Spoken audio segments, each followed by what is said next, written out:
Dobre rana, hello, good morning and welcome to the European Cricket Network. Match day 6 starting here in Czechia. What a day we had yesterday. We saw the highest run chase ever here in Czechia and we saw another century as well. Well done to Sazib Buyan. Today the question is, will the bowlers fight back or will there be some more balls ending up in the fields behind me? I'm Rico Full. You're watching the European Cricket Series here in Czechia and the action starts right here, right now.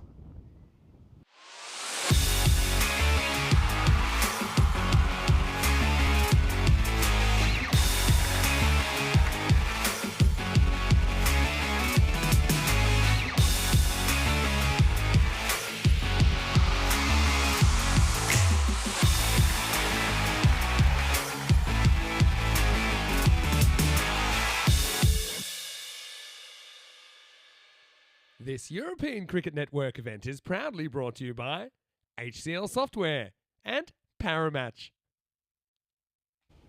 Match day 6 starts off with match number 26. Vinorad come back into an action, a team with a 2-3 record. They're up against Ostrava, a team that we saw for the first time yesterday. Not a bad debut. They got a win against the Dominators. But then after that, they lost out to United and Bohemians. Let's join the two captains in the middle with the Sheriff, who is back in town for the all-important coin toss. Welcome to match day 6, match 26 for the toss with Vinorad versus Ostrava. Be Ostrava to call. Heads. Heads is the call, and it's a head. We'll bat first. Ostrava won the toss and will bat first. The captain of Ostrava, Gutam Raj Alam, winning the toss and decided that his team will have a bat first. I like that move from him. It's nice and positive. They are the newcomers, the team that made their debut yesterday, and it was a good debut as well. I saw some good performances from them. They got a good win against the Dominators. Then after that, unfortunately, they had some issues that they had to deal with when it came to the weather. They played a 7-over match against United and then that 8-over match against Bohemians. That didn't go too well. Of course, in that 8-over match is when Sazib Buyan scored that sensational century. But I do like what they do. I like the way that they bat. They'll go out there with no fear and try to score runs right from the offset. The two openers, I think, are very key here. Chandra was absolutely sensational yesterday, giving their team a good start. And I liked what we saw also from one or two of the other players in that setup. But the captain was very key as well. He played some very good shots, very powerful hitter of the ball. He's going to be key as well with the ball, so watch out for him all round. But maybe the person that makes a big difference in this one is Srinivasan. Yesterday, we saw him get good scores. We saw him good in the field as well, and he can come good all round, and a good all-round performance from him could get a win, another win for Ostrava. Vinorad, as I said, they're a team that have got that 2-3 record.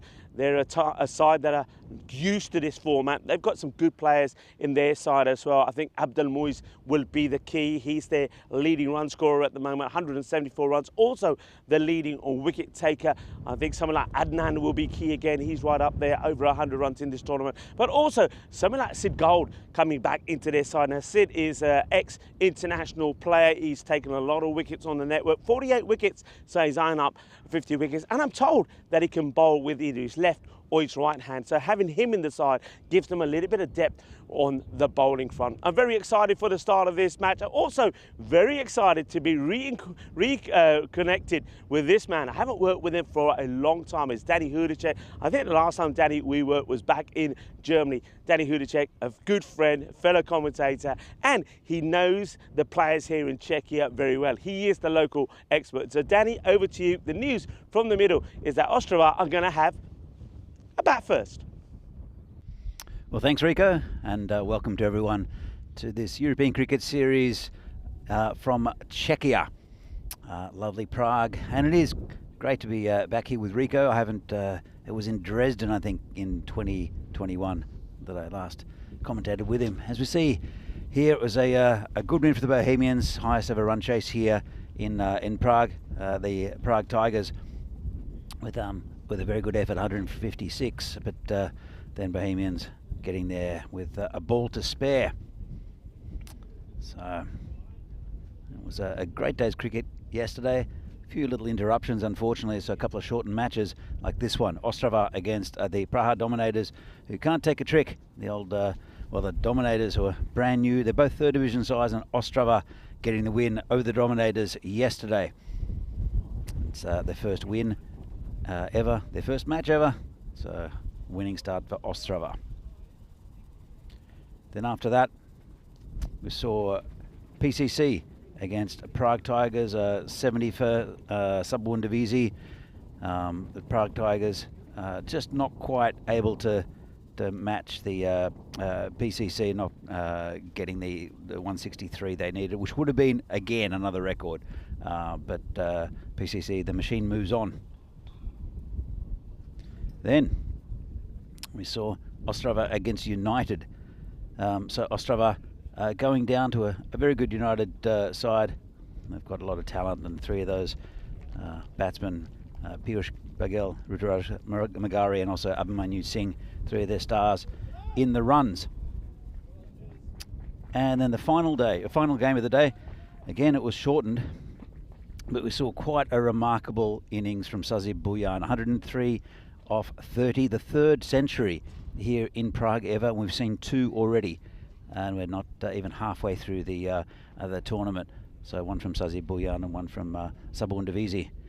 So, and then Ostrava not able to make the chase, and we'll see Ostrava again. As you can see, they're right at number 10 at the moment. They've only played 3 games, and they'll be their 4th against Vinorad, who have played 5. I think though that Vinorad, who have a lot of firepower, they've got, as Rico mentioned, Sid Gowd's back in the side. Also, we have Joe Cope up top. Sean Dalton, also a long time Vinoradian, he'll come in as well, be useful with the bat. For Ostrava, it's up to their top 3. That's the call. They're quite a new side, Ostrava, and so depth is an issue for them. Where I don't think it's as much a depth problem for Vinorad. So you can see here, 72% says Vinorad is going to win. Don't know yet. Let's have a look in just a moment, as we're about to start the first ball. It will be Big Joe Cope. He'll be bowling first up. It's a bit blustery out here. The breeze is going from left to right on screen, and we did have a little bit of overnight rain. So it's Kumashandra who'll be facing. Srinivasan at the non-striker's end. Joe Cope comes in, and good ball straight up. He'll get he does get natural in swing for a left-hander. That's not too far away from the stumps, and we see him bowl very good in-swinging Yorkers.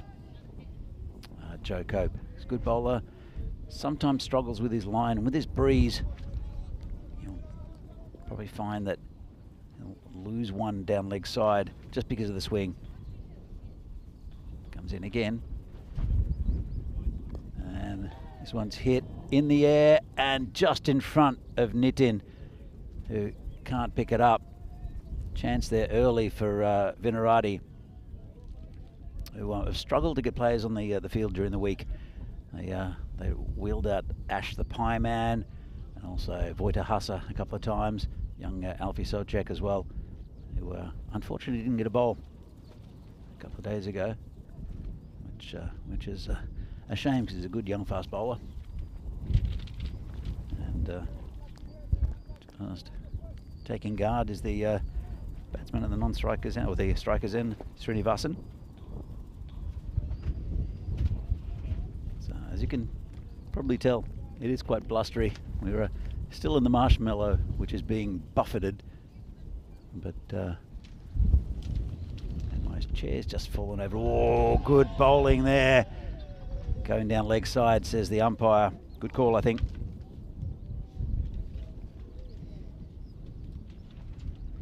Joe knows how close that was, but I'd say that was a good decision from the umpire.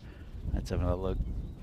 And with the swing, I'd say that's a good decision. The umpire's been a very high standard here in the Czech Republic in the last week and a bit. Cope loses it down leg side, and I'll go through for a wide. So fairly even start. Nothing too exciting happening quite yet. That was that appeal, and then the catch that could have been for Nitin Meal, but he pulled out of it at the last moment. Who's Kumar Chandra back on strike? He's on 1. And again, good bowling from Cope. It's pretty good over first up. This one just going across the batsman, just tries to reach it. Been impressed with what I've seen from Ostrava so far. Let's mention that they're a third division side. Played 3 games yesterday, and 2 of them were against pretty good teams. So a big swing and a miss there from Kumachandra. So we'll see who they'll bowl in this tournament, in this game. Vinorad, as I said, Sid Gowd's back in. He's a very handy bowler. Adnan's been good with the ball as well, as is Nitin Meal. And another shout going down leg. End of a very good over there from Joe Cope. Only 3 from it. And at the end of the first, Ostrava are 3 for no loss. As we see here, the stats of the tournament so far: 5,600 runs, lots of 4s and lots of 6s. And it's turned around a little bit, because we had more 4s and 6s a while ago, and the run rate is starting to pick up, going at about 125s. So I'm joined in the commentary marshmallow by my good friend Rico Full. How you doing, Rico? I'm doing very well. Dobry rana to you. It's great Dobry rana. to be in your home country, and of course great to be working alongside you again. Certainly looking forward to hearing plenty from you about the places to visit, the food, and some more interesting facts about, well, I already can see it's a very beautiful country. And came back to this match here. So Ostrava, a brave move to bat first. Well, that's definitely an opportunity there. The throw a little bit wild from the fielder. That's Adnan. I think Adnan, I mentioned him in my intro. I think they're expecting to see him go well here today. Yeah, he's a very good player. As Adnan leads the side well, and he's good with the bat and the ball, and he's been one of the top run scorers. Him and Abdul Muiz, who's a big hitter. You'll see them in the second innings with the bat, no doubt. And this one's been hit towards third man.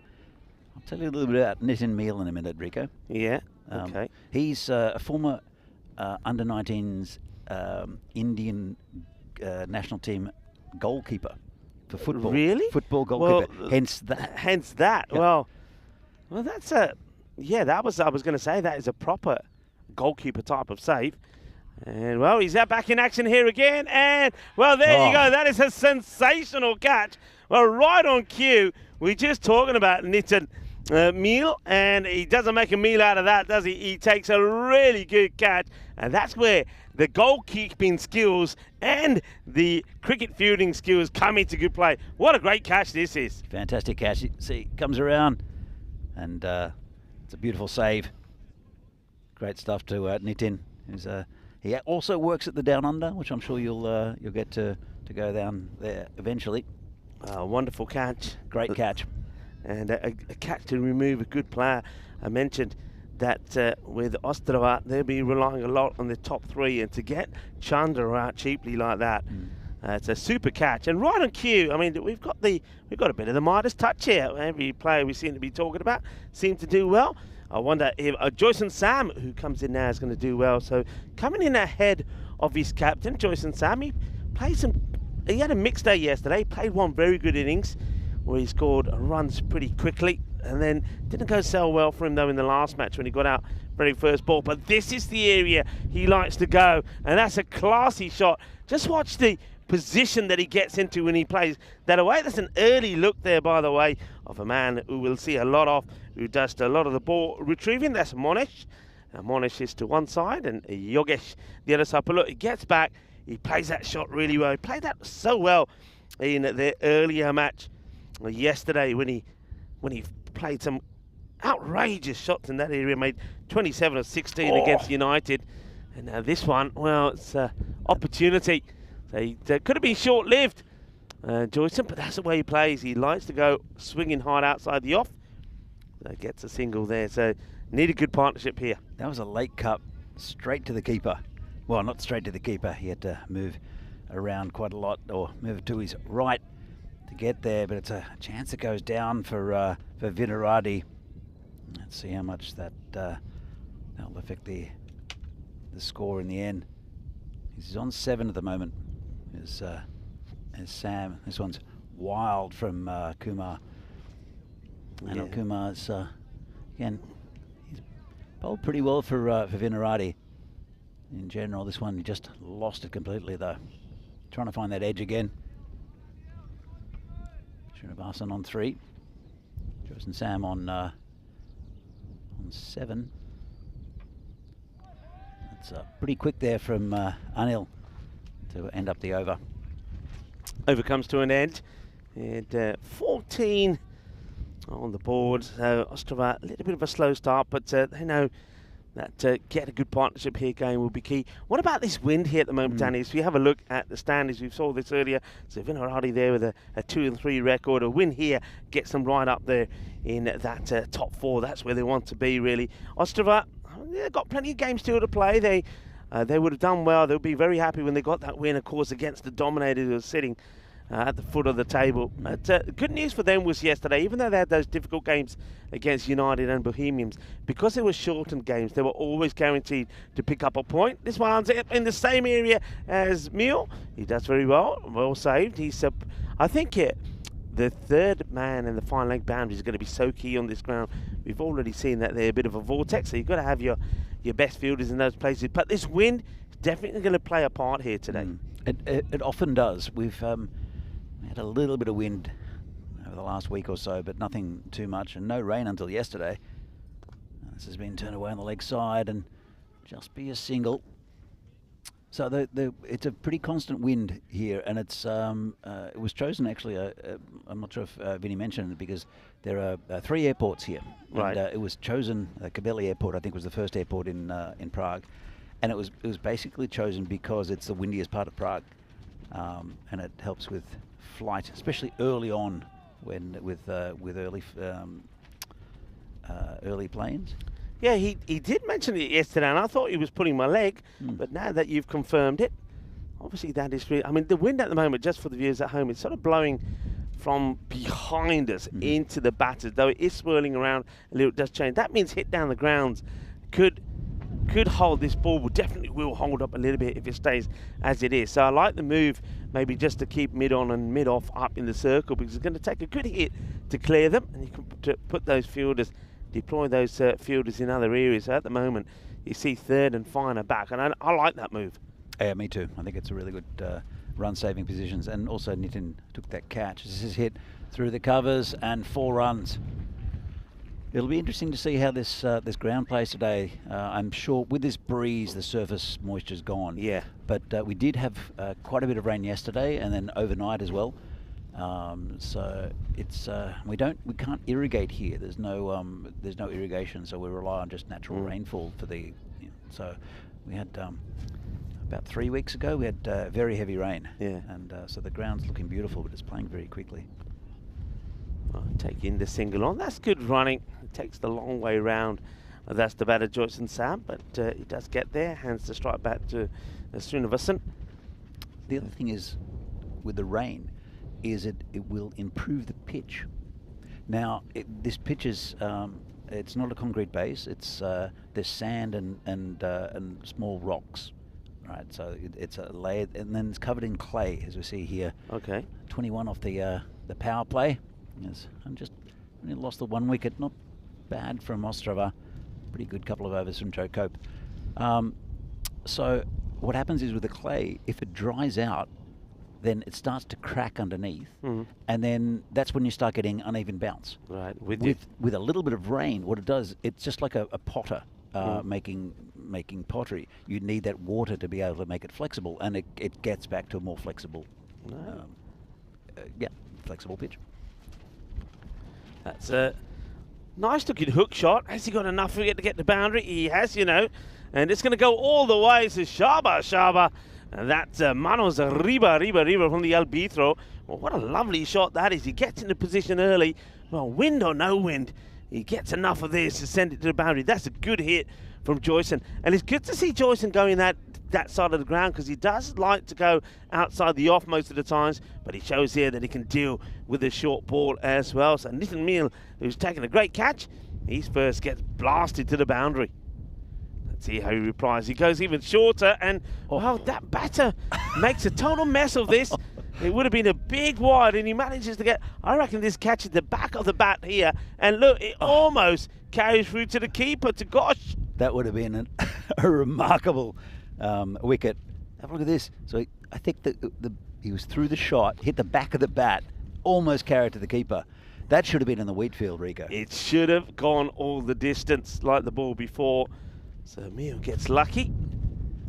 And, well, this time he won't get so lucky, because that's going to go to the boundary as well. It's another biggie. Shaba, the umpire just wants to check, but put him up like you just don't care, because that's another 6 runs. Yeah, he's hitting with the wind, which is very intelligent, Yeah. I think. So we're out of the power play, so there are 2 men back there.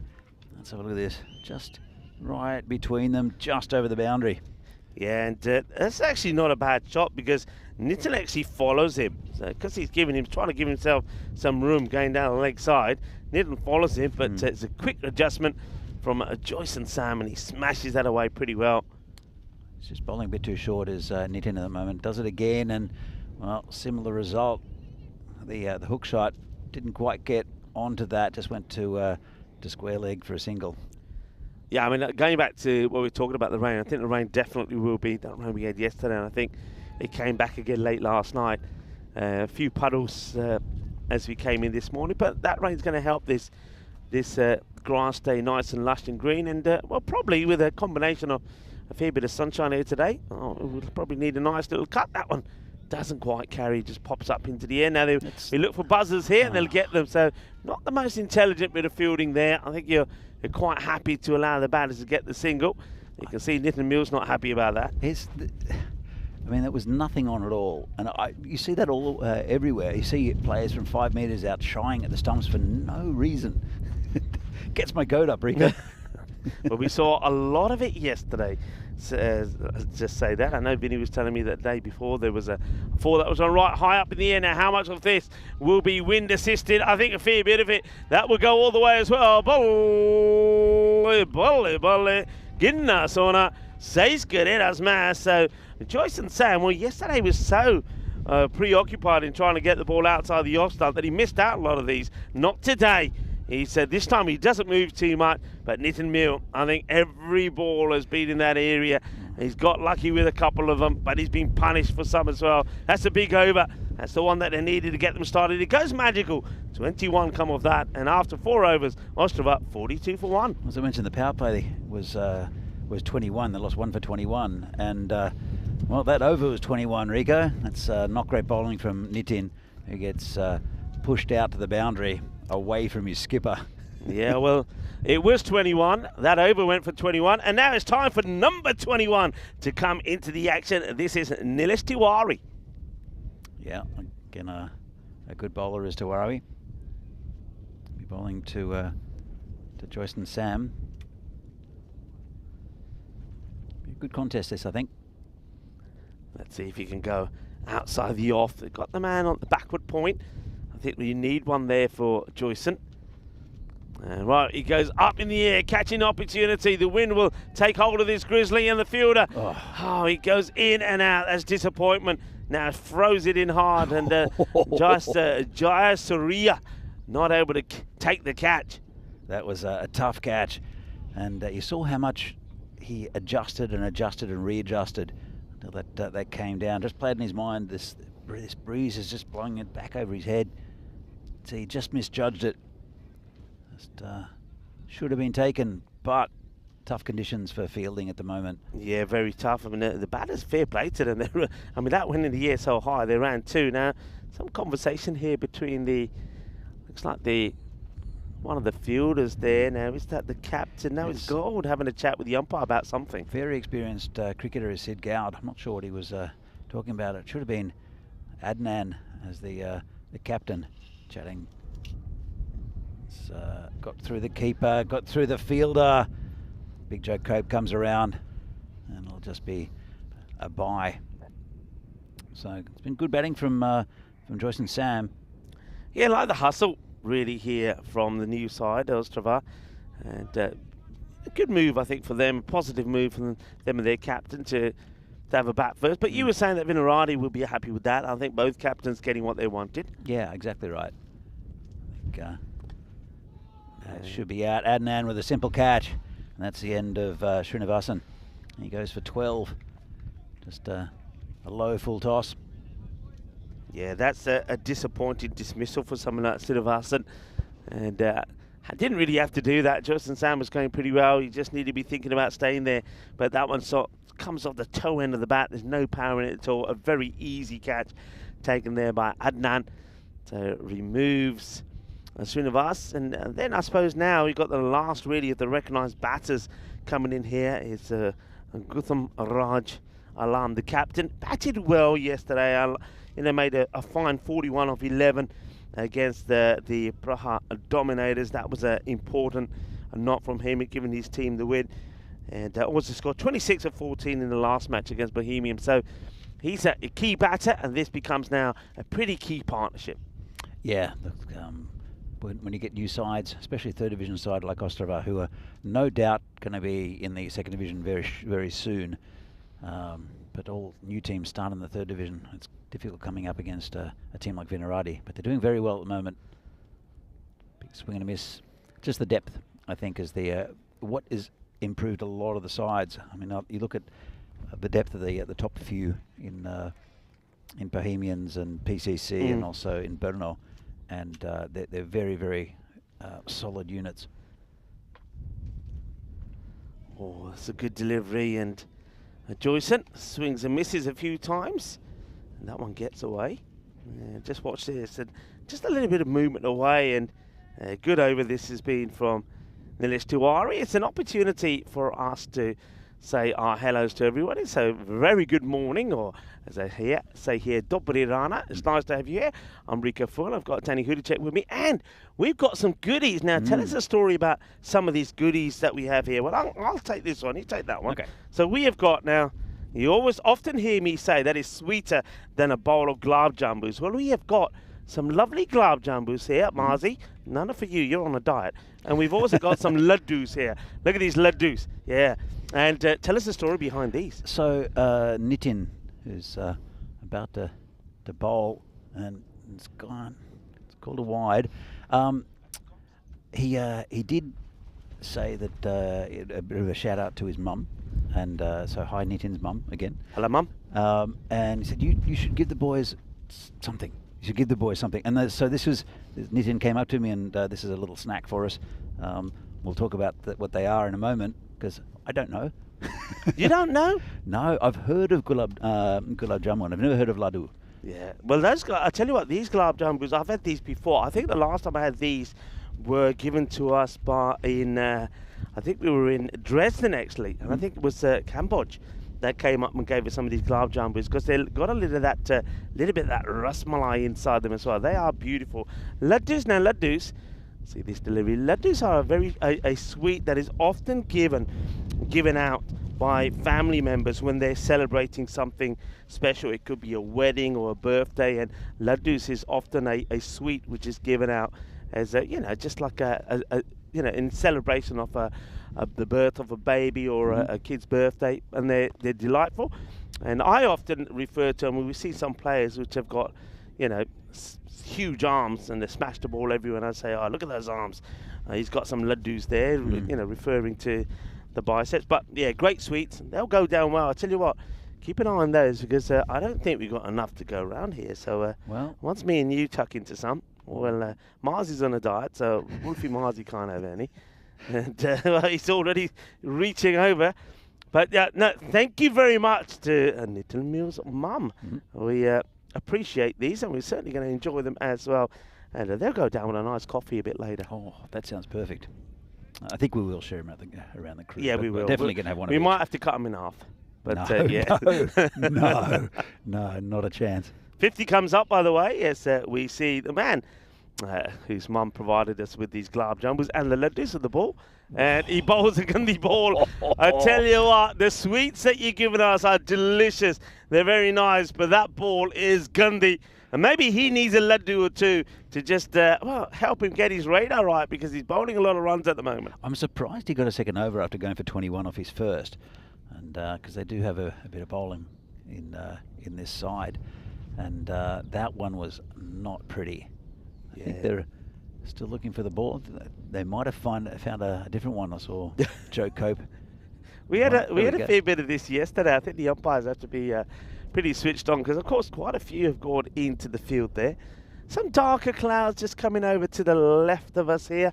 I don't think we've got any forecast of any scheduled rain today, but I know that the weather can change pretty quickly. But with this wind, they'll soon move past pretty quickly. We have a kind of own little weather patterns here in Vinorad, where you won't hear of any rain anywhere in Prague, and this is only 15 kilometres away from the centre of Prague. As Nitin comes in again, big swing and a miss from the batsman, but we do get our own weather here, so it might be raining in other parts of Prague, but we're untouched, or it might bucket down here and not be touched anywhere in Prague. It's a strange place for that here. Yeah, strange. When you mentioned rain, as that over does come to an end, so it's a better finish there from Emil, it has to be said. So yeah, have a look at some of the clouds there. 54 for 2. Yeah, today is, I often like to give some national days. We celebrate the World Rainforest Day today, a day that's set aside to raise awareness about our rainforests and also about the aquatic species that live in them. The World Rainforest Day aims to encourage people to learn more about the rainforest and join efforts to protect and preserve these forests for generations to come. So we can all do our bit on the World Rainforest Day, and also big day if you're talking about festivals. I know there's a few festivals going around here. That's a nice looking shot. Is he going to bisect the field? No, it doesn't quite get the power in it, but well, they're taking on a risky two. This is going to be out surely. Oh, that's terrible running. Not sure why they've gone for 2 here. That's a little bit of brain freeze maybe because of this breeze from the batters, but well, Gautam Raj Alam, that's a terrible decision to go for 2.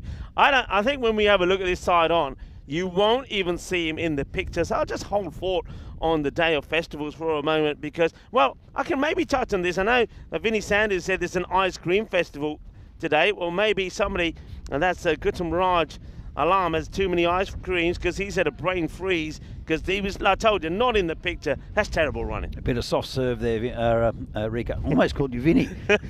It's all right. Force of habit. I've been called worse. Look, he picked out one of the best fielders in the team in the skipper, Adnan, who straight away just threw it to the keeper. Yeah. He came around, he's very quick as Adnan, and straight away threw it, and another wicket goes down. Ramdas comes out and he likes to ram it, and he rams it hard, and he starts like he always does with 6 runs. Que genial, que grande. And well, that is sweet out of the middle of that bat, sweeter than these glab jumbos and laddus that we have here to polish off later. What a lovely hit this is. Boom! Shakalagia. Yeah, just slightly over pitch from Sid Gowd, and blustery conditions, but he hit that into the wind, did Ramdas, so it's got good power. Comes Sid again, a bit short. This one's over the top, but should be cut off, just a single. Yeah, that's the difference though, isn't it? You go one way and the wind helps it, you go the other way and the wind holds it up. But catches in the air today, any balls that go up are not going to be easy. Yeah, you get the high catches and they'll just swirl around, or just be pushed from left to right. Here comes Sid Gowd again. It's asking the question, but I don't think there's any bad on that. Yeah, umpires have to be switched on as well with the wind that is blustering around. They're going to be relying on their senses a lot. Yeah, I mentioned festivals. So Vinnie Sandu, apparently there was an ice cream festival happening today. He'll be there. But speaking of festivals, a very big festival happening today, of course, in the UK, the start of the Glastonbury Festival. Yeah, it's one that I've never been to. Probably a little bit big for me now. There are very good music festivals in the Czech Republic. There's one going on at the moment called Metronome. Okay. It's happening in Prague. And Colours of Ostrava is very good, and also Rock for People. They're all probably the 3 biggest music festivals in the Czech Republic. Seen some very good artists in Ostrava over the years. Yeah, so Ostrava, of course, we're talking about Ostrava, that we got the team from Ostrava. So tell us a bit more about Ostrava. Vinny was saying it's about 3 hours from here? Yeah, probably a little bit more than that. Ostrava is where my father was born, actually, so I've got a good link to Ostrava. It's near the Polish border, up in the northeast of the country. Yeah. And it sort of straddles the Moravian region and also Silesia, which is a small part of the Czech Republic up top there. It's also part of Poland and I think Germany as well. There's a German Silesia. Very industrial. Used to be a very industrial city. Still has a big steel plant there, I think. But actually where Colours of Ostrava is at Vitkovice, there's it's an old. It was quite unique actually. So we'll come back to that in a moment as Tuwari continues. Good ball straight up. So it was a coal mine and an iron smelter, and they still use it for the festival, which makes it amazing because a lot of the buildings are gone. Yeah. But they've left a lot of the big heavy industrial smelters and other things around the really big buildings they couldn't really destroy. This is in the air. Sean Dalton does brilliantly to keep it from. No, it's gone for 6. Well, I thought he's done brilliantly to keep it in, but I think he'll admit that we did admit that it went over the boundary. Watch this one. I mean, you thought from the moment this has been hit, it's going to be 6 runs, but the wind has brought this in severely. But that's an excellent effort from Dalton. Really good. Let's just see here. And yeah, it's just unfortunate. It drops onto the rope. And the next one's in the same area. And well, this time he gets over him. So, well, Sean Dalton is probably hoping he was just a tad taller. As Joyce and Sam is playing some really nice shots here. And goes upwards on this one. And yeah, that one was always going to be 6 because he's already left the field of play. So Joyce and Sam getting some good shots in here, eyeing up a half century. Looking very good is Joyce and Sam, and well, we're surrounded by golf course. He's got the right club length out. Oh well, that one he's hit a divot. He's tried to get clever here, hasn't he? And sometimes, how often do we see this from batters? You know, they think by doing a little walk around, a walkabout is going to put the bowler off. But I always say to bowlers, when you see a batter do this, full and straight will do the job, and Tuwari does exactly that. He's on the money, so Yorker length. And Joyce and Sam, it's been a good little knock from him, and he scored 46, and he needed to score those 46 because they've been struggling. Expected score at the moment around about that 100, but with him departing, I think a lot now is on how much strike that the Ramdas gets here, because he's going to be pretty key. Yeah, I think you're right, Rico. So, Tuwari, let's pick up that wicket. And this is in the air. Dalton's coming around, won't get there. Another 6. Well, that's quite a crazy shot, isn't it, from Vincent? Because he's gone against the wind. He's hardly hit this. He's gone with timing, but he has timed this to perfection. That's quite an amazing hit, this. Look at this. It's effortless. I don't quite understand what the bowler's doing, because 3 balls he's put out there, 3 times he's been hit just over the boundary, puts one on the stumps, gets a wicket. Let's see what he does here. Well, that's gone backwards, and that's 4. Yeah, he's a little bit unlucky though, isn't he? Because he does do the right thing this time, at least go for the stumps. A little bit of suerte here for the batter. He takes a big swing. There's Vincent, and he has to swing because they need runs to get on that ball pretty quickly, and he's going to get 4 runs. So a bit of luck. The over comes to an end, and they're on course for a sort of 110 maybe if they can get a push on here. But I get the feeling that that's probably not going to be enough here, as the score at the end of that 8th over is 85 for 4. So tell us a bit about the bowling lineup for Ostrava. Well, bowling wise, I mean, they relied a fair bit on the captain. The captain was pretty key. Joyce and Sam, he had mixed day, a bit like his batting. He was a little bit on and off. Ramdas again is going to be pretty key, but what they didn't have yesterday was the variations. They didn't quite have, and they bowled a lot of extras, which you'd expect, I suppose, on their first day. So they've got to get the bowling right. And but thing is though, in there, don't forget they had 2 matches which are shortened matches. That's 7 over a side match against United because of the weather, and also 8 overs against Bohemian. So they were limited to the number of overs that bowlers could bowl. So I don't think we really see them at their best with the ball. Ramdas was the pick though against the Dominators in these 2 overs. He picked up 1 for 7. He bowled very well, so he becomes an important all-rounder. Good line here, as you'd expect from Adnan, keeping it nice and straight. They're taking on the arm, and they will get there. They'll get 2. Yeah, it's good running, especially at this stage of the innings. You need to go for about every run possible, and it was very well taken second run. Vincent turned very quickly and came through for that one. Yeah, wind obviously definitely going to be a challenging factor for I think all the teams so far today, but a lot of movement from the batter, and he gets the ball where he wants it as Ramdas smashes another big 6. Hasn't had too much of the strike, and we know he's a key player. We know he can hit the ball really hard, and he shows his ability there again to Ramdas. As I said, probably a very key all-rounder. Balaji goes boom, 6 more. Yeah, he used his feet well. He moved around on the crease and came across with the bowler bowling around the wicket is Adnan, and Rambas with a very, very good power. Again, hitting with the wind as well in that area. Hitting straight might be difficult though. Could be quite a few catches on the boundary throughout the day if this wind persists. Yeah, I think it's particularly if you want to try and go in that long off area. Long on, you might get a bit of assistance depending if you go pretty wide. Speaking of wide, that's bowled a bit wider than where he's been, so he's not putting it in that slot as Ramdas is looking to try and bring the 100 up here in this over, then have 1 more over to try and maybe get to that 110, 115 score. Vincent just having a word there with Ramdas, probably saying, hey, buddy, no dot balls, come on, no dot balls, bat on ball. Well, I was going to say that Vincent probably wants Ramdas on strike, but he's 10 off 2. So, not sure what the conversation was about. Says it's straight and hard and high and 6. Well, Ramdas is probably saying to us, well, what do you mean?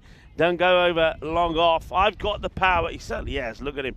He's a giant. He's a muscle machine. And Ramdas gets his 3rd 6, and this is probably the best shot off the lot. Yeah, absolutely. And just see the way he's lined up. He's got that open stance, so he's ready to hit it at any part of the ground and hard.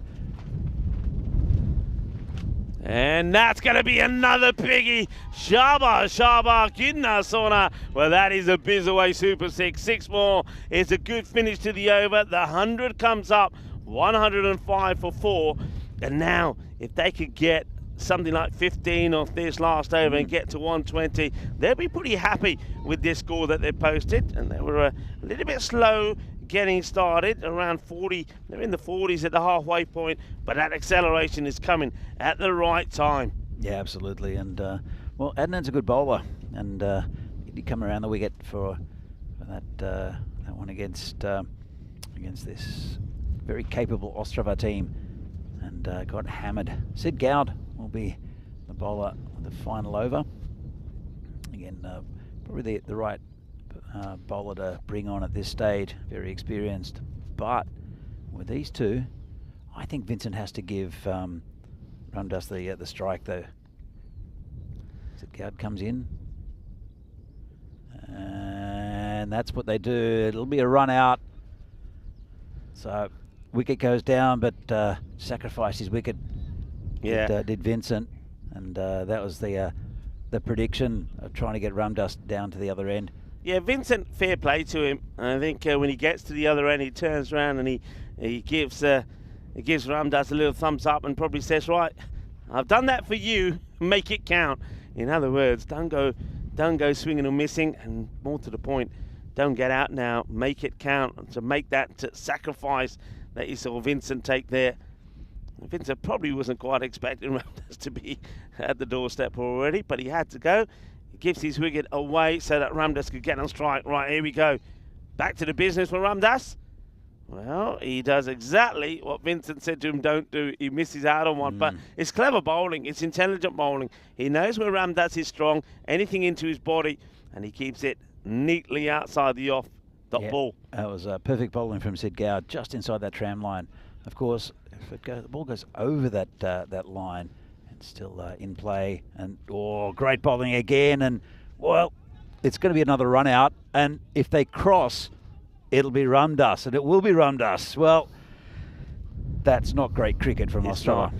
It's not. I mean, I think Ramdas has got to know where this ball is going to be. He just, I think, trying to hit the ball so hard that he's not really thinking about it. So that sacrifice there from Vincent was for nothing. And here you go. This is the run. And now, I suppose the only thing, there's a number of things here. First of all, dot balls are crazy. But Ramdas, if anybody is going to try and get anything away here, you would imagine it's going to be him. So the batters really should have stayed where they are. But, hey, we could be wrong. The new batter who's going to face his first ball here now. Both batters yet to face one. Maybe, if he gets a couple of boundaries, he'll say, see, it was the right thing to do. Let's see, 3 balls to come. 105 for 6. And this one's a little bit too wide, but I like the fact that Gold is still going for that area. You see Money, if this is sneaking in, he's not going to get bad onto that. So it's fair play that he's gone for it, but it's a good call from the umpire. It's been a terrific over here from Sid Gow. Just got that one slightly wrong, a bit of outswing, but been very, very good from Gowd. Comes in again. Shot. And that's a very good shot. Fielder does come round. Now, will they try and take the second? They will. Good throw is in trouble. And they're asking the question. The umpire is thinking they might have to go upstairs. Have a look at this. The bail does come off here. I reckon this is probably pretty close. Let's have a look at this side on. And the umpire didn't look too interested there. I didn't see a shake of the head or anything. Yeah, I looked at Vinorad and Sid Gow's got the ball. I think they're just going to continue, but yeah, just in. Yeah, just gets the bat down. I suppose that's the other difficulty with the fielders on that side. We're talking about the ball going there, but getting the throw in, it's against the wind, isn't it? Exactly right. That's a little bit high. I think we might have a look at this side, but it might be going down, but it's the wrong shot played. He should have been really looking to whack this on the leg side. Just see the height on this. I mean, he's out of his crease, so he's got to take that into consideration. Yeah, I think that's okay. So it's not the finish that they wanted from this over. And only a couple of runs come off it so far. And a couple of those because of wides. And it's another wide. Oh, this is a close call. I'd like to see this one again, because does this miss all of that line? Let's see here. Yeah, it does, I think. Yeah, I think that's a good call from the umpire. Might have clipped it, but it was definitely, I think, a very good call again from the umpires. I don't think Sid liked it too much, but it was a definite wide. 1 ball left, 110 on the board. Pretty good from Ostrava. A couple of big overs in there, and that's pumped up the score. That slower delivery, I think once again it's looping though. They're going to have to go for 2. In comes the throw, and direct hit. Well, it just takes 1 run off the total in the end, but a fantastic pick up and throw there. And I think, can't see who that is. I think it's Anil who with the run out. Let's have a look at this. Come in, Sid Gow's behind the stumps, not needed. With their direct hit, not much to aim at either, Rico. No, not much to aim at, and the batters had to go for it. There's no doubt about it. But yeah, good pick up, good throw, and that's the end of it. So we're going to finish on the score on the Nelson. So 111 for 7, the end of the over, but a very good last over. Only the 6 runs coming off that over. He bowled very well, bowled intelligently. A couple of wides in there, but also 3 wickets would fall. But this is the way it started. Well, we were talking about Nitin Mill, saying that he's a pretty useful goalkeeper, and he needed to be, because that certainly was a goalkeeper's catch to start things off. Yeah, fantastic catch. And, well, Joe Cope, I think, was pretty good early. And but Ostrava, they had a pretty slow start, 21 in the power play. And then it started to move on for them. They didn't lose too many wickets either, and there was some big hitting with the wind from a couple of these batsmen from Ostrava. It was mainly Joyce and Sam who did the heavy lifting at the start. So this one was put down, tough catch with the breeze just pushing it away or behind the fielder. This is an easy one for Adnan, but they never really got bogged down at all, did Ostrava. It was Nitin Meal with a terrible delivery. And well, most of the wickets came from run-outs from Ostrava. This was not a good piece of running, and well out. And then in the third over, or in the last over, there were 3 other run-outs. But some really good hitting from Ramdas, who showed his power. And as you see here, was Sean Dalton worrying about the boundary. Didn't have to worry about this one. This was just over his head, but 2 sixes in a row. As you can see here, that was the comeback from the bowler. It's Nilesh Kumar Tiwari, who finally got one straight. And Ostrava, I think they've given themselves a good chance in this game. Really good chance against a Vinorad side that's well, underperformed early in the week, then had 2 very good wins against Barbarians and Bohemians a couple of days ago. And they've strengthened as well. They've got a couple of big names back in to the lineup. Sid Goud is one of them. That's who affected this run out. Very good last over by Sid. So see this one again, but there were three run outs in the final over. This is not a replay of the previous one. This was when Ramdas was dismissed, and I think that's a little bit of poor running, not just because the wicket, just because Ramdas was the one most likely to score the runs for Ostrava late, and this is the direct hit from Anil Kumar.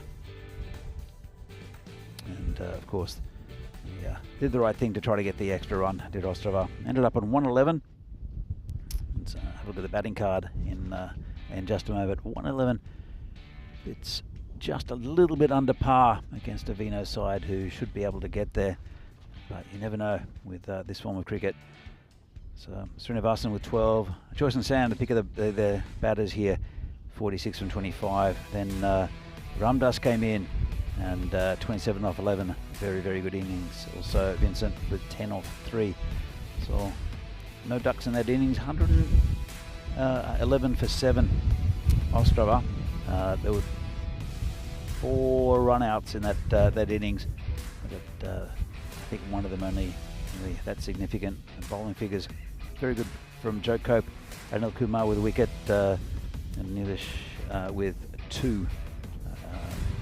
But Adnan was expensive as well. Sid Goud with that final over, with the rate down to wanting about 11 and over. As I said, just a little bit under par from Ostrava, but still a very good score. And I think equal highest with their tournament, the scores. So it's about the limit at the moment, Ostrava. So Vinorad need 112 in the 10 overs.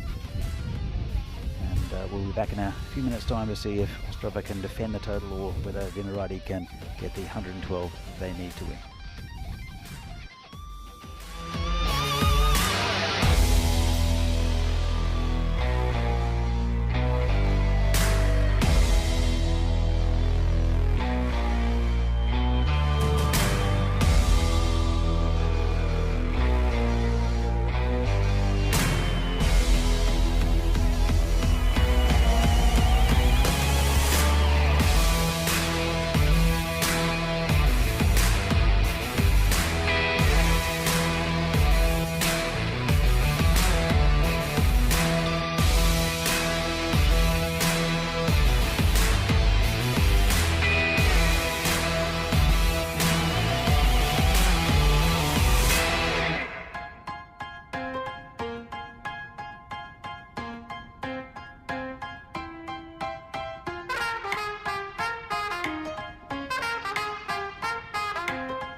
This European Cricket Network event is proudly brought to you by HCL Software and Paramatch.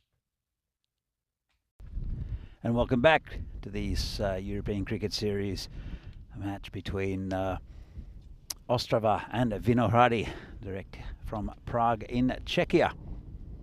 And 111 is the final innings total. So, for Vinorad to get the bonus point, they need to do this in 7 overs, and they have to get past the 77 mark. Otherwise, Ostrava will get the point. Should be a good chase here, and 2 good batsmen out there. It's Sid Goud who'll face, and also Abdul Muiz, big hitting batsman is Abdul. And pretty good batting lineup also for Vinorad today. It's one of the strongest teams they could field. Still a couple of big names out, but that's neither here or there.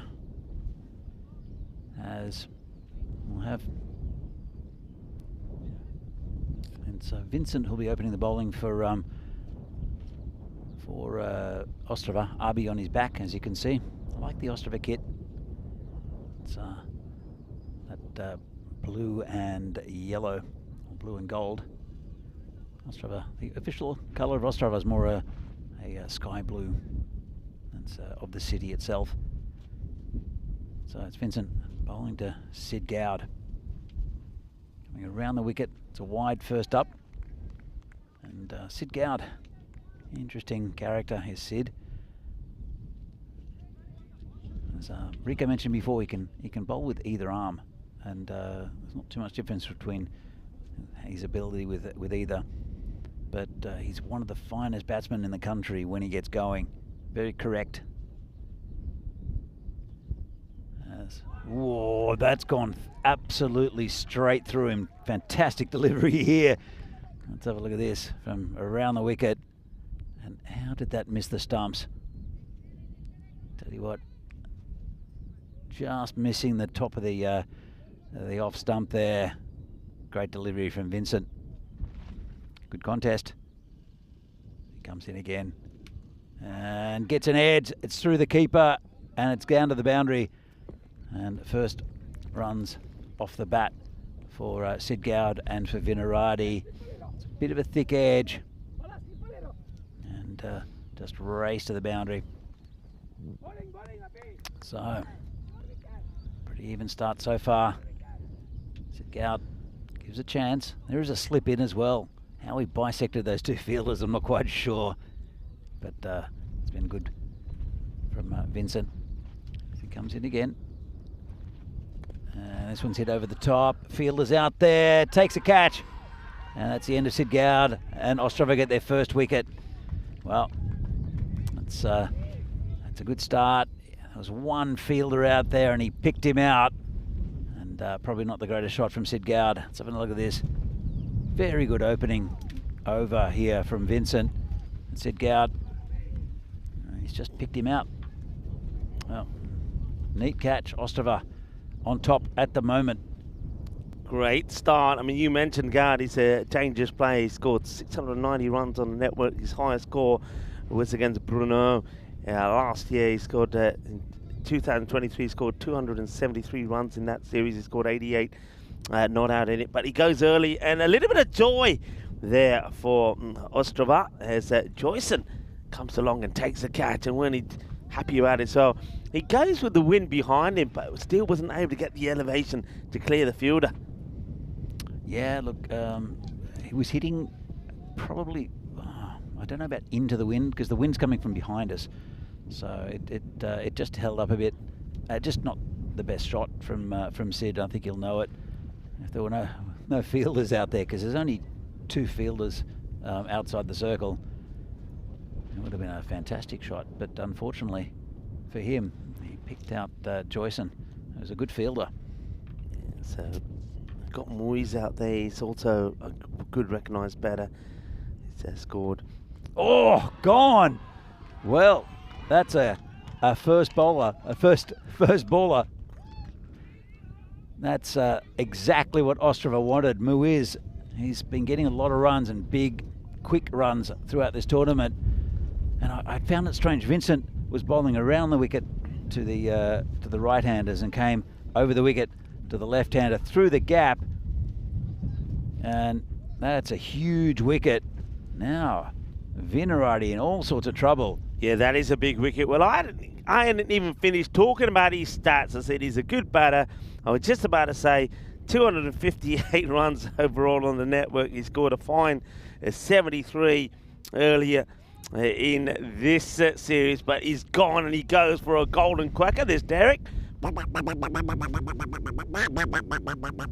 So Derek is in form early this morning. 6 for 2 here now. 6 for 2. Danny, this is not the start Vinorad wanted. Definitely not the start they wanted or expected.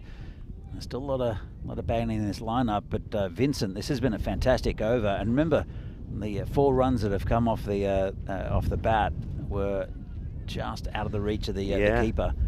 So fantastic first over from Vincent, and well, it's Neelish will come in and face the fire from Vincent.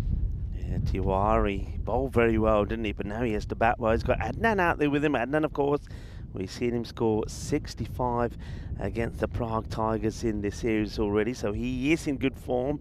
He's one of the 2 batters that I mentioned that are going well. And, I must admit, I was a little bit back because it took me a few balls to polish off one of those glove jambus, and I think it's only fair that Danny takes a few balls to tuck into that. I know Danny has never had glove jambu before. These are glove jambus with a special twist because they've got a little filling inside them, and I'm pretty keen to have Danny come back and tell me what he thinks. I know that all the eyes from the scorers and the tournament referee Charles Crouch are on us because they're wondering when they're going to get some of these goodies. Well, they're just going to have to wait because we've got to sample them first. We've got to do the right thing for the team. 54 matches since the Golden Ball, but what a start that is. It's a cracking start as Vinorad at the end of the first over are in a spot of bother. And 2 wickets have fallen already, and the wickets of 2 good batters. Sid Gowd has gone. Abdul Muiz has also departed. They've got some issues here, and at the moment you have to say that it's definitely Ostrava that are on top. Well, Danny is back. What's the verdict? Delicious. Thank you very much. Absolutely, I knew you'd like delicious. 7 for 2 at the end of the first, and at the moment Ostrava, well, maybe they're eyeing up another victory here. They started the day, their first match on the European Cricket Network yesterday with a victory. Here comes Joyce and Sam. And good areas from Joyson. That's a nice looking shot, but bowling to his field. He's got a good, solid off-side field. He's got a catcher. And by the size of the man there, looks like he's Randas, who's in that catching position earlier to see if he can get a little snick there. He's got the third, who's pretty wide. Sweeper on the offside. I'm liking this field if the bowlers bowl to it. And they are bowling to it. That's another good delivery from Joyce and Sam. Yeah, very good start from Ostrava. Good start from Joyson as well, who was fantastic with the bat. But so for Vinorad now, I think Adnan is the key. He's at the non-striker's end. It's Tiwari who's facing. Slower delivery. That's a clever ball. Variations are so key, aren't they? And Joyce and San just takes the bit of the power off this one. Look how slow that is. And look how early the batter's played it. It's hardly carried to the keeper. He's bounced twice actually on the way to him. That gives you an indication of the pace. So good thinking here from Joyson. Yeah, well, an over and a half down, 8 for 2. This one's been whipped away though. This should be 4, I think. And in fact, it's gone all the way for 6. Gone with the wind. Gone with the wind. Gone with the wind. Now that's a classic. That is a classic. This has gone with the wind. Good shot. It goes with the slow ball again. Problem with this time, 2 straight, and it's into the pads. And it was expected this time from Kuma, who wallops it away. So they need to get started here. I tell you what's not giving up here at all. It's the wind. It is relentless at the moment. Tragedy. It's knocked over my coffee. Tragedy. Hey, we're just going with film titles and song titles here. Tragedy, yes. Danny Hudicet's coffee is going flying. At least the Lundus and Glar Jambu are still here. That would just be a single. Not happy, Jan. Well, Not happy at all. Yeah, you're gonna have to sort that out, because that's yeah. We got a spillage here. Spillage in aisle number, commentators. Oh. Yeah. Well, Look, at least it wasn't a beer. That would have been. That's a sin in the Czech Republic if you spill your beer. yeah, I've heard all these stories about beer. I mean, Vinny, as this one's up in the air, could be another. It will be another. Oh. And it's going to be Adnan that's going to go for just one. Joyce and Sam has picked up another wicket, is bowling to the field, bowling in that off-stump corridor. It's 15 for 3. Well, the new boys, Ostrava, are probably causing a bit of an upset here. Well, definitely causing a bit of an upset. And, well, it's another good batter who's coming in, Sean Dalton. But this is huge. 3 of the top-line batters for Vinorad in Abdul Muiz and also Sid Goud. And now the skipper, Adnan, all back in the sheds. This is a huge start from Ostrava. Yeah, that's a big wicket. And so the 2 batters that I mentioned in my intro, Abdul Muiz or Abdul Muiz and Adnan, both back in the shed already without scoring too many runs. So Nilesh Kumar, he's on 8 or 4. So now they're needing a big partnership here indeed. 15 for 3. There's still a lot of batting, Vinorad. Looks like Big Joe Cope's going to come in next as a left-hander. He hit the ball a long way. And Nitin Meal also, who was brutal the other day, almost took out Dennis up in the tower, and with a massive 6 straight. Yeah, a little bit, I must admit. Yeah, they are sticking. That's good. They're sticking to the same. I thought for a moment they were thinking of changing the bowler. You've got to go with what's worked. So Vincent comes straight back. It starts with not a good delivery. That's a fantastic take. I mean, it spoils a wider batter by not moving here. But, I mean, this one just catches the pad. And what a good one-handed take that is from Ronald behind the stumps. Really good take. And they're right up for this, Ostrava. And why not? They've 3 early wickets. Only 14 on the board as well. So it's kept pretty low. Dot ball. Let's have a look at this. It's coming around the wicket. Interesting ploy. Clipped that line. I think it's a good decision. Yeah, just again, the variations are good. Took the pace right off that one as well. Vincent 2 for 6 so far. And this is just a little nudge. The batters. Oh, it's hesitation. Could be another. Oh, I think this is another. No. I think this is out. I think this is out. He's walking. Yeah, he knows he's gone. Look at the joy here. And are we going to see, this is Dalton, are we going to see a diamond duck here? He hasn't phased the ball, remember, Dalton. He's on his way.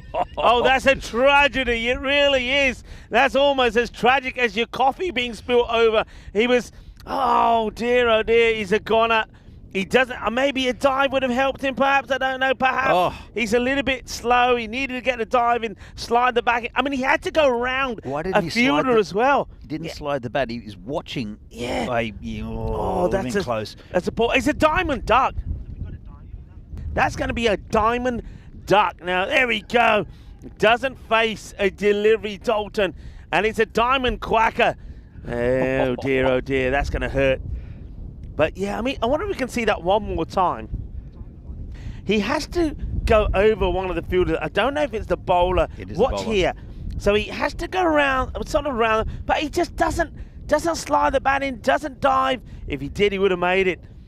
Well, he does. He normally does all the basics right, does Sean Dalton this time.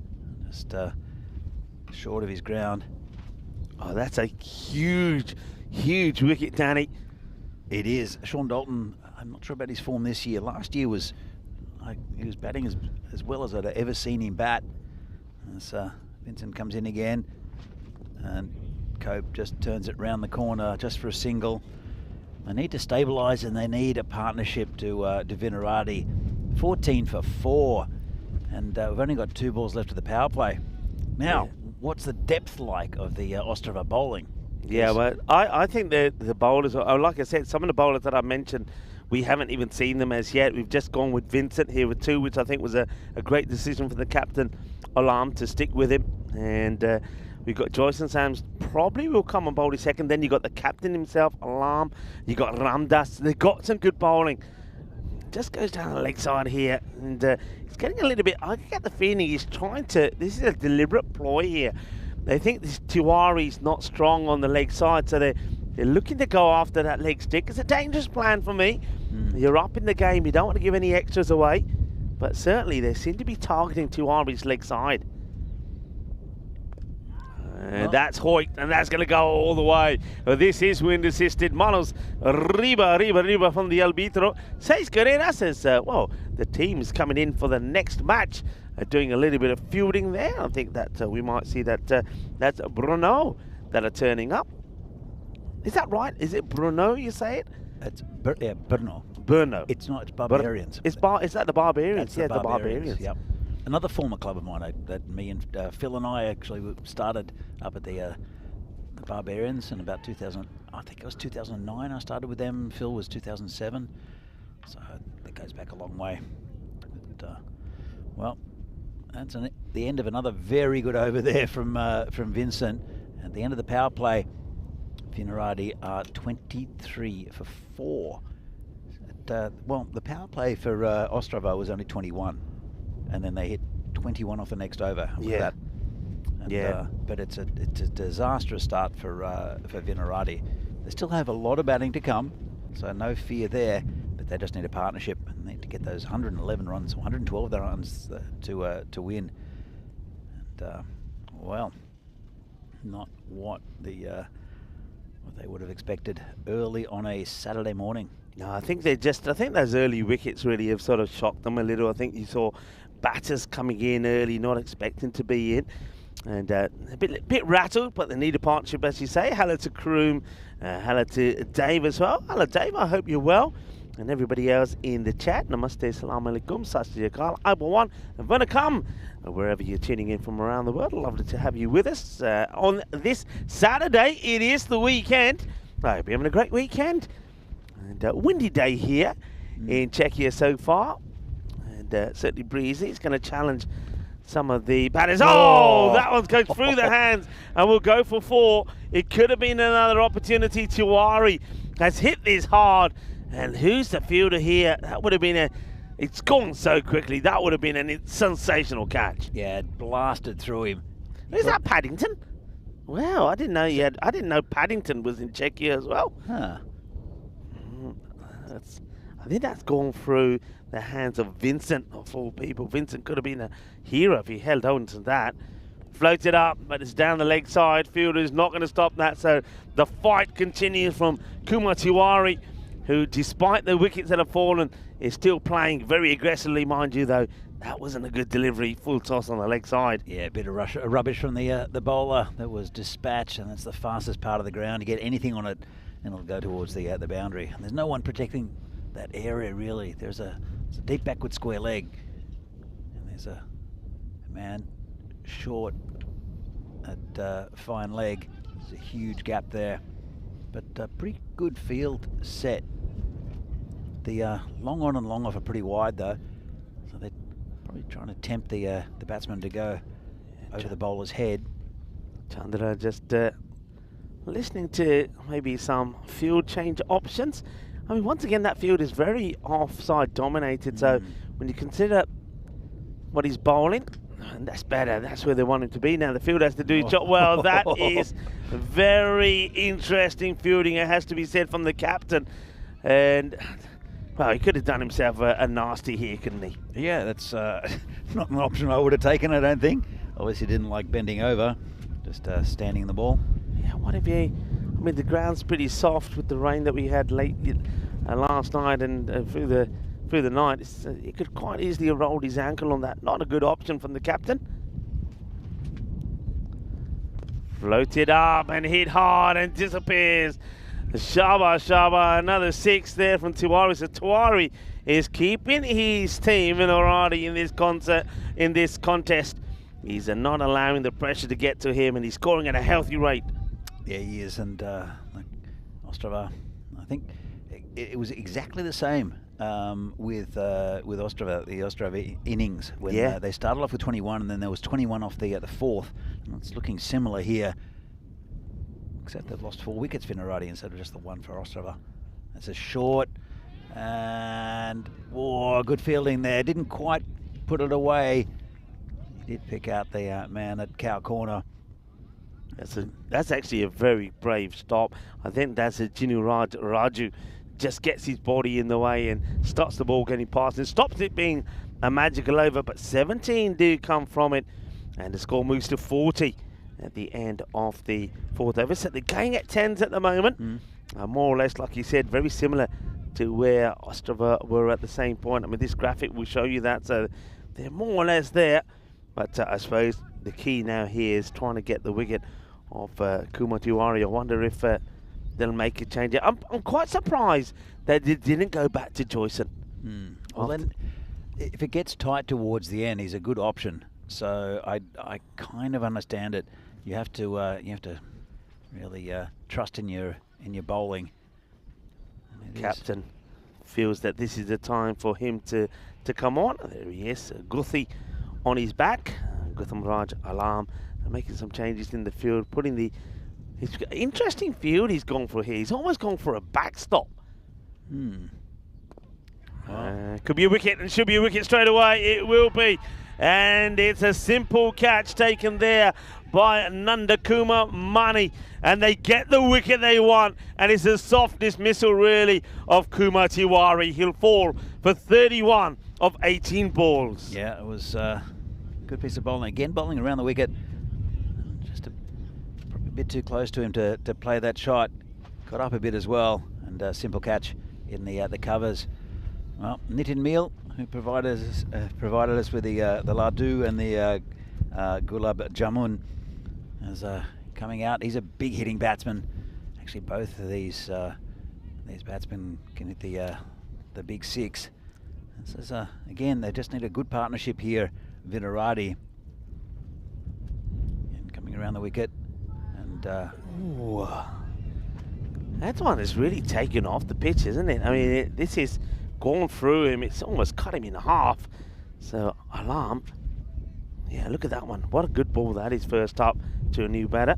Once again, a very big thank you to Nitin Meal's mum, who's sent us these gulab jamu and laddu. They've been fantastic. They've certainly done the trick. And well, we've had a gulab jamu each, and I think after we sample a laddu, maybe at the halfway phase of this match, we'll share them around before the ants get to them. Yeah, absolutely. And look, the ants aren't that prominent today. I heard you got invaded yesterday. I did, but I must admit, I did nick a little solution from Dana Auras and sprayed a few areas, and it seems to have done the trick so far. So, mind you, I think a combination of these sweets and your coffee might might have them coming back. We might get hyperactive ants. Oh, that's all we need here. Plays that away. There's a little dabble on it from Cope, who is quite happy at the moment to just push and take a single. Is that his style? Is he a bit of a nudger and then gets going big? It depends. I know that he was facing, in the game against Bohemians, he was facing a former teammate in Kamal Singh, and first two balls went for 6. So he can hit the ball. It just depends on the areas. He's a pretty correct batsman, but will hit the loose balls. And there's no loose balls at the moment coming from the skipper. This has been a fantastic over. Yeah, it's always interesting when we see bowlers that do prefer, right-arm bowlers that prefer to come round the wicket. And I think I mentioned this yesterday about Alam.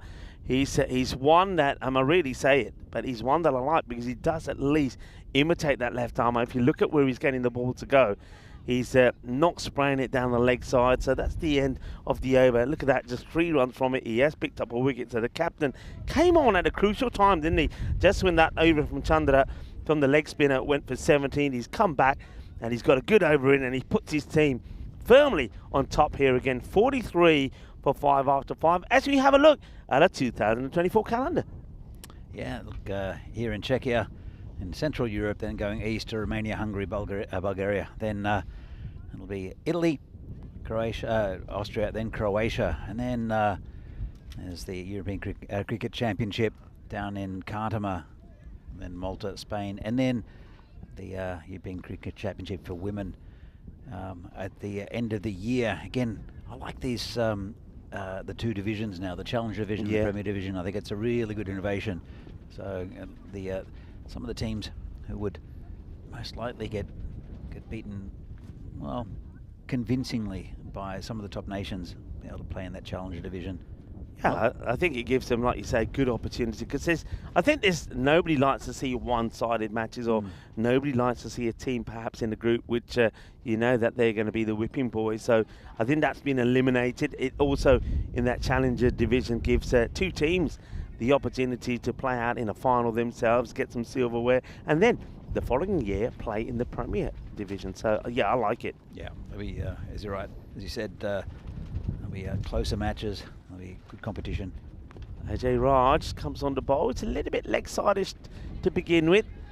No need for that now. They did a lot of this yesterday. Did Ostrava.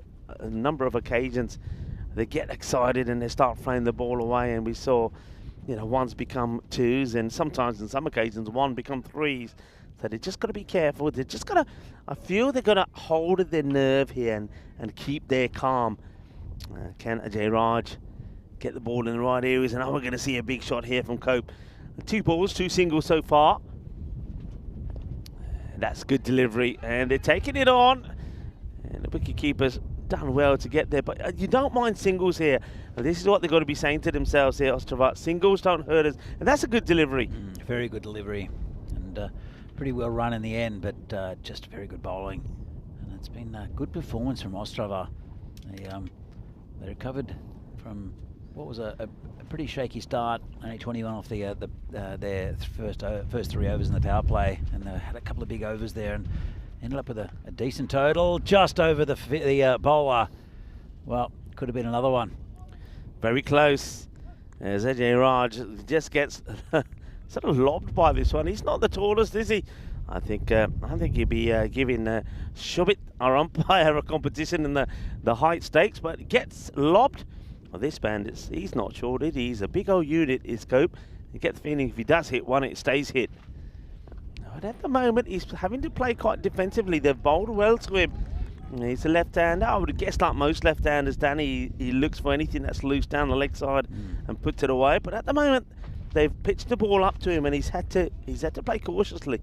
Yeah, and I think it's just a good steady bowling from Ostrava. I don't think there's anything wrong with the batting. As this is whipped away on the leg side, that'll be 4. That's what the delivery is looking for. That was just a bit too wide. And Cope got right onto it. Yeah, that's the ball, isn't it? It's slightly down the leg side, so he decides, obviously, that pushing the ball around is not an option here. They need to go. I mean, let's have a look at the rate they've got to go at. They're needing to go at around about that 16. So he's got to play some shots here. You're looking ideally for 3 boundaries and over. And if you're not getting those 3 boundaries, that rate starts to go up. So their big shots are required here now. That's a clever delivery, but it's just a little bit too wide. I don't mind that at all from Raj. I think it's just maybe a couple of centimetres away. And it's a tough call, though, from the umpire. Those ones are always the hardest ones, aren't they, when they're getting across for an umpire to judge? Yeah, absolutely. Because there's that natural angle as well to judge. This one's nicely pitched up again. They'll just take a single. They'll look for 2, but they don't think they'll get it. And look, the 50 came up when that boundary from Cope before. So at the end of the 6th, Vinorad are 53 for 5. 53 for 5, needing to go now at the 15, so they will be looking for at least, as I've mentioned, 3 boundaries and over. And I think this is a good opportunity, really, if you look to bring back maybe Joyce and Sam. You know that the captain Alarm still got an over here.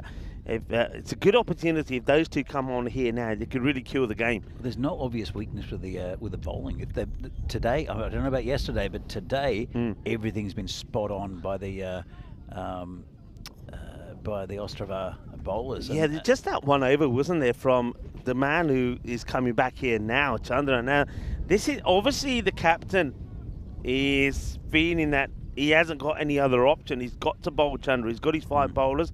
So I suppose after this is probably the time you've got to bowl him. It might go expensive, but then he's hoping that the other bowlers can bring him out. Well, that's not good from the keeper. This could go all the way from 4 byes. Oh, that's a very You've got to say very poor keeping from Arun Ronald, because he just turns his body side on and he's not even looking. He just needs to stand straight here. But this is a batter going for the reverse Malaki that puts him off, and he just takes his eyes off it, gets past him.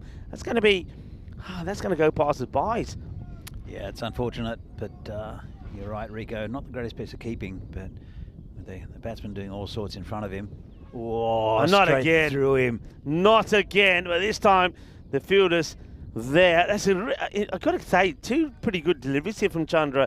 This time round, he's got it right in the spot, but once again, the wicketkeeper, for some reason, I mean, he's not comfortable keeping up here, because that's two mistakes. At least that one doesn't go to the boundary. It does change the strike, which could be a good thing, because Nitin Mill himself yet hasn't really got a big shot in. Maybe generally a Cope that started to go. So what can Nitin do here? Will he go after the spinner? I think he'll have a huge swing at it. Whether he connects or not, don't know.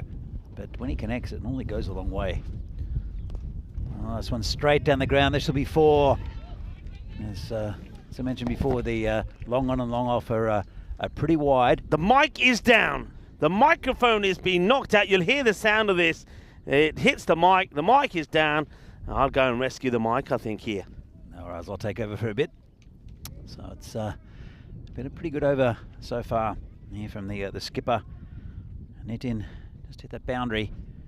He's a big hitting batter, and this is a bit short, and that's going towards the fielder, who does very well out on the boundary to limit to a single. And as you can see, it's a little bit off balance. Good work out there.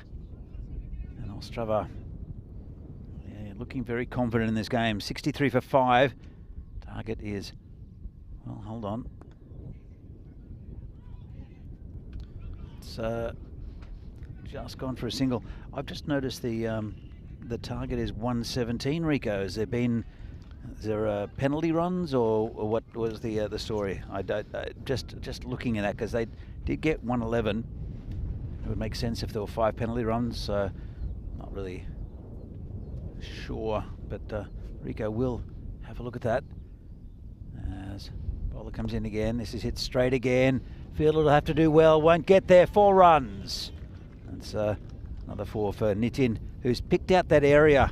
As I said, the long on and long off are very, very wide. So if it gets past the bowler, and it's probably 4 runs. This is what's happening in the next game. Prague Spartans against Prague Barbarians. This should be a really good one from 2 very evenly matched sides. And they've both just lost 1 game each, of the Spartans and the Barbarians. And it is the Spartans who have won the toss and elected to bowl first. So we'll see the Barbarians with Devendra Singh probably opening with a good batting lineup. Again, it's difficult conditions. You can probably hear the blustery, the side of this marshmallow going a bit crazy. Yeah, the news coming in, I've just had a check. A good pick up from you, actually, because that sort of went unnoticed, and we certainly didn't see any signals there from the umpire. But yeah, 5 penalty runs were added because a batter took too long to come in. So I don't know if that was Nitin, who was late coming in, or whether it happened earlier. But yeah, a batter took too long to come in and were hit with the penalty run. So remember, 60 seconds from the fall of the wicket for the batter to get there. That's unfortunate. It's going to be a dot ball, really, where I think possibly, I'll have a look at this again. I think if he leaves this, it may have been a wide. Let's see. Yeah, definitely would have, but he just gets tucked up there, catches a bit of the thigh pad, and no run as well. So that's a big plus at the moment here for Ostrava. Big plus also getting those 5 extra runs. So what a big, I mean, that means that also has an impact on the sort of the runs required for a point. So that goes to 78 now as well.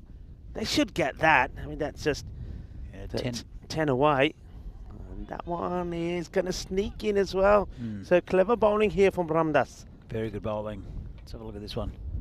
And well, Cope trying to make a bit of space for himself, but he got further away from the ball, which is probably not the aim. Good start from Ramdas. Oh, that plane's being buffeted, isn't it? Just ahead of us is a light plane. I tell you what, I bet that, well, there we go. It's a light plane, and I bet it is pretty windy and turbulent up there at the moment. It's a good capture there by our partner, Spring Media. Hey, this is a brave move, isn't it, from the captain? He went to Chandra when he had other options. He's gone to Ramdas here. He's still got himself, who bowled a brilliant first over. He's still got the likes of Joyce and Sam. Now that's where's this caught him? He's hurt. He's in trouble. Oh, well, he's not running, is he? Surely he said, no, I can't run. Okay, oh, he's in all sorts of trouble. Danny, he's going to have to go down any moment. He's brave to stay standing. And look at this. It's caught him high up on like the hip bone. So he says, no, I can't run. Get back. And in the meantime, that could have been Joseph Cove run out. And then there was an overthrows opportunity, and he says, no, I can't. Oh, that's caught him right on the bone there. Yeah, I thought it might have hit him in the Gulab Jamun, but when that or the Laddu, either one. But oh dear, it's not going right at the moment for Vinorad. And Ostrava are really in the driving seat here. I mean, it's a game they're looking to get their second win here. What a good win this would be against Vinorad. Ramdas pitches up, it's hit down the ground, but the fielder should kick. Well, it needed backing up. That's tremendous backing up from the captain. No, is it captain? No, it's Vincent. Great backing up from Vincent. You would have expected the fielder, this is Joyce and Sam, to do the fielding. Well, it gets through Joyce, but Vincent is there to save his blushes. Otherwise, it would have been 4. Another great over there, only 3 from it. And, well, this will look a little bit different now. As you can see, there's a bit of acceleration there in the last few overs from Ostrava. But, well, Vinorad, not much has gone right for them. They've lost 5 wickets. They lost 3 very early. And these two can't get going. I think the tactic coming around the wicket has worked very well for Ostrava. Seemed a little strange in a way, but has worked very, very well. Have you noticed how well the Ostrava kit blends into the stronger together colours? So it's a kit that we like, actually. I do like the kit, and I like the Ostrava because they're written from top to bottom. Yeah, I'm liking these kits. I'm liking these colours. Yeah, very nice. Very nice. As bowler comes in, Cope misses that one. Well, this is not the Saturday morning that Vinorad were planning on. And Joyce and Sam does come back into the attack. Nice delivery from him. Dot ball to start. Joyce certainly got a fair bit of bandaging on his. It's not his bowling hand, I don't think. Let's have a look at it again. So, and now I do know. Oh, he's just going here. What's happening? Is he retiring himself? He is. He's literally said he could have retired himself out, but he says, I'm just walking. I've had enough. He says, I'm not getting anything on the ball. He said, somebody else better off here than me. So that's Joseph Cope, who says, I can't cope anymore. I've had enough. Somebody else better come in. I mean, the wicketkeeper, how you miss from there, I'll never know. But he gets the second chance. There's a little bit of cricket stroke tennis going on here. He signalled, I mean, he's run out here, obviously, but he also signalled just like he's just a replacement. So whether he's retired himself out or whether he's run out, either way, he's gone. Yeah. And, well, he won't be too happy with himself, Joe, unfortunately, with just a couple of overs left. I think it's a good decision, though. Yeah, if somebody else can come in and really get going, talk about really get going. I mean, you're needing 2 big overs to go. They're needing 46 of 11 balls. So you can see what they need. But another one goes down there. Ostrava, what a start this is from them. And remember, Ostrava, we'll see them in action one more time as well today. They will be taking on Bruno. So that's going to be in the 3rd match of the day. Next one coming up here is going to be a battle between the 2 teams from Prague. The Spartans up against the Barbarians. 2 teams that are doing pretty well at the moment. 4th are the Spartans with a 3-1 record. They'll be taking on the Barbarians, who are 6th with a 2-1. That'll be a wide. Just misses everything, and the umpire will call it. Yeah, the 2 very evenly matched sides, Barbarians and Spartans. So that'll be a cracker next up. And this one, well, I think it's going to fizzle out a little bit with a big win for Ostrava. Vinorad still needs 6 off 10 balls for the bonus. This has been hit pretty well, but as I'm getting buffeted again, this wind is pretty strong. Of course, we had the famous Terry incident, which you keep on bringing up. I don't know if you've remembered that one. I remember it, and very fresh in my mind. Terry actually mentioned it to me when I was, of course, in Cyprus. Because when our tent blew over, Terry did say it was not quite as bad as mine, and that's a nice shot. And that's where the wind comes in handy when you're going sort of over this mid-wicket stroke long on area. So nicely met there by the batter, Nitin, but the thing is, it's all coming a little bit too late here. Well, they've got the point, so that's a plus for Vinorad. They would have liked 4, but not to be, unless Nitin can keep on hitting like that. That was a nice shot. Ball comes in again, charges and misses that one. Is that one thing that I think that you can't take away from Ostrava? They have bowled very well and very intelligently. They've really varied the pace. Look at this one, it's a slower ball, but it's not that it's slower, but look where he puts it. He puts it out of the reach of Nitin. So full credit you have to give to Ostrava here. They have bowled with a plan and they've executed it brilliantly. I think their captain, Gautam Raj Alam, is going to be very, very pleased with this performance. Yeah, absolutely. And as the bowler comes in again. Oh, Nitin's hit this one in the air, and that's 6 again. Good effort from the fielder to get a hand to it. Well, that's the end of the over. And Vinorad are 85 for 6, 1 over to go, and it'll be a really good victory for Ostrava. Well, not yet. Still 32 in 6 balls. It is possible. Actually saw it in Brescia, 32 off the last over, and they ended up as a golden ball, which was pretty amazing. Yeah, 32. I think we saw something similar at the Cardamom Oval as well from the team from Estonia did it. Of course, it was quite unbelievable. So it can be done. So this first ball really becomes pretty key, doesn't it? But I don't think the man who's got the ball here, Guthi, the captain, is going to feel under too much pressure. He bowled a fantastic first over. I think only 3 came off his first. We'll see that come up on the figures here at the moment. But he's going to bowl, well, he wants to bowl the first. The umpire says, hang on a minute, we're not quite ready for you. The captain, Alarm. Just a slight delay here. I think there might be maybe 1 or 2 issues there with the scorers, just getting things right. They want to have it right before this over starts. So here we go. 32 and 6. Easy. And this one is going to be probably 4 of them, because the outfield is pretty fast. So, all right, it keeps it alive, I suppose. It does keep it alive. Just mathematically possible, but highly improbable. Yeah, a little bit of good fortune there for the batter. Gosh, gets a big, thick inside edge and goes into that vacant fine leg area, which now you can see the captain pretty key to just move everybody around one, just to give himself some protection at fine leg. Shot, but is he going to clear the field? No, that one is going to be out.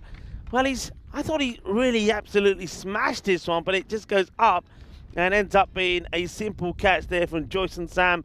So Alarm picks up another wicket, and, well, gosh, I thought he had more of this. I mean, look at that. I thought that's going a long way, but it goes up into the dark clouds and into the hands of Joyce and Sam. Yeah, nice easy take there. Another wicket goes down for Vinorad. They're 7 down now, and no real possibility of getting a victory. And they'll be disappointed, Vinorad. And just if you think that Ostrava, they've travelled a long way, probably stayed overnight, and they are a 3rd division side. This is it pretty well. This is 6. Well, it's Anil Kumar who's hit that one, but it's too little, too late, I think, for VCC. Yeah, I think that wicket, i.e., then being that dot ball, is the one that hurts them. So, as long as there's no errors here, then it'll be, the match is a bit like bit like the England-South Africa match yesterday. And that will seal it, really. It's a dot ball. Interesting that this time round that Vinorad Alam deciding to come over the wicket for some reason. Yeah, I mean, obviously it's a tactic that he employs to come around the wicket. It was the opener as well, and it was Vincent, and it worked very, very well against Vinorad. Maybe a surprise tactic, if anything. This is another swing and a miss. Hey, you know what surprises me is you get to the end of this match and Ostrava are going to pull off a fantastic win. It is the weekend, it's a Saturday.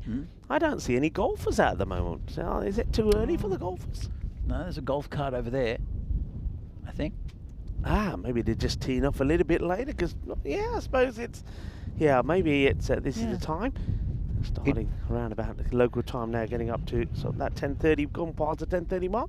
Few cars there around the clubhouse, so yeah, they'll be kicking off here pretty soon. But I tell you who have kicked off and are going to be very happy with their second win on the European Cricket Network, a team that made their debut yesterday against the Dominators and got their win. Well, it's their second win now this time, and they're going to be very happy with the way they played. Congratulations to Ostrava, who have picked up another win here, winning this one by 20 runs against Vinorad. That has really, I think, surprised a lot of people. Yeah, that's a very good victory for Ostrava against a good team in Vinorad. Probably not the form team of the tournament, but who picked up wins against Bohemians and Barbarians the other day. Yeah. And then they've gone down to Ostrava. Yeah, and this is what's coming up next. It is going to be the Prague derby between the Spartans and the Barbarians. Who are the players to look out for here? So definitely the Barbarians, you have Devendra Singh with the bat, Murali Vandrasi with the leg spinner with both the bat and the ball, and also Hadip Medhat has been doing fine as well, but some good plays for Barbarians. Dada Shetty's a good bat. Parth Balodia started off with back-to-back 47s, hard-hitting 47s. So him as well. Neeraj Tyagi, the captain, is a very good captain. We'll see him with the ball, as we'll see Aditya Rayaprolu. So I think they're the big ones. Riaz Ahmed bowled very well this tournament as well. So all those players will be interesting viewing in that game. As we see some interesting viewing here, but mainly it's Ostrava who gave us the highlights. This one's a straight one. This was through Abdul Muiz, who's probably been the best batsman for Vinorad throughout this tournament, and to get him first ball was huge for Ostrava. Yeah, that first over was massive, wasn't it? 2 wickets did fall from it, from the bowling of Vincent. And then we saw a boundary and we thought, well, okay, maybe as Joyce and Sand comes on to bowl. But then after being hit for a boundary, it was that another wicket, a very good catch there. And that was the end of Adnan as well. So 2 batters that were ones to look out for. And then we saw this. I mean, it's a big surprise to see that diamond duck there when Dalton runs himself out. Yeah, I think Sean's going to get the big thanks for coming today, which is unfortunate. But really, it just showed how things never worked at all for Vinorad in the field. And even with the big overs when they were bowling, it was with the bat it just didn't work, and with the fielding it didn't work either. It's an off day, I think, for Vinorad. Yeah, not an off day though for the captain here of Ostrava. His first ball picking up a wicket as well, so everything going right. Mani taking the catch to remove Kuma. Then there was a couple of deliveries that the wicketkeeper didn't get hold of at all. Back-to-back boundaries thanks to some extras, and one man who had enough, and eventually they would find a way to knock the stumps over. It was Cope. Cope made way, and I suppose it wasn't a bad thing. It gave somebody else the opportunity to get out there and smack a few big hits, but by that time it was too late. I mean, that was an enormous one. Had a great effort from the fielder, that was Ramdas, to almost keep it in play, but some big hits. That one I thought was going to go a long way, but it didn't go anyway. It just went straight into the hands of Joyce and Sam, who had a good day today, hasn't he? I think he could probably be the player of the match, because he's put a good knock in for his side. It gets 4 scores, 46 when they were really struggling, and then good performance from him in the field, and he bowled very well as well. So good performance all round from Ostrava. What a start it is for them. They will have one more match later on today, and they'll be hoping to keep in the form that they've shown.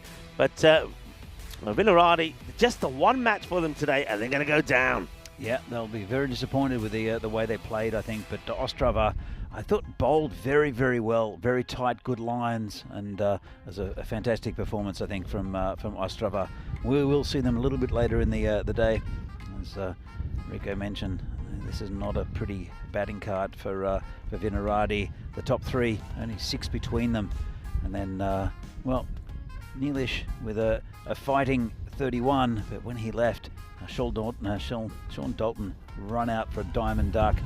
Joe Cope, who was run out but kind of retired. Nitin Meal tried at the end with a nice little 26, but it just nothing went for Vinorad at all, especially after the top three batters went for not much. Yeah, it didn't help, and what didn't help either is the penalty runs as well, which took the target up. Fair play to Ostrava as well. I think when on a day like today, to keep the extras, particularly the wides, down just to 5, they've done a very good job. And the bowlers there, plenty to be happy about, and plenty of good signs there. So the captain using Ajay Raj as well, who bowled very well. Ramdas put a good performance in as well. But I think it was all the openers really there. Vincent and Joyson did the damage early on, and the captain himself, Alam, gets a good one in there. So a good win for Ostrava. That means that they will move up to 8 points, and certainly that'll help them to try and finish in the top 5. The next match, of course, coming up in just under 20 minutes time. We're going to see a little bit of a derby from the teams from Prague. The Prague Spartans are taking on the Prague Barbarians. So short break coming up now, just under 20 minutes. Get yourself a coffee or a cup of tea, and then come right back, because myself, Rico Full, and Danny Hudacek will be talking you through match number 27. So join us back in about just under 20 minutes time. Hasta pronto, mi familia.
This European Cricket Network event is proudly brought to you by HCL Software and Paramatch.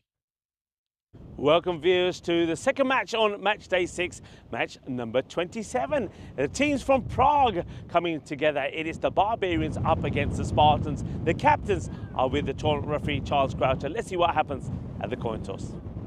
Welcome to the toss for match 27 with Spartans versus Barbarians. Be Barbarians to call. Tails is the call, and it's a head. We wanted to bowl first.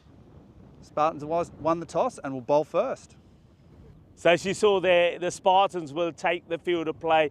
They have a 2-3 record. Their opponents, on the other hand, though, are pretty close to them as well. So this should be a close game. Some of the key players to look out for with the Spartans, I think Dominic is going to be pretty key. He's got 100 runs to his name, 180 to be precise. And over to the other end, to the Barbarians, I think Devinder Singh is going to be quite key as well. So the news from the middle, Danny, is that it is going to be the Spartans that are going to be in the field. Danny Hudacek will tell us a little bit more about the two teams and some of the key players to look out for.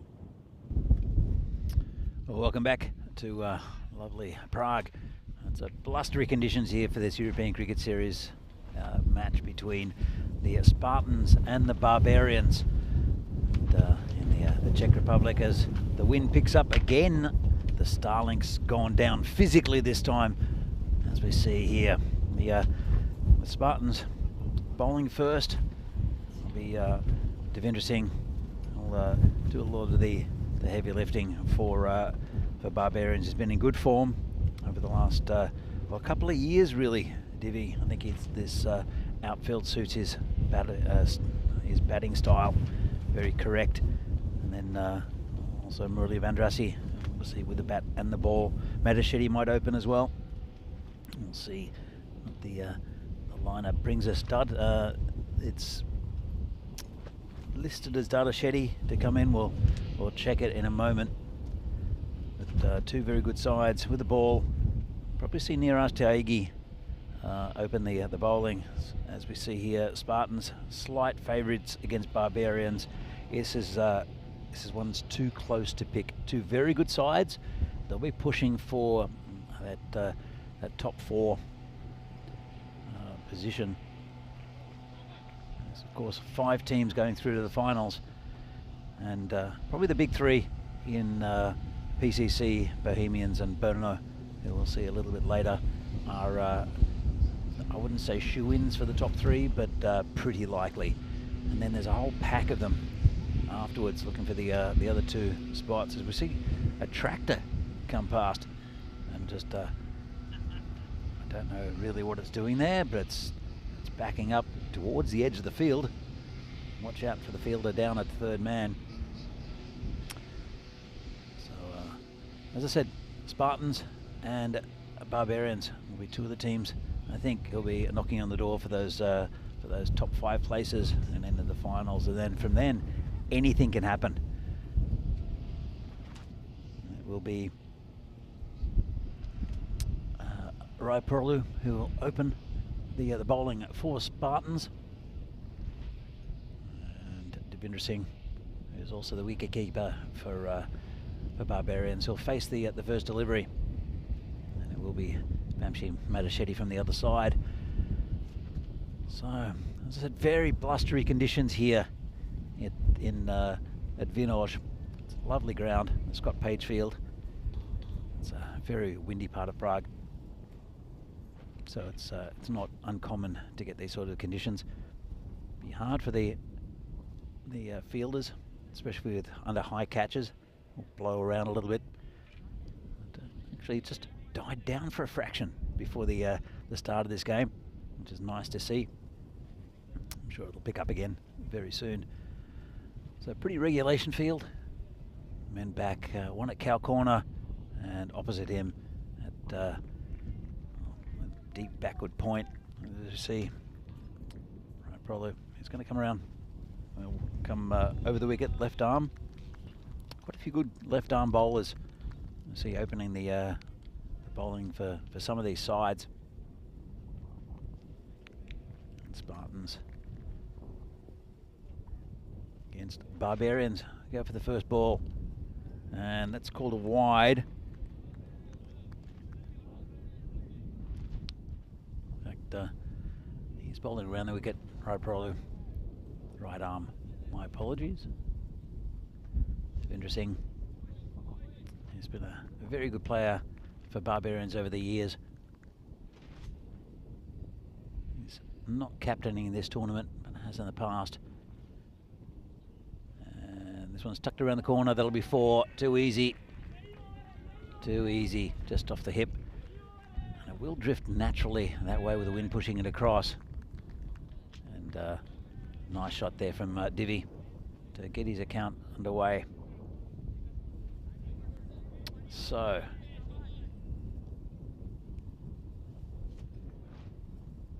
right, probably he's been a good performer for Spartans in this tournament so far, opening up the bowling. Usually pretty tight. Devinder Singh, a very correct batter. Probably a few years ago when this outfield was a lot slower, just didn't suit him, tried to hit the ball too hard. Now he doesn't need to, just plays his normal game. This is down leg side again from Ray Prolu. Just can't stop pushing it down that way at the moment. As you can see, big swing. Just need to start a little bit more outside off stump. So the been a few big scores last year. 100 from player that was in the air just over the top, 4 runs.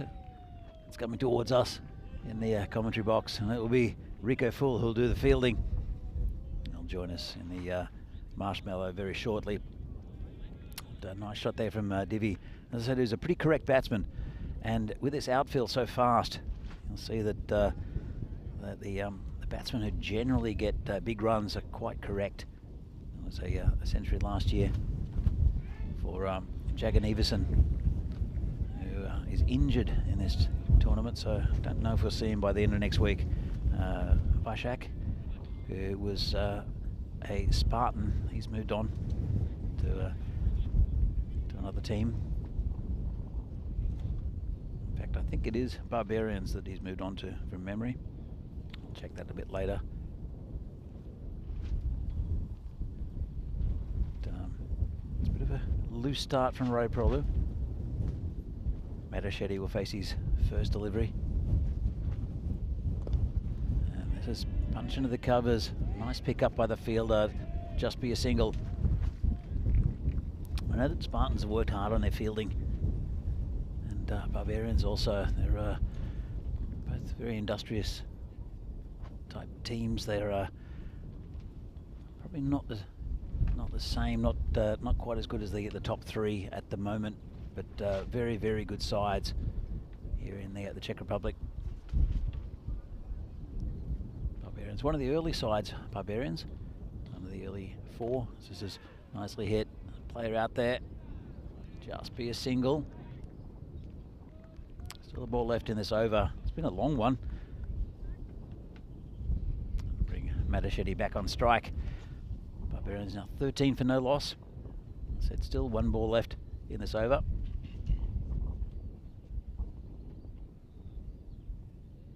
We Madashetty to face. It's a bit full, hitting into the covers. Just the single. So at the end of the first, Barbarians are 14 for no loss.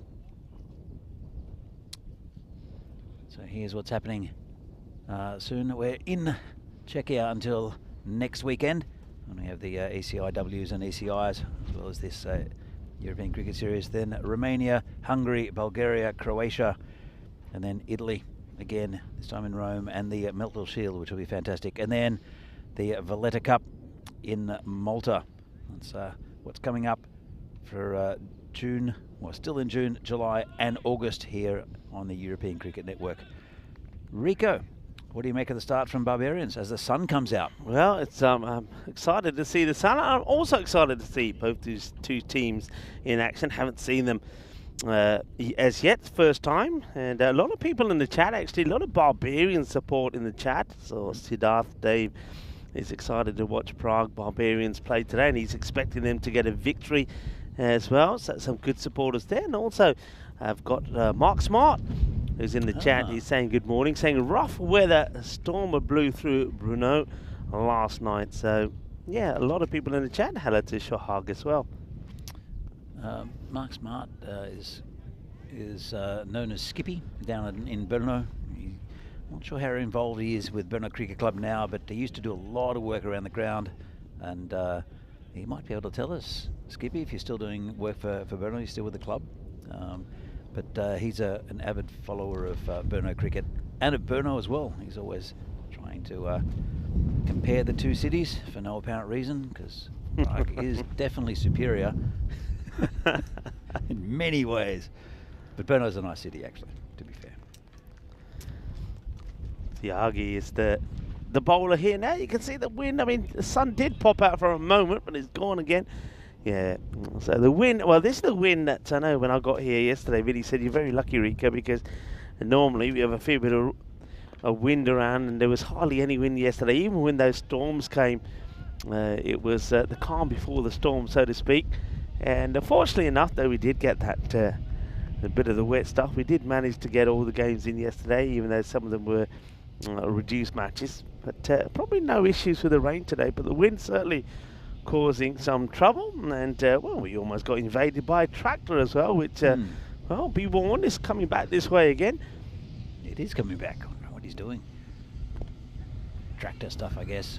Nice pick up. And that's a dot ball. Here he's coming back. Two teams. What's he got on the front? Well, I don't know what he's doing there, but it looks like... I think he's just carrying stuff around. I don't know what that is.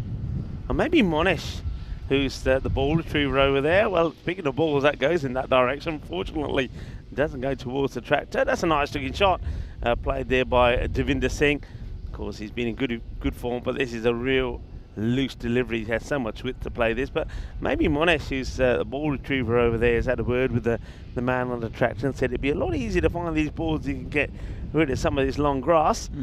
Let's see if Monesh gets his wish. Monesh and Yogesh are the two ball retrievers who got plenty of camera time yesterday, and this one is over the top. The fielder, the chase is on, but he can't get there.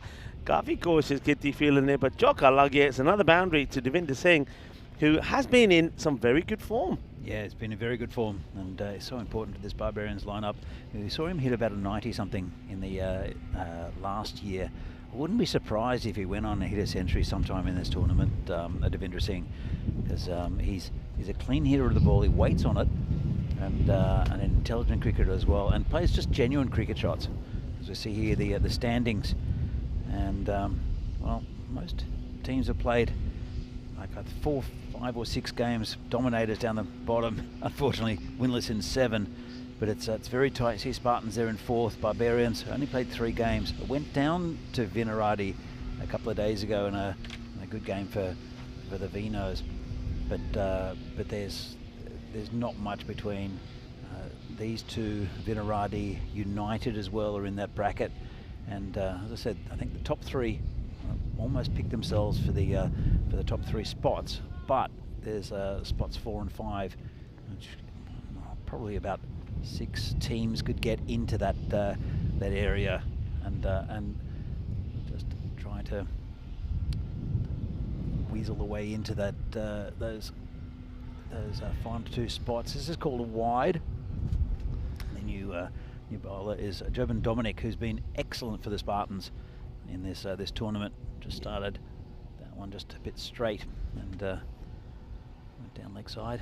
Yeah, just straight his line. I mean, these two teams so evenly balanced, and that's why I think the win predictor there, you can see, has them very close to each other. 53% to 47 at the moment in favour of the Barbarians. Barbarians will be hoping that they can get a good victory here.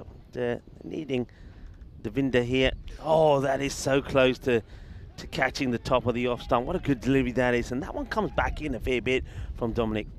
Yeah, it's a nice ball. Kept it a little bit low, I think. Came in a lot. So as I mentioned, this pitch, if it gets a bit of water in it, it does tend to even out the pitch. Whereas it's been pretty dry apart from the rain we had yesterday, and so might get some cracking underneath the surface of the clay, and you might see some. That's when you get some of the uneven bounce. Dominic comes in again, bowling to Devendra. Waits on it, gets it past the fielder. This should go all the way, and does. Good effort there from Riaz Ahmed, but unfortunately for Spartans, couldn't catch up with it. It's very fast, that part of the ground, and the wind is pushing it that way as well. You can see where Riaz started from, because he left his cap there. It blew off where he started from, and then the headband bandit makes a good throw at this. I mean, he's a bit unlucky actually, because I think he gets just a little Tortuga bounce just before he's able to get the hand out to it. The ball bouncing over his arm. Top effort, but he can't stop it. It's going to be 4 runs. So Devinder Singh certainly doing most of the early running here. 24 of 10. So Mehdi Shetty 3 or 4 at the moment. So it's in the air. Players coming around. 2 of them coming around. Collision. Ooh, takes the catch. Well, that's a big wicket. Thought the Tiagi and the other fielder out there who took that one were going to collide. It was looking risky. That's Ryan Prolu actually. Let's have another look at this. It's an incredible catch, because he sort of just leaps in front of the fielder getting ready. That's it. Niraj Tiagi was it's his catch. He's in the position to take it. He's all set. The ball's going into the palm of his hands, and then from nowhere you see Raya Perulu just springs into action, and he takes it out of his hand. Look at this. That's quite an incredible take. But I mean, it's not his catch, Aditya. He's a little bit for. If he dropped that, they would not have been happy, because that's the big wicket of Devinder Singh. Not the right shot to play there from Devinder. He gets tucked up with the heavy ball. Should have really been looking to play that somewhere on the offside. Maybe the uppercut was the right shot, but it gets heavy on him. Goes for the shot down the ground, high in the air, and the catch gets taken there. And well, Aditya takes the catch, but probably it should have been left for Tiagi. Oh, that's a good ball first up. It's Murali Vandrasi, who's the new batsman. Have a look at this. Came in a little bit and just beat him outside off. I was envisioning a huge collision between those two, and but luckily that didn't happen, and also fortunately for Spartans, they held on to the catch. So it's a big wicket out of Divi Singh. This one tucks up the batsman. It's been a good start from Dominic, who's a very good player. Yeah, he's proven his worth, hasn't he? Bowled very well. Started with one that was a wide down leg side, but since then he's got his line right. And now Vandrasi, the captain, comes out, and he knows he's got to get a good innings together here. Mehdi Shetty hasn't really got going. It was Singh who was doing the early running. Here comes Dominic bowling to Murali, and leaves it outside off some, called a wide eventually by the umpire. Let's have a look at this again. I didn't think it was so wide. No, that's not a wide ball, is it? No, I did see that coming back in. That's a tough call, really, from the umpire. Umpire Shushant Vishal are the man out there in the middle. Farouk is the third umpire, and of course it's nice to see the sheriff back in town, Charles Croucher, after a day off yesterday. Yeah, he's a good guy, Charles. Does a lot for Czech cricket, or did a lot for Czech cricket, and then well, now that's gone down. One of these catches, yeah, it has caught a bit of the inside edge, you know.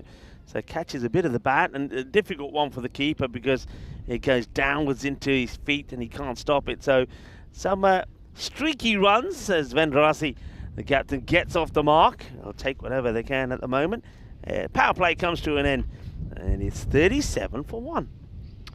Yeah, pretty good power play for the Barbarians. Would like to have kept Devinder around for a little bit longer, but pretty good power play. They'll be happy with it. And well, Spartans, as I said, this is going to be a very, very even game between two good sides.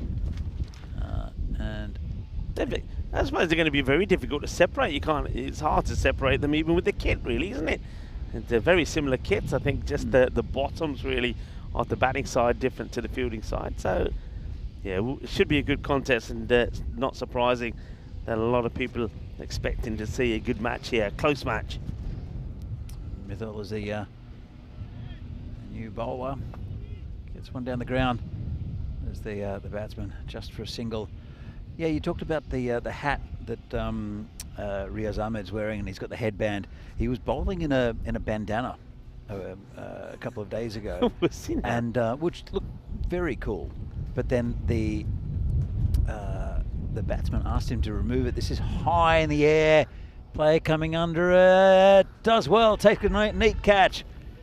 And that's same man again. It's Rai Prolu, who judged that very well. It is going, I guess, against the wind in a way. And just got under it, and it held up. Earlier in the week, that would have gone a long way back. But really well judged catch there from Aditya. That's another wicket down for the Barbarians. Yeah, captain got a streaky 4, didn't he, to get off the mark, and this time he goes down the ground. I just get the feeling he's relied more on timing than power, and unfortunately for him, he's put it more or less in the hands of Aditya. And Aditya this time round, he doesn't have to steal that one off anybody. That's straight down his throat. It's a good wicket to get. So see the Barbarians now, they're going to struggle here. 38 for 2. One of the key batters has gone back already. What can Hardeep Medap do, who comes out here in this number 4? He's a good batsman. He's Hardeep. That one's hit square just for a single. So they bat pretty deep, do the Barbarians. Well, but Spartans are a very good side. That, as I mentioned, I think it just hung up in the breeze because it's coming from behind us, so it's really pushing in that direction. That's right. So behind square, it's just going to race away, and so anything tucked around the corner, and it is fast with that slight slope. Oh, great bowling again. And but hitting into the breeze, hitting into the wind is going to be difficult for these players I think today. If you're going to go down the ground, you've got to hit it hard and flat, haven't you, really? I think if you go the aerial route, the wind is going to get hold of it and bring it back in. Bowler again. Just plays it back. And that's no run. It's been a really good start from Mithol. They're bowling a good length, aren't they? That's what I've noticed here. They're not pitching too many up. They're bowling that heavy length of ball. Is being played by the batters around about just above that rib cage, chest area. Makes it difficult to get away. This one's pretty full, hit down the ground. Should just be a single. It's again Aditya who does the fielding. And well, it's a little bit slow going at the moment for Barbarians after a good power play. Really good over there from Mithol. That's only 3 from it and a valuable wicket. And at the end of the 4th, Barbarians are 40 for 2. Yeah, I suppose you'd expect maybe today to see that perhaps some of these scores slightly lower than what we saw yesterday. Yesterday was, of course, started off with that quite an exceptional run chase where the Bohemians chased the 157 required for victory. We also saw Prague CC put 162 on the board in match number 23, and we had a big score from Bohemians in that 8-over-a-side match against Ostrava. So when they scored 171, which is the highest score that Vinny was saying that we've seen here in Prague so far. So that was a big score. Was that off 8 overs? That was off 8 overs. And that was when Buyan scored his century as well, which was quite incredible. So yesterday was high scoring. Today, maybe because of the wind, it may be a little bit less than that. That was a nice shot being played there, Medashedi, but unfortunately for him, it's gone straight to the fielder. A little bit of spin comes into play as it is Fayaz Ahmed with the ball. Yeah, it's a good option to have in Fayaz Ahmed with the left armour. And big swing and a miss from the Barbarian. Comes in again and hits straight. Just cut off that time by Aditya. He did well. It seems to be a trend. I think that fielders are just stopping runs from being scored rather than go for a difficult catch. And I understand it. I just find that quite a few of them I've seen in this tournament really backing off catches where you could take 2 paces forward and take a pretty regulation catch, and they've eased off just not to get the run scored. So I'm not sure if it's the same in other places around Europe, but what I've seen from here and also in Brescia to a point, unless it's a gun fielder, which we saw quite a few in that Italian tournament. Yeah, I think a lot depends also perhaps on the field and the outfield you're playing on. I get the feeling that here on this field, that's been hit pretty well. Of course, we're talking about the ground here, which is the Scott Page cricket ground. I think here you probably, as a fielder, do fancy yourself to get a dive in and a slide in, because you know it's pretty soft. It's a pretty nice field. Whereas in some places, you mentioned there, Brescia is probably a ground that you're probably not going to want to be diving around too much on. True, that's very true. And look, if you saw the ground last year here, it was quite sparse and it was very fast as well. Here it's still very fast, but it's just because we had good rain before the tournament, it's nice and green and a good surface to field on generally. Yeah, and I want a very good example of how the fields and how you go about changing the way you field on the field is in Cyprus. We started in that Ipsonos cricket ground, which because of the heat, there was no grass. It was very, very loose topsoil on top, a lot of gravelly pebbles there as well. You wouldn't want to dive on that. And we saw a few players who did and end up with cuts and bruises and torn trousers.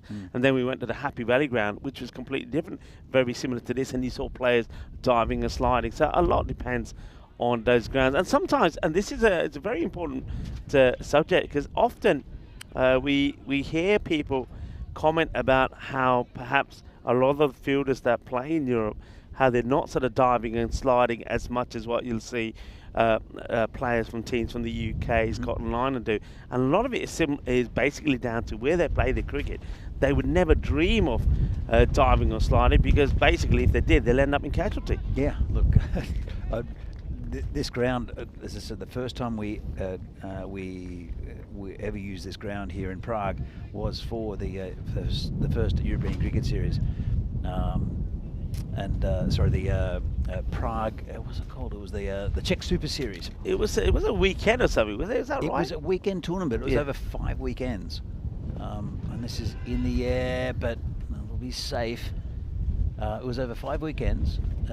Again, it was, if you look back at it, it was really the embryo of what was going to happen. Everyone was playing in whites. I know that Vinorad had issues because they'd ordered shirts without numbers on them, and then they didn't want to get numbers printed on just quickly, so that they were stapling A4 pieces of paper on their backs and all sorts of random stuff.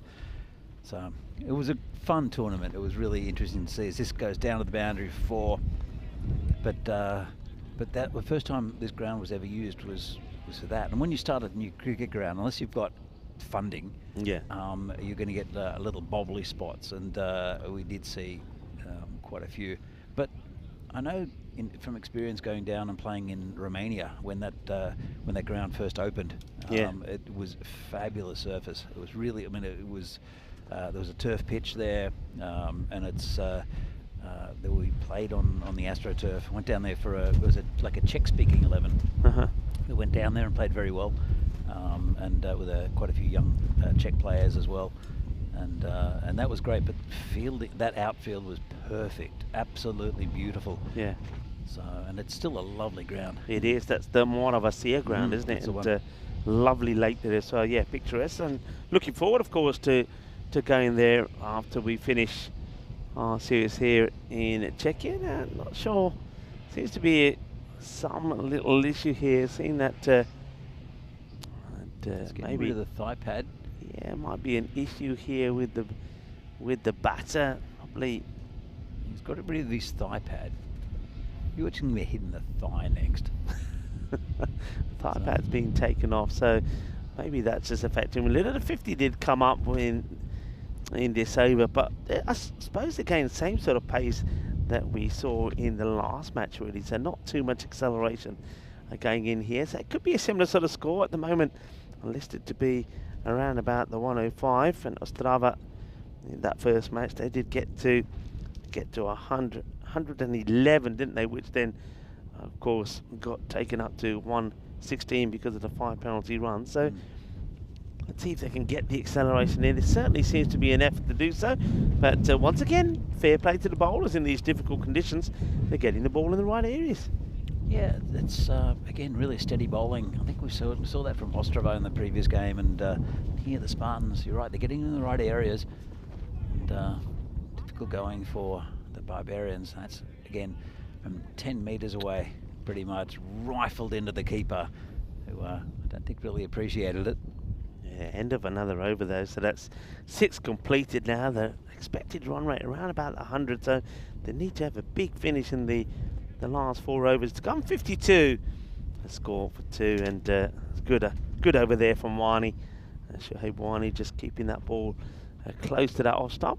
The batter still having some issues with sorting. Well, he gets another thigh pad out. That's what he's done here now. So he removed the original one, gets another one out there to see if this one suits him any better. As we have a look, it looks like that Mithal is going to come back, and why not? He's 1 over, has already only just cost just the 3 runs, and he picked up a very important wicket as well, didn't he? He did, and look, the run rate's slowed. Look at these 2 batters, 13 or 15 for Matashetti, who opened, and Medhard's 5 off 6. They really need to take a few risks now, Barbarians. Mithal comes in for his second and hit down the ground, and this should be 4. It is. Well, hit it nice and straight, and the fielders just weren't too wide, the long on and the long off, but just pretty well hit by the batsman Matashetti. Yeah, that's what they need now. They need a flurry of boundaries, and that's a good start. He waits for this nicely and crunches it, and I think the key there is hit it nice and straight with the 2 men straight and not able to cut it off. And that field, a very straightforward field at the moment, 3 on the leg side. Then on that offside, long off, and a sweeper out on the offside. Oh, straight back of the bowler, does well.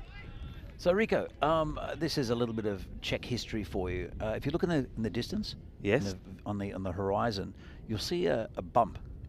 I do see a bump. It's a mountain. It's a mountain called Žip. Now Žip is very important for the Czech Republic, and I'll come back to and after this ball.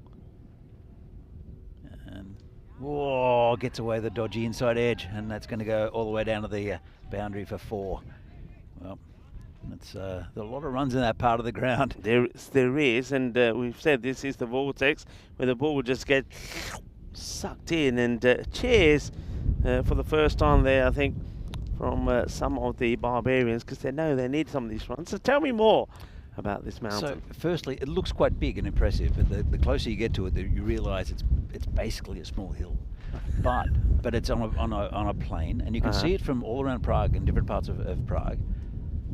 As the bowler comes in again, and tucked around the corner, there's a fielder out there, just be a single. Actually, the fielding's been pretty good by the Spartans.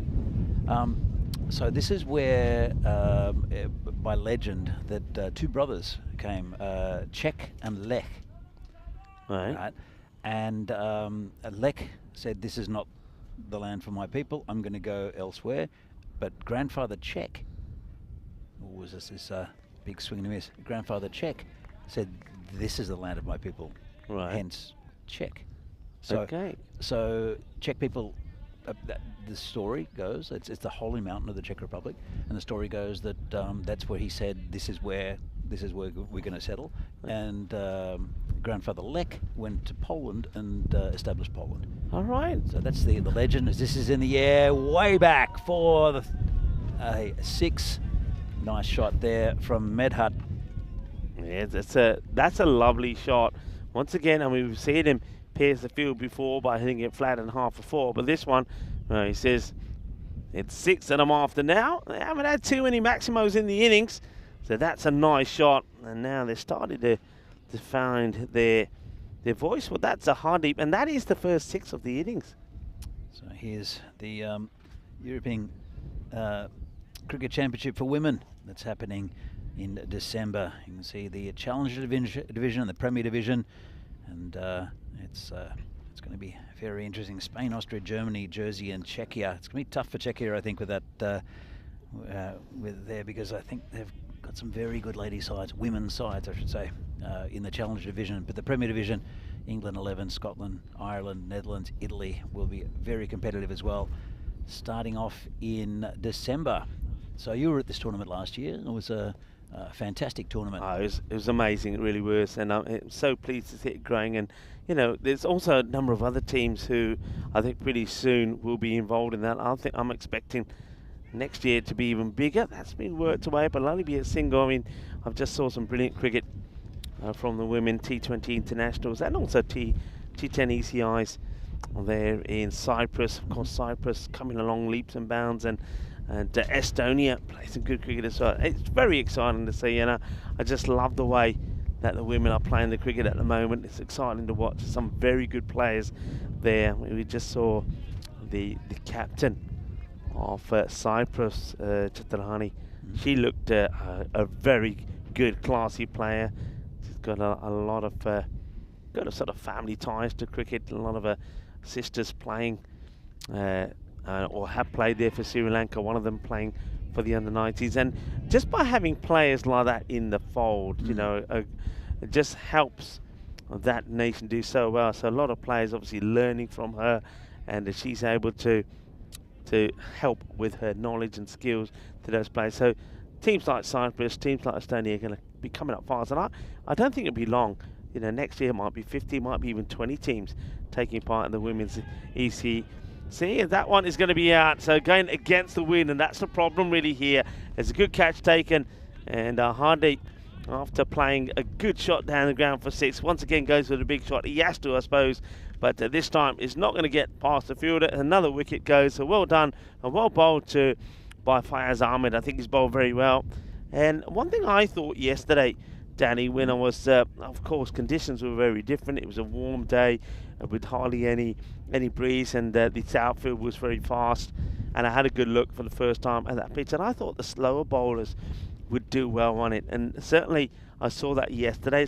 Slower bowlers getting some success, and here again it's good to see that Fayaz Ahmed certainly using these conditions to his benefit, not just the pitch but also that wind, and gets another wicket. We'll see how what we haven't had much of in the Czech Republic is good left arm spin bowlers, and there are a couple, one also for PCC, who we'll see later on in this tournament. Again, we haven't seen too many left arm spin bowlers, and I think that in Faiz Ahmed here, it's just something a little bit different. With spin, with 50-metre boundaries, it's difficult. Yeah. But it is also a very good option. We'll see another good spinner a little bit later on in Naveed Ahmed for Bruno. We'll be playing, I think, the next game against Ostrava. It'll be interesting to see Bruno again.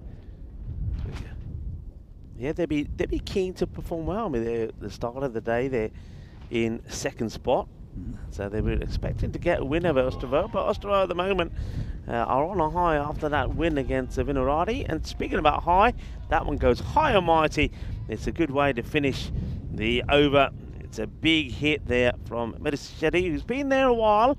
Hasn't quite had things go entirely his way, but smashes that one for a big 6, and the score at the end of 8 overs, 77 for 3. So 2 good overs are finished. It could get to that 100 mark here, but still, you'd expect that Spartans should be able to knock this up quite easily. You really want, again, I think on a day like today, maybe that 120 is what you're looking to try and get to.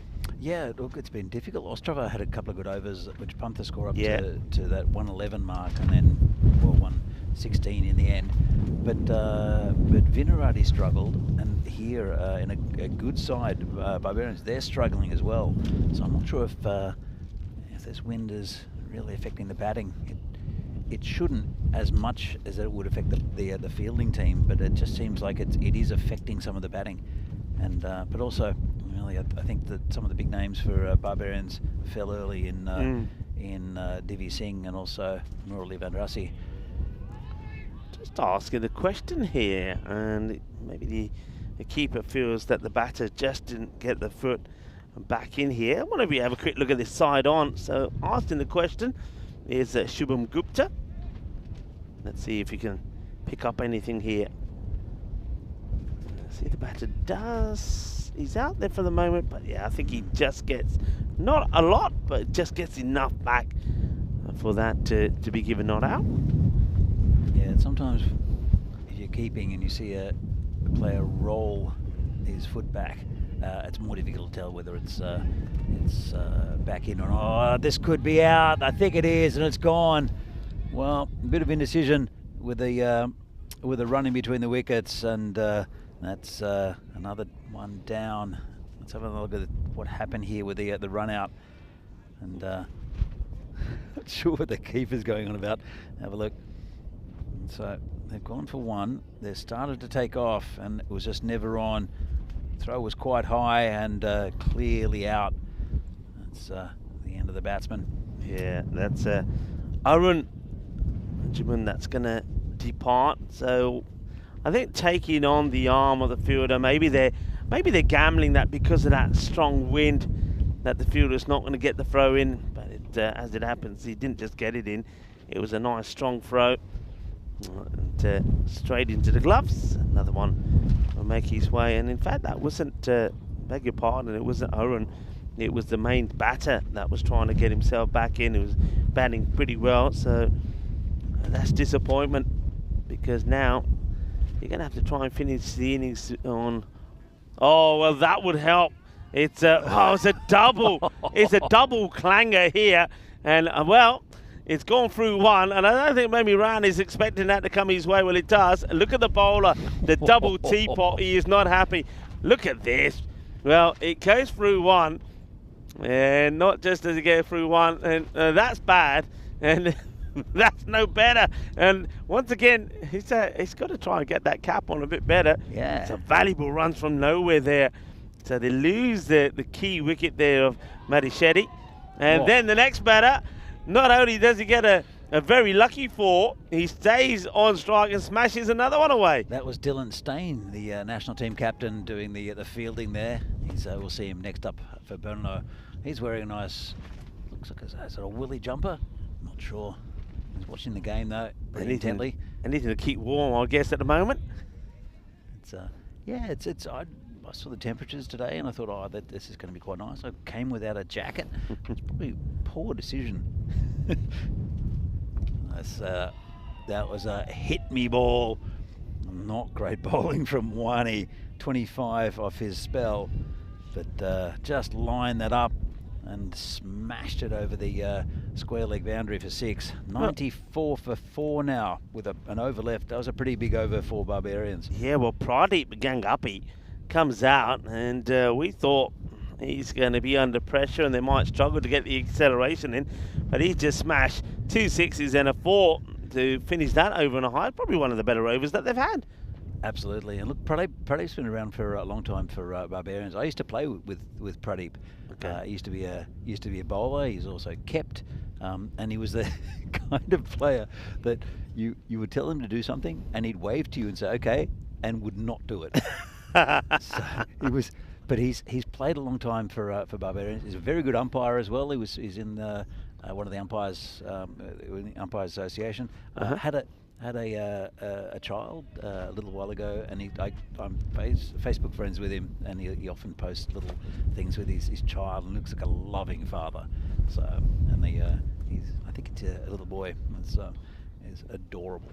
So, all right, Niraj Taigi, only final over, and little inside edge. I should get the just a single there, slight mishit. Bring Pradeep back on strike, who's 16 off 4. Yeah, that's the right thing to do, isn't it? Just get a single the very first ball and just hope that Pradeep and Ganguly can just smash a few other out of here. And maybe they can. I mean, maybe they can get close to that 110. That'd be a real turnaround if they can. At the moment, expected it around about that 105. Well, Niraj has been a good bowler for Spartans for quite a while. Plays for the national team as well, and this is high in the air. Keeper's under it, should be gone. And he is. Well, that's the end of Pradeep Gangappa. But good little cameo. Another wicket goes down. Yeah, nice catch there taken by Gupta. Again, none of these that are going to go high up in the air are going to be easy. The wind is going to make that grizzly move around plenty. But gets into a good early position, holds on to the catch, rewards Niraj Tyagi with a wicket. That's going to be his first, 1 for 13. So 4 balls to go in the innings. Let's see if the new batter can get hold of a few. He knows, well, it's going to be swinging right from the go. And, this looks like it's Lal that's come out. So there's Tree Lal or Tripperary. Morse is in the air again. Another fielder under it. Good Tough luck. catch. Takes it. Well, Tree comes and Tree goes. That's the end of Tree. Well, the tree is going to be down. And he's on his way back. He's going to get a golden. Goldie will catch up with him. Had to go for it there, doesn't he? So Dipuri Lal goes for the big shot. Skies out. This is a very good catch. I said good luck because this ball is going to be swirling all over the place. What a great catch that is, because you can see he's had to take it a fair way away from the body, which makes that difficult, but no mistakes at all. That's a tremendous catch. Well, it's the man in the shades who took it. It's also a man in the shades who's bowling, who's on a hat trick, is Niraj Tyagi. Comes in from around the wicket, and well, it's hit down the ground. Should just be a single. I've got a bit of a knack of when there's a hat trick of cursing bowlers, and they bowl wides. Yeah. And then I think Phil G has a curse where they bowl no balls. That's right. So, I think Vinny was saying to me, that if it's a wide, say it's a hooter check on a hat-trick ball, and I think it was a no ball, and I can't quite remember what terminology he used. Was it a filthy or, well... Yeah, filthy, that's the one, yeah. I like it. But that wasn't filthy. Actually, it's a pretty decent hat-trick ball, but batter's played it out fairly well. That's a bit of a shame there from the batter, because you've got to try and get something on this, and Harun just completely misses it. So are they going to get to 100 or not? Need a boundary? And no, they're not, because it's full, it's straight. The timber's been rattled, and it's going to be a low par score of a 96. 96 was 7. So got to defend that, and that's going to take some doing. So here at the moment, it is the Spartans, you'd have to say, that are well in control, to the displeasure of a lot of the Barbarian supporters in the chat. Yeah, look, what a fantastic last over from Niraj Tyagi. He is a wicket-taking bowler. He's taken 3 in that over, and after a little bit of a fight back from the Barbarians in the previous one, they've got them for under 100. I don't know if it's going to be enough. Could be a golden ball, Rico. Well, look, the conditions, the way they are at the moment, I mean, batters are finding it difficult to get runs. I mean, sometimes the ball is assisted a little bit with the wind, but I think more often than not, the wind is playing its part and keeping the ball in the field of play. We certainly saw that a few times in the day already, and also in this inning. So it's going to be difficult with that man, Horan, who's out there. He had a few issues. He saw that one go past him. And then we saw another comical moment earlier. Nothing comical about that. Adita comes across and he snoops hold of a good catch. And he wasn't only to do it once, but he took hold of another one out there in the deep. And there it was there. So he's certainly got good, safe hands. And he's put his team in a good position, but helped with some good bowling. Niraj Tyagi take about 3 for 14. Yeah, look, I thought it was a very good bowling performance from Spartans all up. There were a couple of loose overs, but generally it was excellent from the Spartans. They held the catch as well, and it was going to be a very tight game still, I think, between two very even sides. But Spartans, I think, a little bit on top in this game, maybe with 96 on the board, just not enough. And you see the run out, but it was a pretty good performance, as I said, from the Spartans. One big over, the ninth. The Barbarians came back into it slightly. That was some good hitting from Pradeep, That one was dragged short and 6 runs. But after that, it was the Niraj Taigi show in the final over, with Pradeep going first ball of that over, and then a golden duck for the next batsman. And he also picked up another wicket right at the end of the final ball, to the left-hander Arun. So good effort, I think, from the Spartans. Two very evenly matched sides, and we'll see the scorecard in just a moment. We'll see the Vinorad cricket ground here, and the sun's come out again. It's pretty cloudy, so you might see it pop in and out. So up top, it's a good start from Divi Singh, as per normal, 24 off 11. The scoring dried up a little bit after that. Vamshi Madashedi contributing 30 off 22, but was going at a runner ball for quite a while. He was a man to run out, which was unlucky. Vandrasi missing out, and well, a few runs from Medhat, and also Pradeep at 16 off 5. Bowling figures, well, Taigi with 3 in the last over, did very well. Very economical over as well. That one of Taigi, Dominic, Mithol and Faiz Ahmad with wickets as well. And you can see Rai Perulu going for 14 off his first, and Wani with an expensive second over. But apart from that, very, very tight. Only 5 wides. So a good effort in the field from the Spartans, who I think will be very happy with that. So Spartans need 97 to win. Barbarians will have to bowl very, very well to keep them under that, and we'll see if they can, if the Spartans can get the 97 they need, or whether Barbarians can hold them under that in a few minutes' time when we come back to the second innings of this game. See you then.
This European Cricket Network event is proudly brought to you by HCL Software and Paramatch.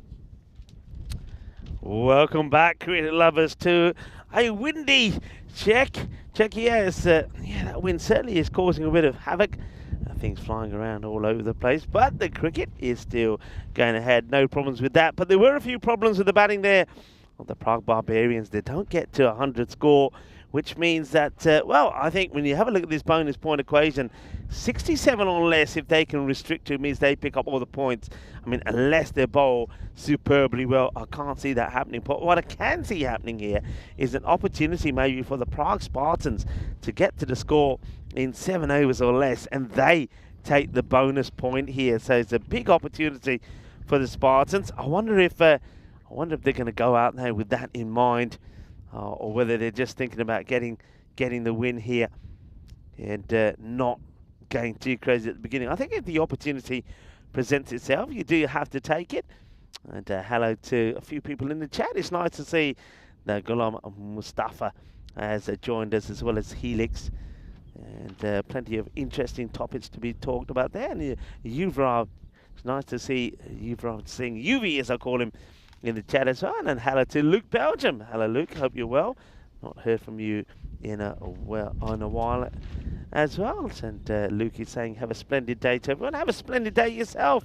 And one team who could have a splendid day, and that is the Spartans, if they knock off these runs pretty quickly. I'm Rico Full, part of the European Cricket Network, and I'm delighted to be working alongside Danny Hudacek, who joins me back in the cube. I have to say, Danny, the cube is still here, just about. It's being buffeted, but it's still here. I know that it was probably Alistair who put this up, and he's a bit of a behemoth when it comes to tent building. So it's still here, and we haven't lost a tent, which is good. Lost lots of other stuff. Yeah, I mean, I was told this morning when I came in by, I think Venki told me that he said the tent had moved a fair bit because a lot of the pegs had come out. They had to re-peg it down. So it did try and walk off, but luckily it didn't get too far. Right, here we go. Here's the reply. And, oh, that is so close to getting the stumps. It's going to be stopped on the boundary. Now, this must have caught a bit of the bat here, because otherwise this is cannoning into the stumps. Oh, he's got so lucky. I mean, that might have even touched a bit of the base of the stumps there, but the bail stay on, and he gets extremely lucky. Very, very lucky there. The batsman to still be around, and it's the left arm of Purohit. So as I mentioned, there's some very good left arm bowlers now opening the bowling for quite a few of the sides. And Purohit's one of those, as this one goes just outside off stump, gets across the batsman. Interesting, it's Balakrishnan to open. So Kasi with the very good Jobin Dominic, who got off the mark with that one. In fact, it's Dominic who's facing now, as Balakrishnan, who got the dodgy inside edge. I want to see the back of Dominic very, very soon. The Barbarians, he's a class act. So it's just tucked around the corner for a single. Yeah, looks like he's just looking to just get himself in. You see, he doesn't try to hit that ball too hard, just helps it along on the leg side, takes the single, gives the strike back here to Balakrishnan. Comes in again. And he's hit back to the bowler. And, well, it's Balakrishnan. I'll have to go. Kasi, only just getting the one. And Barbarians make an early breakthrough, caught and bowled by Purohit. And that's exactly what they liked, the Barbarians. So I think it's going to be a pretty close run game between these two. Yeah, I don't know if Balakrishnan is the normal opener, but the Purohit is the bowler, but it was a poor hit, wasn't it, from the batter. Balakrishnan is going to have to go back. Is a very easy caught and bowled opportunity that doesn't get put down by Mayank Purohit. So that's the end of Balakrishnan. Just going to get a run to his name as he makes his way back. So the Spartans, not the start that they wanted. So it's going to be Ahmed now, who bowled beautifully, who comes out to join Jobin Dominic. Yeah, I'm surprised Path Paladian hasn't come out Once again, good piece of bowling. Path, maybe it's a little bit too early, but he's been in pretty good form in this this tournament, especially on the first day. But and there's Faiz Ahmed, who is at the will be facing Purohit. Been a really good over, 1 ball left of it, and well, just as you big them up, they bowl a wide. Might have clipped a bit of pad. No, it's definitely called a wide by the umpire, and it'll bring Jovan Dominic back on strike. Yeah, this one just hits the deck here and just really takes off. That's why the keeper is not able to stop that. That's the Devendra Singh who's behind the stumps. It takes off, goes big on him. That means that Dominic gets back on strike. The batter's also able to turn that into 2 wides. That's another wide. Another one. Yeah, another wide. And well, just as you big them up, hey Rico, they start bowling all over the place. It always seems to be the way, doesn't it? So Terry Richmond also joins in the chat. Hello, Terry. I hope you're well. But yeah, you, Raj, I hope you're well. Haven't heard from you for a while. What have you been up to? Comes in again towards right in the block hold. Did well to keep it out, just be a single, and again just rifled it in at the the keeper from point blank. As we see here, 55 matches since the golden ball. This is a pretty good candidate for a golden ball, Rico. Apart from the fact that United are not involved. Yeah, well, no, yeah, fair play, United, of course, have been involved in 3 golden balls. So, yeah, we often say, I know Charlie always says this to me as well, that when it's a sort of a low-scoring match, the potential of it going down to, we always think about the opportunities for teams to try and take the bonus point, but quite often it ends up being a real sort of fist fight, and it goes right down to the wire. And this one could have that feel about it. There's the first over. They don't get too many away from it. Speaking of fists, on this day in 1986, it was the famous hand of God goal from Diego Maradona. As that one gets played up in the air, that's a better shot, and that's going to be 4 runs. Just needed that boundary, I think, just to take a little bit of pressure off there. So yeah, on this day back in 1986, Argentine football soccer player Diego Maradona scored his memorable hand of God goal when the ball struck the back of his hand, and the referee mistakenly said it was the head. That helped Argentina, of course, defeat England in the World Cup quarter-final game. Argentina went on to win the tournament. So I'm pretty sure that it's the same game that he scored the hand of God as he scored the goal of the century. Yeah, that was it was the 2 sides of Diego, isn't it? First the hand of God, and then there was no doubt, of course, about his second goal when he just dribbled past all of the England defenders and made them look silly.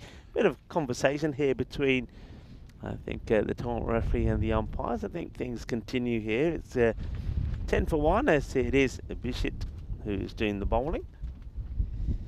Yeah, it's Bisht will come in and outside off stump. No runs.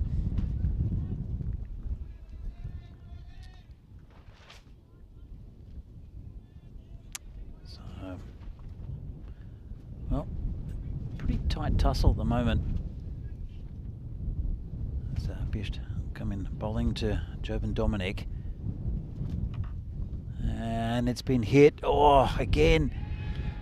Could he have attacked that? The fielder ended up and went over the boundary for 4. Let's have a look at this.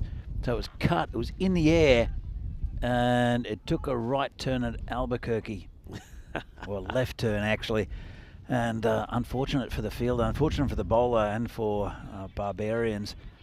Again, it's one of those where probably a better fielder might have gone for the catch and taken it, but just in 2 minds there, and ended up being 4 runs. Oh, he's overcommits the non-striker, but the throw goes into the keeper. Yeah, just a little bit over keen there, I think, Ahmed. And Dominic, as you can see, just saying there, hey, calm down, we don't want to lose. There he is again saying, look, just take it easy. We don't want to lose another wicket cheaply like that. Yeah, you're saying that timing issues. He's been moved from India to Toronto now. And, well, I hope things are going well UV. They will take the single on here, and that's good quick running there from Jobin. Gets there, gets the single. So Ahmed was keen to get on strike. He's on strike here now. Let's see how he goes. It's faced one ball, but hasn't scored yet. I'd love to be keeping up with the chat as well, but I'm having computer issues today, unfortunately, so I can't do that. Hopefully a little later on, or maybe tomorrow, I'll be able to chat more with people on the YouTube chat. That'll be nice. It's always great to keep up with everyone. End of the over, so to score sort of similar to where the opponents were really at this point. It's around about that.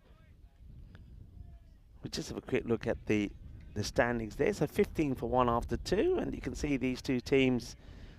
Barbarians would love to get the win. That means that they could leapfrog the Spartans, but the Spartans themselves get a win here, especially if it's a good win. They could be joint second with Bruno, who we know they'll be in action next. They're going to take on the team that had a great win early this morning. They're going to be taking on Ostrava. This one gets played out in the offside, taking those singles well. I wonder if there's an opportunity here, perhaps, for the Barbarians just to have one. They got tightly packed out on the offside, but maybe it's the opportunity just to get one more player in there close to try and stop those singles. So, as lunch has just been delivered, fantastic. It's not a pie though, Rico, but I'm sure it'll be as good as that catch that's gone down. Well, take your eye off the cricket and stuff happens. It's unfortunate for the Barbarians, and Divi Singh behind the stumps is not very happy. Yeah, well, let's have a look at this. Well, we had lunch dished up, and there was a catch dished up here, but not taken. He's sort of in the air trying to take that. Is Pandaya. And Pandaya puts it down. The batters survive. So an opportunity. Ahmed gives one. It doesn't get taken. So Ahmed could have been gone. Remember that? It could have been gone without scoring. I'm not sure what lunch is. It looks like a kebab, but I'm not sure. Yeah, well, yours looks healthier. Mine, yeah. I mean, I think we were asked a while. I think it was one of those we had to put in what we fancied. I think I must have put pasta. You must have gone for a kebab of some sort. Not sure. I'm gonna have a little. Smells like a kebab. It looks like the silver foil definitely looks like a kebab. All right, let's get back to the cricket. And it's Pura Hit, who will continue. Has been impressive in this game. Took that early wicket. This is down in the gully, and again, no run. Really good fielding from the Barbarians that time. And he's bowling in the right areas is Pura Hit. Oh, look at that. Just dab down.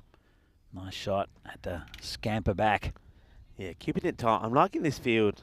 It's like I say, you could maybe push one a bit closer because they are looking to really take those singles and push hard on them. That's a nice shot played down the ground. That wind just sort of gives us a little bit of a respite for the moment as it calms down, but I'm sure it'll be back with vengeance. No doubt. There's quite a bit of good bowling to come for the Barbarians as well. Tree Lal, as I mentioned, he played a little bit for the national team. He's got a very unusual bowling style, but he's very, very effective. As this is slightly over pitched, it's just gone straight to another fielder and just can't find these gaps. And they didn't take the run either. Yeah, that's you've got to take those. A bit of a full toss actually. There was a scream of catch. It doesn't quite carry. I don't think it's a catchable one there from Badaya, but this time he makes the stop and he keeps it to no runs. So 3 overs completed here, and light for light, they're behind where their opponents were, 21 for 1 as opposed to, you see there, the Barbarians, they were 37 for 1, but they've got good batters, wickets to come there. I just get a feeling it's one of those, isn't it? Because it's not a big score. The batters are probably feeling they don't have to take too many risks, but in T10, time can go pretty quickly, and they could find themselves in a position pretty soon at the halfway point where they're again around, but maybe in the 40s and thinking, well, A, we'll lose the opportunity to perhaps take all the points here, but now especially if they lose a couple of wickets being too cautious, they could be in danger of maybe not getting there. So it's Barbarians putting the pressure, applying it at the moment, and that's good fielding. That's what they have to do. Are they going to take the overthrows? Think they will here. And that's a bit unfortunate. I think you'd have to attack this. It's just a shame that the fielders out there on the leg side weren't backing this up straight away. It's allowed the batters to turn 1 into 2. Yeah, it was really well run. It's a good piece of fielding, but unfortunately, for the Barbarians, they did come back for a second. Good awareness and good running from the Spartans. Bowler comes in again, and this one's down through the gap, and will be cut off there. Just a single again. Well, they move quite fast along the surface to these Barbarians, because they're cutting off a lot of the runs for the Spartans, and not too many boundaries lately. It's Bisht will come in again and cut again, and this one will go to a fielder again, and they just can't get it through that well, just through the Barbarian fielders at the moment. It's good bowling, but Dominic 17 off 13, Faiz Ahmed on 3 off 6, and it's slow going for the Spartans. Yeah, fair play there to Barbarians. At the moment, they tend to be bowling a good line. They're bowling to the field. They haven't strayed down the leg side, and that means that the batters are then being forced to... Okay, let's have a look at this. I think he might have hurt himself there, Tree. Yeah, there's a couple of things. I mean, first of all, he's gone down here. Now, I wonder if it's twisted his knee or his foot. So, I think it's his... Yeah, look at that. Look at the leg there. Oh, I don't want to see that again. Oh, so he's definitely... Yeah, there's no problem with the layup. Well, he's up and he's walking. up and moving. So he must be double jointed, because that didn't look very healthy at all. He's been told by his skipper to go off. And he's running off. Well, actually, no, he's not running off. He's just being moved. Why? Right in front just of us. made a great stop. Please, he's in front. I just hope he doesn't do it again. That was oof. I don't know. I think he made a really good stop. I don't know why he's being punished for it. Anyway, he gets moved, and once again to the field. So I'm liking this from the Barbarians. They haven't got a lot of runs to play with, defending a 97, but so far they're not allowing the Spartans to get away with this. The Spartans are looking for just a couple of shots to release the pressure, but it's not happening just yet. Good fight from the Barbarians. Yeah, very good. Just good fielding all up. And this is hit high and long and 6, and that'll join the ECN crew in the tent. Yeah, that's Andy House will take that one from out of the scorer's tent, where of course Paolo is in there doing a great job. We've got Paolo and Joe Foster in there. Andy House just patrolling it outside. That's going to be a nice shot. The fielder's there in front of us, just bending the knee again. And hopefully he's okay, because I don't think knees are supposed to do that. They bend in a certain way, but not. And he's stretching. Oh, look, maybe he's a mental. You can see who we're talking about there. Just was on the bottom of his screen there for the moment, but he certainly. I mean, it just didn't look. It looked very abnormal what that knee did. I mean, he's up about, moving about, and he's doing some stretches, but yeah, it didn't look right. Anyway, that big hit at the end of the over certainly helps. 33 for 1, 4 overs completed, and it's going to be Lal to bowl over number 5. Well, Phil reckons he bowls with a double windmill action. Here he comes in, and it's all arms everywhere from Tree, but he's a really good bowler, and he's kind of a bit of a hybrid. Does he bowl spin? Does he bowl medium pace? It's a bit of a mixture, and it's called a wide. Yeah, he's got a bit of a buzz about him, doesn't he? It's a Tree, Tripurari Lal. Tripurari Lal is making a little adjustment to the field here. So bringing up, interesting move this, bringing up a long off into the mid-off position in the third. We're going back, and now he's going to probably regret that decision, and it gets lobbed over him perfectly. It would have been straight down his throat, and when the bowler made the change, I don't know if the captain approved it or not. And now what's the decision? Does it? Now they say you go back. And third comes up. Sometimes they overthink it, don't they? Yeah, they do. Look, that's exactly where he was standing. And now he goes down on the onside fielder coming in and takes a really good catch. That is a superb catch. He has so much ground to cover, does Hardeep, but he comes in and he just plucks this Grizzly before it hits the deck. What a good catch that is. And they take the wicket off Fires Ahmed. So Ahmed has to depart. And, well, Jobin Dominic loses another partner. That's a really good catch, and that's what I mentioned, is that sometimes you see players just hang back and let the ball bounce and they stop the boundary. Yeah. That was very well attacked, and he was fielding on the boundary. It wasn't hit very high either, so fantastic bit of fielding. It's a wicket for Tree, and at the moment, Spartans 36 for 2, and we're in the 5th.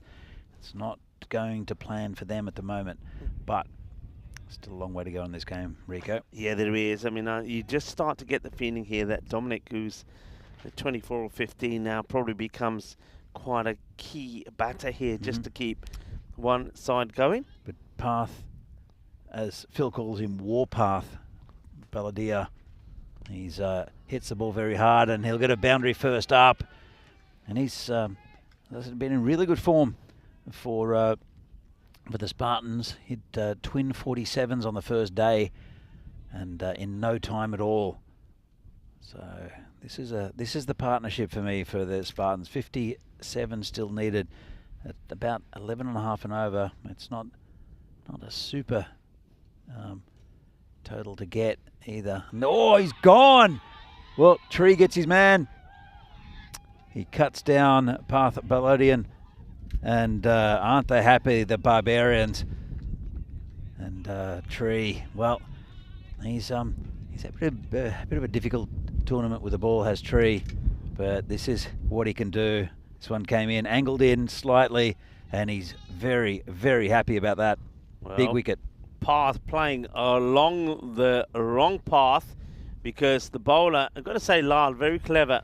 It goes wider, and he's angled this in, as you said, and he's played down the wrong line as Path. So he's going to go bowled beautifully. He's literally 4 and out. So, yeah, it's not a happy chappy. He's been done by a clever bit of bowling there from Tree. Interesting story about Tree is that he's from Bruno. And he used to play with Bruno Cricket Club and was a very important member of their side. And he got a job in Prague, so he asked Barbarians if he could join Barbarians, and they went through the transfer, and then the job fell through.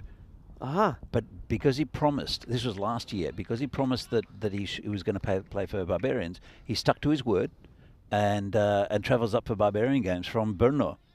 It's his second season with with Barbarians, and obviously he's making an impact. So, at this stage, Rico, what do you think? I think this is exactly what sometimes we get on the European Cricket Network when we see low-scoring games, and there could be a few people tingling out there. I want to welcome you to our cube, as Rico Full here, along with Danny.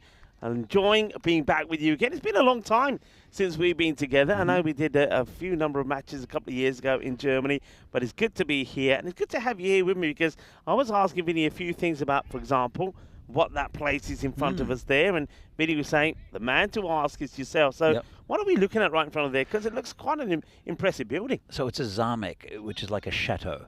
There's a complex there as well. I'm guessing that, as we come back to the action, I'm guessing that it was partly a farm as well, because there's a lot of outbuildings around it. But a Zamek is like a chateau or a mansion house is in the UK. So the local bigwigs would live in there, and a lot of them date back quite a long time. But and this one is now a restaurant, and I think a function centre, functions, and maybe even. I know it used to be a hotel. I'm not sure if it quite is now, but it's very nice. There's 2 Zameks actually. Looks a very impressive building, doesn't it? Very nice. There are two Zameks as this is hit in the air. Player under it and misjudges it completely. Well, they'll come back for two. That's not great work there from Piyush Bisht, who as the wind has died down a little bit, so I really couldn't blame that. It's a big, it's a big wicket. I wonder if it looks like it's too late to look at the side on this for us as we're back to action straight away. It was just a rank full toss from Vandrasi, which was bowled to Dominic, and Dominic, well, that's not a batter you want to put down, so that could be a big moment in the match, as we see Dominic being put down on 24. Yeah, and you don't normally want to drop a catch off your skipper either. And they'll come back for two. Struggling, gone. Well, I think he stumbled when he was running, and that's a big wicket for the Barbarians, and that's the end of Dominic. That's quite crazy. He's just been dropped, and now what happens here? Something must have happened. So, he does stumble a little bit, but I don't think he's ever going to get there. But once again, we've seen a lot of this today. Batter not in the picture, so the running between the wickets from not just here, the Spartans, but from a number of teams has not been good. The Barbarians, they were guilty of it themselves, weren't they? And so not really sure what's gone wrong there. They've obviously wanted to take the two on. Maybe they weren't expecting the throw to be a good one. So after being let off when Bish put the catch down on Dominic, which could have removed him on 24, they get him in the end, and you got to say that's a bit of self-inflicted. So now really this match is definitely wide open. It is wide open as the sun comes back out, and it's starting to get a bit warmer here. And here's the cricket is getting warmer, and the Barbarians can see a path to victory against the Spartans. It sounds like it's like an ancient battle, Rico, and Spartans against Barbarians, but it is on a cricket field between two good sides. Yeah, just look at that scorecard. So been Dominic, after being dropped on 24, then gets two courtesy of that drop, and then the very next ball he runs himself out, game for two, and he's the only batter really for the Spartans to get games. I know that we did have a lot of Barbarian fans in the chat. They'll be jumping up and down with joy at the moment here. Well, still two good batters out there at the moment. Dada Shetty is at the non-striker's end, and also Shubham Gupta. They're very capable, but on the tree has just started his second over. 2 for 9 at the moment, and again, nice shot. Goes out to the fielder out there, and I've been very impressed with the Barbarian fielding today. It's been excellent, except for that drop catch in the last over. Of course, there has to be a slight blemish occasionally, but the ground field has been excellent. It's hard to get through this through the field.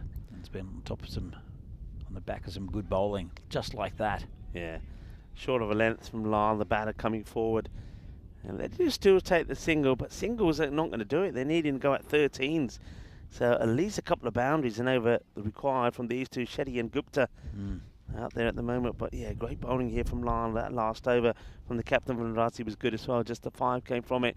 Using his feet to get a bit more aggression in the shot, but the ball going nowhere. By the way, going back to when we did that tournament in Dresden, do you remember when the mics went out? Yeah. And I had to get to the top of the tower and plug into the camera. I remember it well. That was scary. But it was scary just going up that tower, wasn't it? It was. It was. We used to. I don't know how long we did it for. With the we did some commentary just from inside the tower on the second level. Yeah. And I know that a couple of straight hits that almost took us out, but. There was another thing I remember at the tournament is right in front of us, there was a collision between two players, and there was a big impact, and it was good tournament up there in Dresden, some quality cricketers, and that was not a good quality shot from Dada Shetty. Could be out, he's gone. He's in trouble. Oh, this is just poor. Well, Shetty's trying to get funky here with some sort of scoop shot, which didn't look very good, and then he's left himself, he must have left himself outside of his crease. Let's see this again, have a good look at it. So he misses this. He's then just Oh, just taking a step away now. It's the timing. Let's have a look at this. So he's inside here. There goes the foot. Let's have a look. Bat is down. No, he's all right. The bat is down. How was he out? The bat is down, so that can't be given out. I don't understand. The bat is down here. Have a look at this. So bat is down, and the bat is down there, and the umpire has... That's not out. Give it. That can't be out. That's not out. The bat is down now. The umpires are going to have to make the right call here. The bat down, so the feet do go out, but with the bat staying down, look at that. The bat doesn't come off the ground, so I reckon that's not out. They're going to have to call him back here, surely, are they? Yeah, there's there's an error. So he's okay. He survives, and the umpire's saying, "My bad. It happens." I think that's the case. The umpire's looking at the feet, but forgetting to look where the bat is. Jacob is on the chat. Hello to Jacob. Jake Stewart is saying, "I look like a head teacher." Well, I knew it was going to be a little bit cool here today, so warm me tie. And it's a tie. It's a Forfeiture tie. Maybe next time we come on the camera, I'll show it to you. So I was given the tie there at the Cardamom Oval from Forfeiture, and I thought today would be a good day to put the tie on. So thanks to Forfeiture. I didn't get the memo, so I came in my floral You outfit. didn't even bring a jacket. You're very brave. No. It's a little bit nippy. Hey, this is what's coming up next. There's is this one coming up next? Yeah, it's coming up next. Yep, Prague CC, no, hold on. No. This ain't the one next. No. That's the wrong one. It is, but this is. It says Prague CC, but that's not. Dylan Stain does not play for PCC. No, this is offensive to Bruno. Oh dear. Yeah, I mean, we know that it's not Prague CC that's coming out. It's Bruno playing there. 1 or 2 matches today against Ostrava. So, yeah, I think that's the copy and paste that's gone wrong. Here we go. That's a bit better. Yug Warriors in the team. You haven't seen Yug yet. He's a opportunity taken. Another one. Wow, what's going on here? What is happening here? Spartans, they lose another one. So forget about going for the point. Going for a point here. They may get nothing here because that's another. They're just falling apart here. So the start of the 8th over and then lose the 5th wicket. And Danashetty, who got a big life last time when he was given out once and he walked, and this time he's going to have to keep on walking because there's no doubt about this. He's the 5th batter to go. The Prague Spartans, 49 for 5 here, Danny. Yeah, look, Barbarians, in the leagues, Barbarians are one of the form teams. They won the indoor league and they've been very, very solid in the 20 over competition here, and you can see why they've really improved their fielding. I think their ground fielding since last year. They're a pretty athletic side, and the bowling's been tight. They've held most of their catches, and it's falling apart for the Spartans. Hasn't been a high-scoring day of cricket either. Not quite sure why though. It's not. I mean, it is a little bit windy, but it was pretty low scoring in the first one, and both teams looking like they're struggling. And Barbarians 91% now. I can't see them losing from here, Barbarians. Oh, this is hit towards us, and just over the top of Murali, who does very good effort. Rico does the fielding. So it's that was almost that could have gone anywhere. Yeah. And so good of the equipment here. The equipment was being dragged across the table. I know you're trying to get across to it. I did the same thing the other day as well. But it's just hit the cover for a single. But good piece of fielding there by Rico Fall in the commentary, Marshmallow. Yeah, I knew I couldn't get my hands to it because the first stop, because I could feel the headsets coming off my head. So the foot had to do the first bit. This is now getting to a point where, just have a look where this match is going. So they're needing 48 for the win here. Well, not 48. I think my system's gone down here. Beg your pardon. Yeah, once again, we're having all sorts of internet problems here as well. So there's the score. That's where we're at. And that's for a point. Up in the air. And it's swirling. But it's straight into the hands is another one. They're just making it look easy. And you're absolutely right.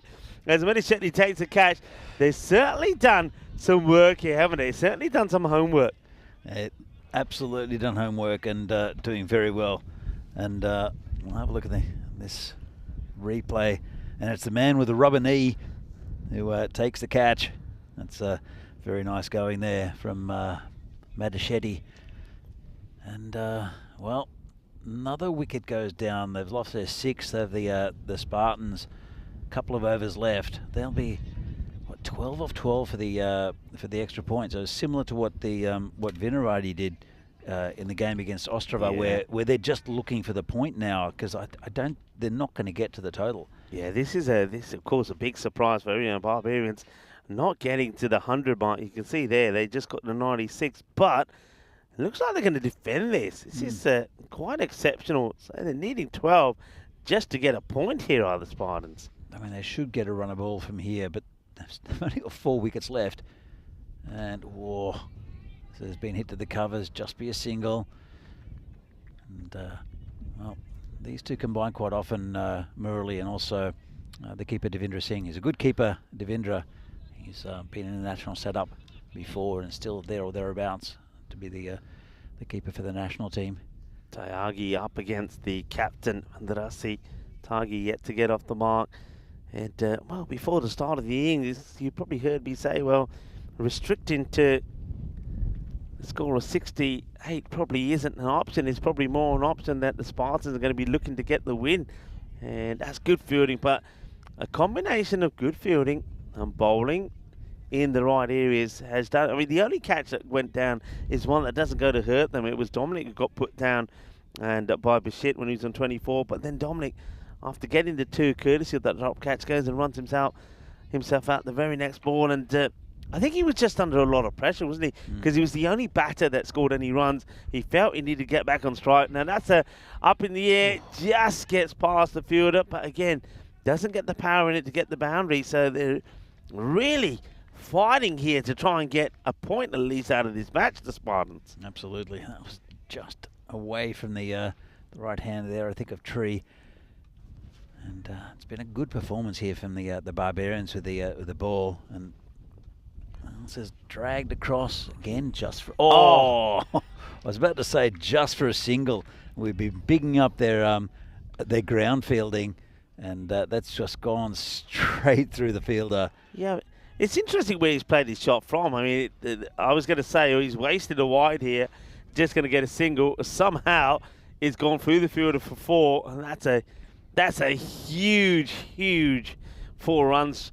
And once again, pretty wide. Goes up in the air, and that has been clubbed. Oh, that's a mammoth shot, that, from Tyagi. Well, he gets a lucky 4, but there's no luck about this one. That gets blasted away. And you can see there on the screen, the Prague Spartans have achieved a point.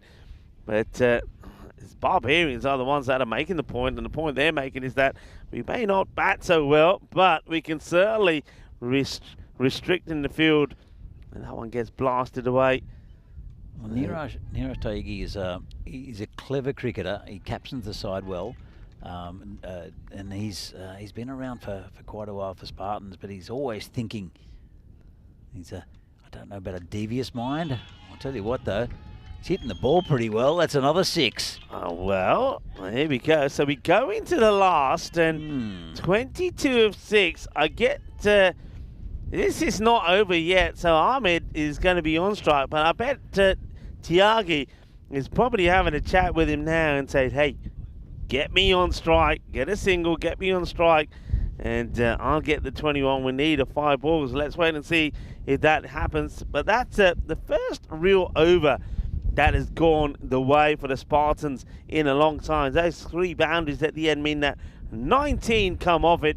So 22 required of the last. It's rattled the Barbarians a little bit. Now there's the captain with his arm around his bowler. And it looks like it's going to be Arun Anjumon who'll be taking it. Took 2 for 7 in his first. It was pretty good. But these two are trying to get as much as they can. They're having a good swing at him, and for the first time really attacking the bowling. That's aggressive as well. Hit down the ground and stops it this time. Just a single. Well, yeah, of course, that boundary that went through hard, that would be key, wouldn't it? That was that started that assault. between the two captains, and of course the batting team captain winning that battle. But can he win the battle here? 21 required of 5, so he gets a single, gets on strike, and he clobbers this away for 6. This game is on. It comes back to life. Not a good delivery from Arun. It's too short as Tyagi moves into position early, gets it where he wants it, smashes it away. Game on here, everybody. 15 off 4. You getting the tingle, Rico? Oh, it's tingles all around, everybody. Tingles all around. Everybody on their feet around the ground. Arun just needs to get one good ball in there pitched up. 4 balls to come. 15 needed. Oh, they can do this, you know. Out of nowhere, the Spartans. They're looking at 22% according to the supercomputer. So it's unlikely, according to the powers above. And well, gets too carried away, doesn't he, here, Danny?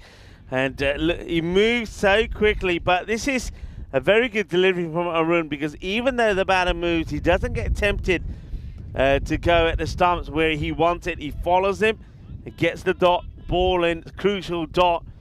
15 or 3, but it's still possible. Well, look, I was in Romania for the Continental Cup, and Gibraltar needed that 14 off 3 to win the game. It'll be 14. Well, that's gonna be just about it, I think. Yeah. That single, good bowling from Ajamon, but with Tyagi hitting that big 6 at the start of the over. It was looking possible. 14 now off 2. Unless there's a wide or a no ball, then it's going to be a Barbarian victory. They've worked hard for it. It's only that scare has only come in say the last 4 of the last 5 balls, and now they're back to what they've been doing. Well, it misses the stunts, but it doesn't matter.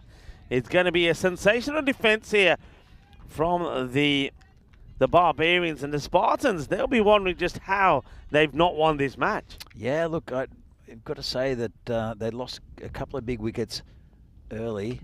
This is hit back to the bowler, no runs. Been a really good over from Ajamon after the big 6, and that's the end of the game. And a win for Barbarians against Spartans.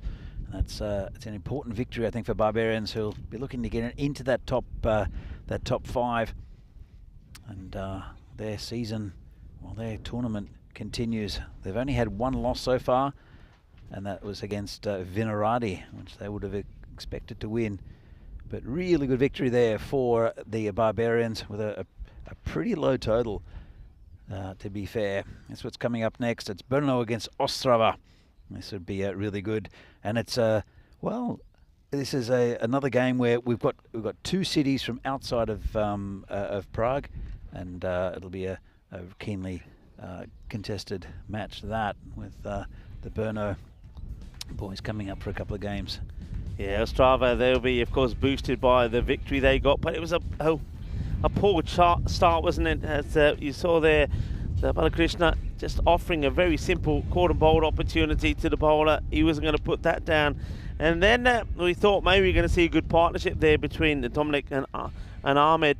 And it looked like it was going pretty well. There was a nice toss being played, and then we saw a catch-up went down there as well. And at that moment, things were looking good for the Spartans, but though there was that one and one other that was put down, after that, really, some of the fielding was top-notch. Good catches being taken in difficult positions. This one was a bit of a comedy moment when the fielder was brought in that went back, but there was no comedy about that. That was a really good catch there from Hardit. Running in, attacked the ball, held the catch, and then there was 2 in 2. There was sheer joy there from Lal, who went wide and got the ball to come through. And with the big wicket gain there of the batter Path, they were in the game. And after that, there was really no looking back. Yeah, exactly. That was a big wicket, that of Path, because he's been batting pretty well. And then just, this is another poor piece of running. That was unfortunate, because it was their top man in the Dominic, wasn't it? Dominic went. Yep. And after that, it was really tough going for the Spartans. And they held their catches pretty well, did the Barbarians. The ground fielding, as I said, was for the most part excellent. So, as you see, there was a little bit of big hitting towards the end. That was an easy catch there for Vamachetti. And then Niraj Tyagi in the end. There's some lusty hitting. Got the Spartans back in with a shout. And you thought that maybe they could do it. This was the first ball of the final over. And then Arun has taken the ball and put it in the right areas and restricted the runs for the Spartans. So good win for Barbarians. Well, look at the scorecard. Balakrishan failed. Joban Dominic did very well until he was run out. That was a turning point, as well as the wicket of well, there was Faiz Ahmed, but also Parth Balodian. Dada Shetty also missing out. So right at the end, Niraj Tyagi on 24 off 7. Just almost got the Spartans back into it. Only 5 wides. So Rico, what did you get that game? Well, I didn't expect it, I have to say. I know I haven't seen too much of these two teams, but I did expect them to get to that score of 98. Didn't think they have too many problems, but great bowling. What can you say? I mean, Arun there held his nerve at the end, didn't he? And I think Sri Lal, he was sensational with his bowling. The captain, and just managed the bowlers really well. And what he's done there for the Barbarians, they'll go up 2 places in the standings now. And they will be level peggings with the Spartans, and only net run rate will separate them. So well done to the Barbarians. Yesterday, I witnessed a high run chase when Prague Tigers went down. When they got to 156 and the Bohemians got the score. Today, I've seen a very good defence there. You never thought that was going to be enough, but the way they went about it, even though there was those few drop catches, couple of drop catches in the field, the way they came back was very good. Credit to the bowlers. It just goes to show what can be achieved if you put your mind to it. So the next match coming up in around about 20 minutes time. It's going to be an interesting one. It will be my first look at Bruno, and I know that they're keen to impress. They're a team with 4 wins out of the 5 matches they played so far, just a 1 defeat to them, and they're sitting second in the standings at the moment. It's a big match for them. They, again, on paper, will be looking to get the win over Ostrava, but Ostrava, they're a team that have shown that they are capable of causing a few upsets, and they did one earlier when they beat Vinorad. Can they do the same here again? And, well, we'll soon find out. You ain't got long to find out. So once again, as I say, get yourself a cuppa, get yourself a cup of tea, coffee, hot chocolate, or whatever you fancy. Get a few bickies and join us back under 20 minutes time. That match coming up. And I think it's going to be an exciting one. It's going to be a test for Ostrava. But at the moment, the way they've been tested, they've come up top trump. They did against Vinorad. Can they do it against Bruno as well? Join us back, myself, Rico Full, and Danny Hudacek in just around 90 minutes time.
This European Cricket Network event is proudly brought to you by HCL Software and Paramatch.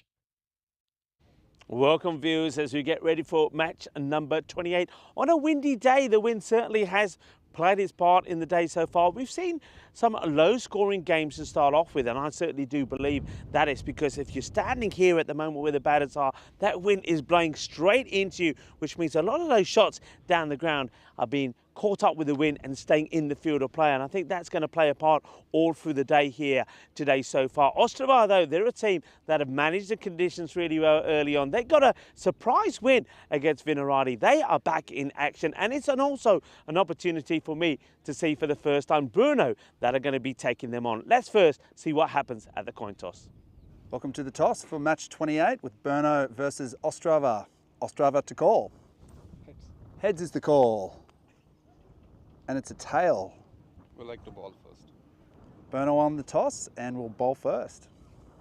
Bruno do win the toss and decide that they're going to have a field first. Now, they're a team that are playing some very good cricket at the moment. They have a 4-1 record. They start the day in second place, and they've got some good players to thank for that. I think Nur Khan has been absolutely brilliant. He's scoring runs, got 160 runs to his name so far, and something like Mohammed Rittel has been very good as well. So those players are going to be key for them.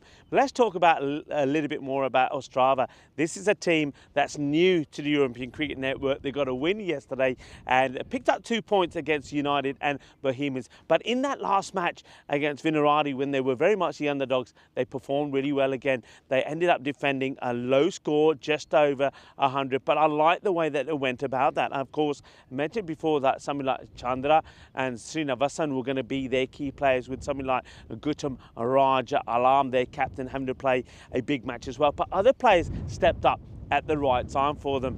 Joyce and Sam was fantastic. He's 42 with the bat, was very crucial, and he put a good effort in with the ball and in the field. That's why he was the player of the match. But one player to really look out for them is Ramdas. He's a big, tall unit. He hits the ball hard, and when it comes onto bowl as well, he hits this deck hard and makes it quite uncomfortable for the batters as well. So I think we've got another exciting match coming up here. Once again, I think Bruno will be the favourites here, but at Ostrava, you can't rule them out. They're on a high at the moment. Can they make it a third win for them and upset the rail cart a little bit here? Over to Danny Hudacek. Danny, news from the middle here is that it's going to be Bruno that are going to have a bowl first.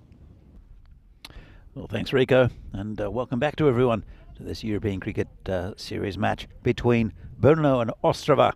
As we see the lineups, so a lot of good, talented players in the Bruno lineup. But we saw Ostrava with a good win against Vinorad earlier in the day. They're on a bit of a high, and they bowled very, very well in that game.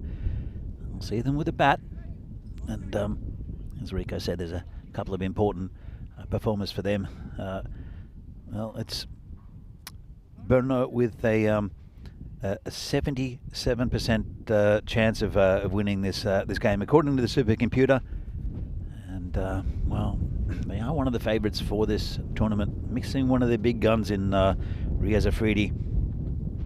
It's always great to watch Riaz with those thunderbolts.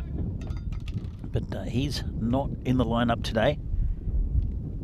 Going to be a very good bowler to open up in Niraj Mishra, who's deceptively quick and very accurate.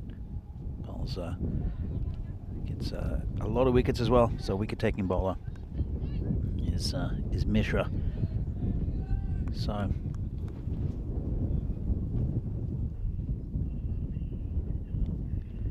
opening to Kumachandra, Srinivasan at the other end. Kumachandra, I think he was looking okay for Ostrava in the first game. Didn't get too many in the end. Here comes Mishra. Turns around the corner. It's going to go towards the boundary. This ground's pretty quick. And 4 runs. Well, good start. The wind is pushing that way as well. And it is slightly downhill. Didn't really hit it that hard. Just turned it round the corner, and that's the first runs on the board for Ostrava. it would be a huge upset if Ostrava could win this game. They are a third division side, but they did have that upset victory against Vinorad, and everything kind of went right for them. So that'll bring them a lot of confidence against a talented Bruno side. Just over the top of the fielder. Looks like Sengupta there. Well, backed up in the end by the bowler. Another good player for Bruno is Satyajit Sengupta, and he's inside the circle at mid off.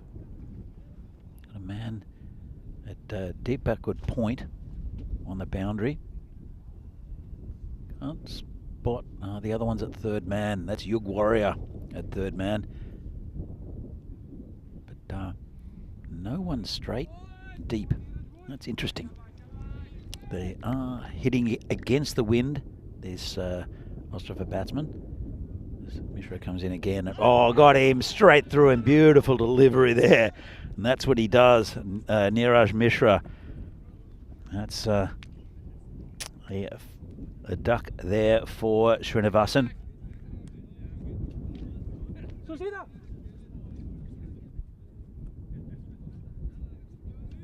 As we see, it's a first baller for the batsman, Srinivasan. And, well, not the start they wanted, Ostrava. Let's have a look at this. So Mishra comes in, beautiful delivery. And just takes that off stump. The batsman playing the wrong line. And here's the death rattle. So, good start for Bruno. Ostrava. They started with a boundary on that first one, the first ball, but Niraj Mishra brought it back. Big swing and a miss there from the man's most likely to get some runs for Ostrava. Joyson Sam. He was very impressive against Vinorad, but probably not the best shot to play first up against a bowler with the quality of Niraj Mishra. See if he brings it back, dials it back a little bit. Nope, same sort of shot. Just really good bowling in there from Niraj. So just looking at the bowling lineup for Bruno. Mishra is opening up, no doubt. We'll see Solanki, also Navid Ahmed, Satyajit Sengupta, I think, would be in that lineup as well. To be this down leg side, and must have clipped the pad of the batsman, because that's not called a wide by the umpire. Let's have a look. Tried to get out of the way, and has just obviously clipped. He tell you what, he was very close to his stumps. He almost walked on them, as we see here. The European Cricket Championship, it's like the Euros of cricket. We see the Euros going on at the moment in Germany. And this is, again, for the first time, the Challenger Division and the Premier Division. So there are 4 groups in the Premier Division, all the top sides around Europe. And then the Challenger Division will be very competitive. 2 groups there. First time ever. And I think it's very good innovation. So the new bowler is Ramarao. Again, very good solid performer for this Bruno side. They'll have to bat well to get a decent total, Ostrava, and then not batting well at the moment. Big swing and a miss from Kumachandra. Let's have another look. Just snuck in. Big in swing there late from for the bowler. Just crept inside that line. And Kumachandra is on 5 and misses again. Remember the It's quite blustery here with the wind. It does die down on occasion, but it's pretty firm. This commentary marshmallow is still with us, which is good because I'm sitting under it at the moment. This is hit high in the air, and the player going back just couldn't quite go all the way. Of course, it's still in the power play. Still only the second over. Chance given. It hung up in the air a little bit, but just the two players out there couldn't reach it. Navid Ahmed is on the boundary. It's a very good fielder, is Navid Ahmed. Slow ball, and just over that man. And that's 6 runs for Ostrava. Picked the slow ball pretty well and smashed it over cow corner. So they needed that, Ostrava. As you can see, just waited on it well. Wasn't very well disguised. Slower ball. Had a bit of a hit me on it. And Kumar moves on to 13. And he's on the walk. I don't know where he's going. Comes in and it's hit just out of the reach of Dylan Stain. Well, it's coming back for a second. Might have another look at that effort from Dylan. He's a fantastic fielder and just out of his reach. Well, if anyone was going to catch that in the country of the Czech Republic, it would have been Dylan Stain. Chandra though moves on and just dabs it down.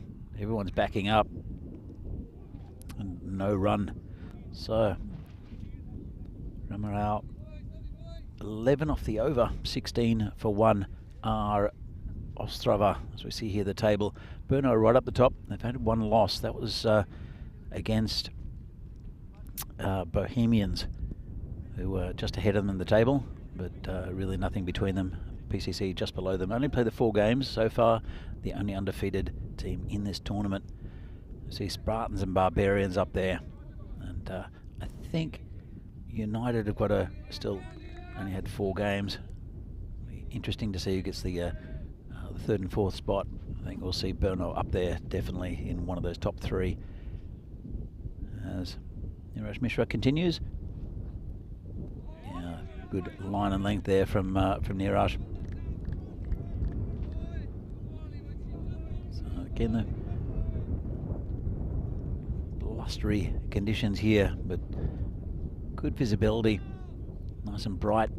Doesn't look like there's going to be any rain today. I know we lost a few overs yesterday with a couple of downpours. And that shortened match, the 8-over match where Sazid Bouyan hit 100.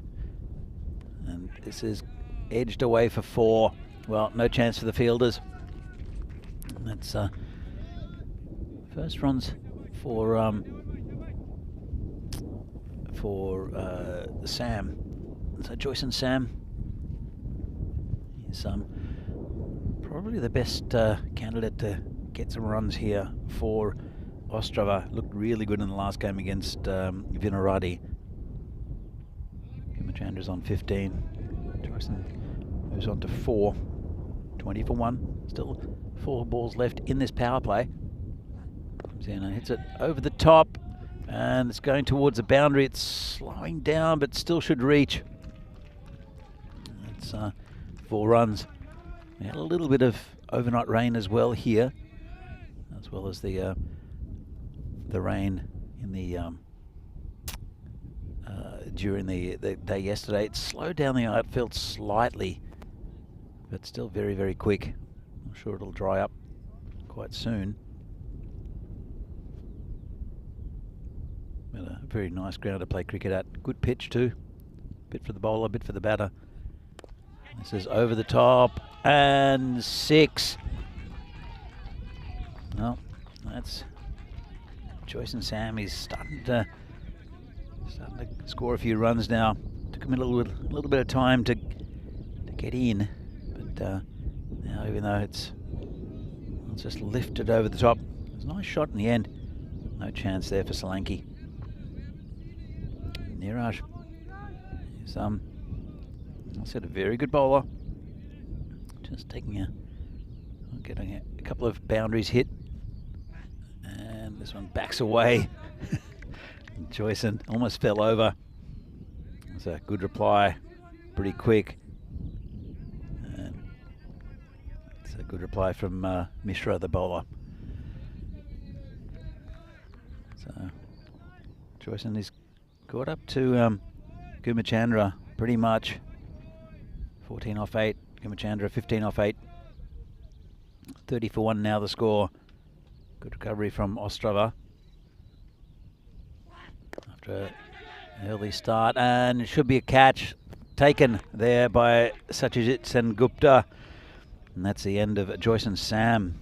Well, unfortunate. It's the last ball of the power play as well, so he'll have to go. Ostrava lose their second wicket. Gave himself some space, just trying to lift it over the fielder, but couldn't do it. So be disappointed, Will Joyson, as he walks off. So the end of the power play. Ostrava are 30 for 2. That happens quite often. The last ball of the power play, and where a batsman will just try to force something else over the top. It's very common that happens. Looks like it'll be Ramarao to continue. Just looking now where the fielders have been placed. So of course the power play restrictions are no longer applied. Dylan Staines gone to cow corner, and he's moving slightly around actually. Both moving slightly around. It's like a Southern Cross field almost. Naveed Ahmed almost behind the bowler's arm. And it's gone pretty much straight to him. Just pick that up and throw it back. So the Southern Cross field, it's one of Corey's. Wow, Corey has named it. The Southern Cross is the constellation you see in the Southern Hemisphere. It features on the flag of Australia and New Zealand, and it has there's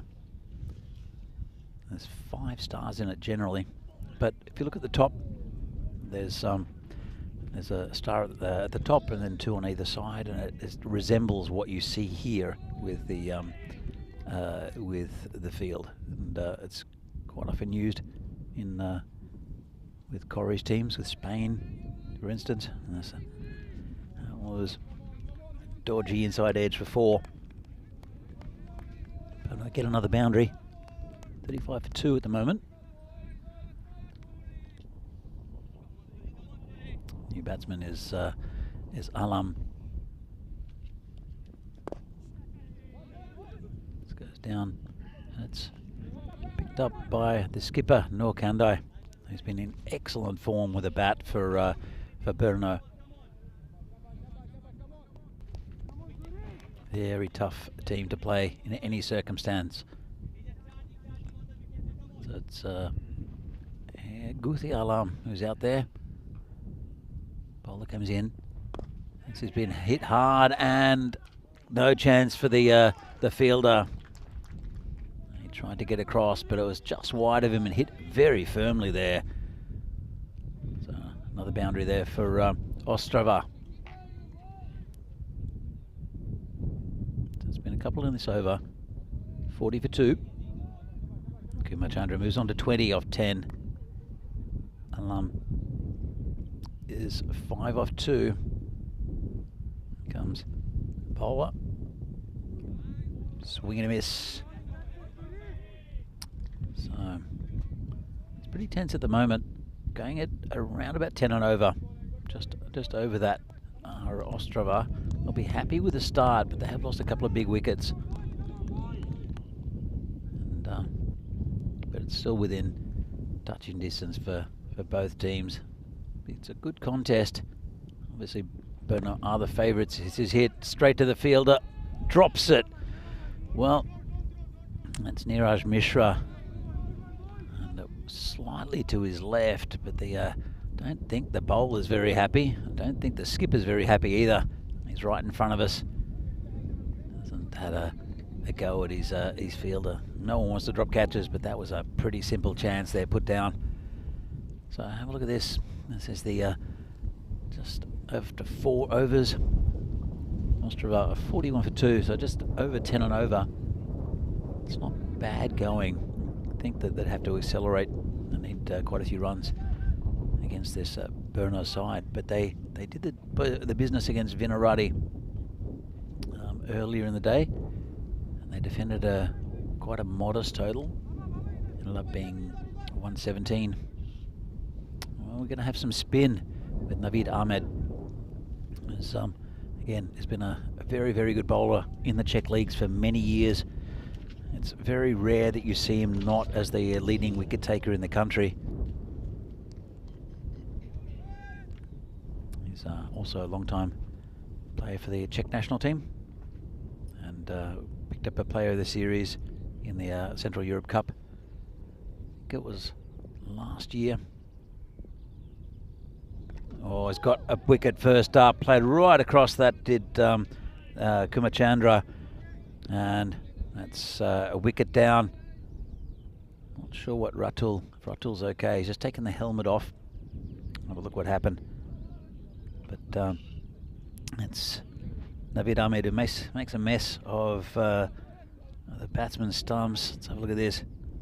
And came in a little bit, just played all around it at the batsman. And not sure if he got hit with a bail. Ratul, he's taken the gloves off. Looks, I'm not sure, he's changed helmets too. So I'm not sure what's happened. If the looked like the bail might have struck him, but straight away took the gloves off. Maybe it's just to do with the helmet. Let's have a look. And yeah, straight away took the gloves off, and not sure what hit him. Well, let's get back to the action. This is Naveed Ahmed. I've been joined in the commentary marshmallow just as Yug Warrior picks that one up and tosses it back to the keeper by Rico Fool. Good to be here. I never heard the cue called the marshmallow before. Where's that come from? Look, I've just been calling it a marshmallow because it looks like a marshmallow. it's puffy and it's white and it's cubical. So, I mean, it's a cube. Yeah. Sure. In fact, here's a bit of the Czech fact for you. The sugar cube was invented in the Czech Republic, or Czechoslovakia. Is that right? Yep. There you go. That's another sweet bit of information about Czechia. Mm-hmm. Yeah. Now, a lot of people refer to Czechia as the country of spikes because they say that a lot of the architecture's always got sort of spirals. I've never heard that. I'm not doubting you. This has been turned around the corner for 4. The country of spikes. Yeah. I thought that would definitely be Vlad the Impaler territory. that would be my guess. But country of spikes, I've not really heard of. But I know that Prague is supposed to be the city of 100 spires or something like that. Yeah, that's it. City of spires. So. That's right, Prague, because there's they reckon there's over 100 towers or spires that's around. Yep.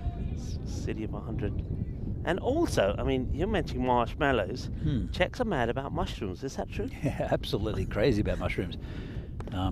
This has been hit in the air, won't get there. So mushroom hunting or mushroom collecting, picking is a very, very popular hobby. It gets quite competitive actually with people having spots in the forest that they go to, and they often get a bit touchy when you discover their spot. Yeah, I mean it's free food. The mushrooms are delicious. There is a bit of an issue with the mushrooms there was one stage with Chernobyl. They were told not to pick mushrooms. Because of the incident at Chernobyl. But it was a very good season for mushrooms, so a lot of people didn't worry about it too much. And still, there are radioactive mushrooms in the forest. Right. And when a wild boar is shot, they normally get sold to butchers. And what they should do is test them. Yeah. And there's certain areas in the Czech Republic where, because they eat the mushrooms, like the wild boar, and so the mushrooms are still so radioactive that it actually makes the boars radioactive. So, well, I mean, you're right about. I mean, it says there that on an average family actually picks about 17.6 pounds. So that's 8 kilos of mushrooms every year. That's a lot of mushrooms. it's a lot of mushrooms. They do love them. They do love them, and they are pretty delicious. This is Sengupta to bowl to Alam.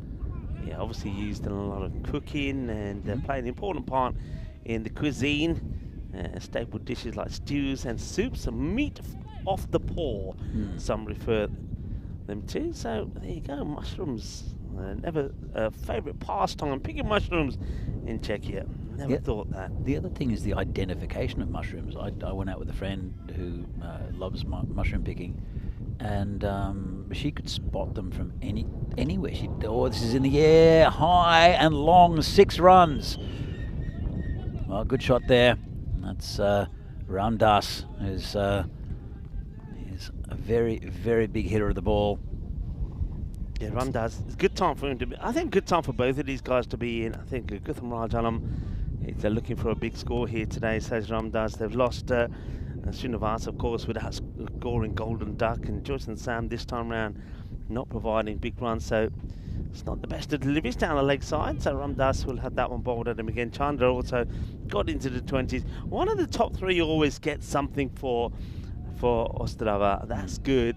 But they need, where they're lacking, I suppose, is one of the middle order batters to come out and get a quick 30 or 40. If somebody like Alam or Ramdas can do that, once again they'll get to probably a score around that sort of, about between 110 and 120 they got to before. This one hasn't got the leg side, I don't think, and it's going to be put down, no mistakes.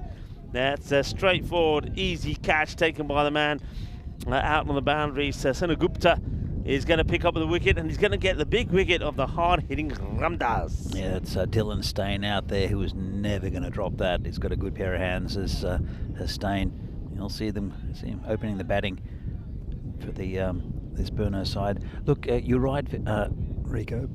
Rico, as with the batting with Ostrava, like the Dominators as well, like the Tigers to a point, but they've strengthened quite a bit.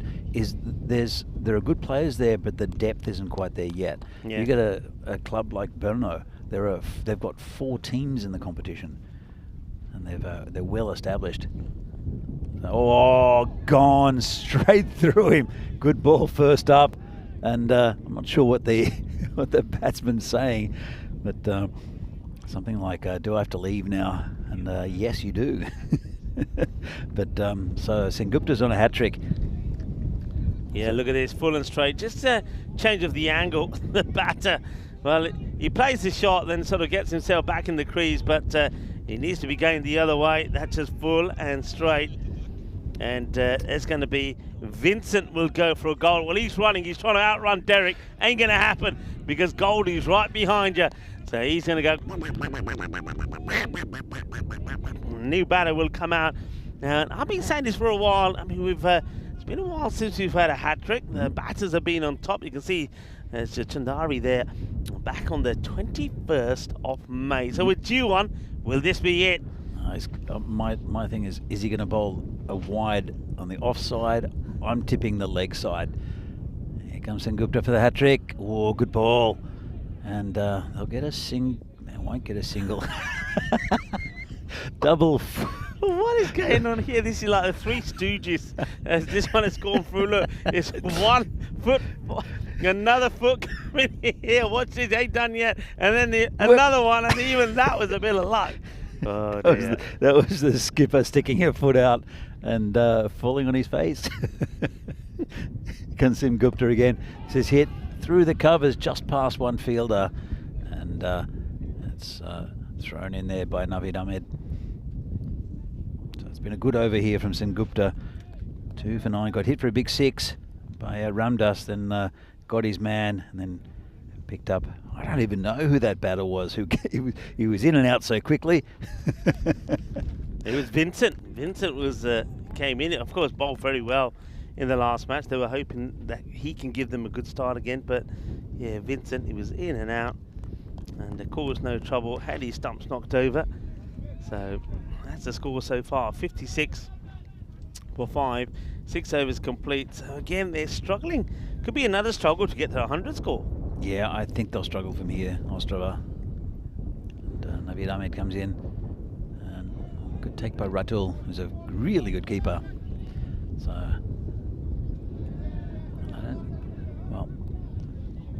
not sure what Bruno are going to do with the batting. I'm sure they'll try to get for the go for the extra point. It's pretty congested at the top of the table. Yeah, they won't want to mess up, will they? They won't want to do what the Spartans did there against the Barbarians. They'll be looking for the opportunity and to take it. And Barbarians, of course, we'll see them in action again a little bit later, the match after this one, where they've got a difficult one, haven't they? Taking on the informed Prague CC. And of course, Danny, while you've been away, of course, I'm sure you know, but Prague CC now have broken the record on the network as the team that has had the best run, unbeaten run, taking it to 23 matches now, unbeaten. Yeah, it's going to be a tough test against the Barbarians. This is high in the air, player coming forward, never looked like taking it, but he does. Well done there. And it's another wicket that goes down. It's Suresh Romero. And, well, not much going right for Ostrava at the moment. Yeah, Romero just, he just looked really casual, didn't he? I mean, he's running in. He had players running from either side as well, but Romero gets there, holds onto the catch, and disappointment as the captain alarm will go. So not even he is able to get a few big shots in here. So losing wickets, and quite frequently, we've seen in the last 6 deliveries, 3 wickets have fallen, and only 2 runs have come. So they've runs are drying up here. Oh, he gets bat. Oh, well, I wonder if he got bat on this. Certainly sounded like he got bat on it. I think he got pad first. I think so. What's happened is it's hit the pad, and then he's played the shot. It's a weird one, but I did hear pad, but it was. Let's have a look. Have a look at the replay. Let's just see here. So he's going to go, and he goes with another first baller. But let's have a look if we can spot this. I mean, it's a tricky one, isn't it? This might help us. So I think. I don't know. I mean, it could. It's a weird that's all, one. I think the way the umpire's seen it is that it's pad first. So. Oh yeah, that's what's happened. Yeah, pad first. So it pad first, and then he's hit the ball off his pad. So another hat-trick opportunity then. Naveed Ahmed, and this is in the air. 6 runs. Well, it's a nice shot considering the situation. It's Kumar Bhupathi who's out there, and Naveed's taken 3 for 7.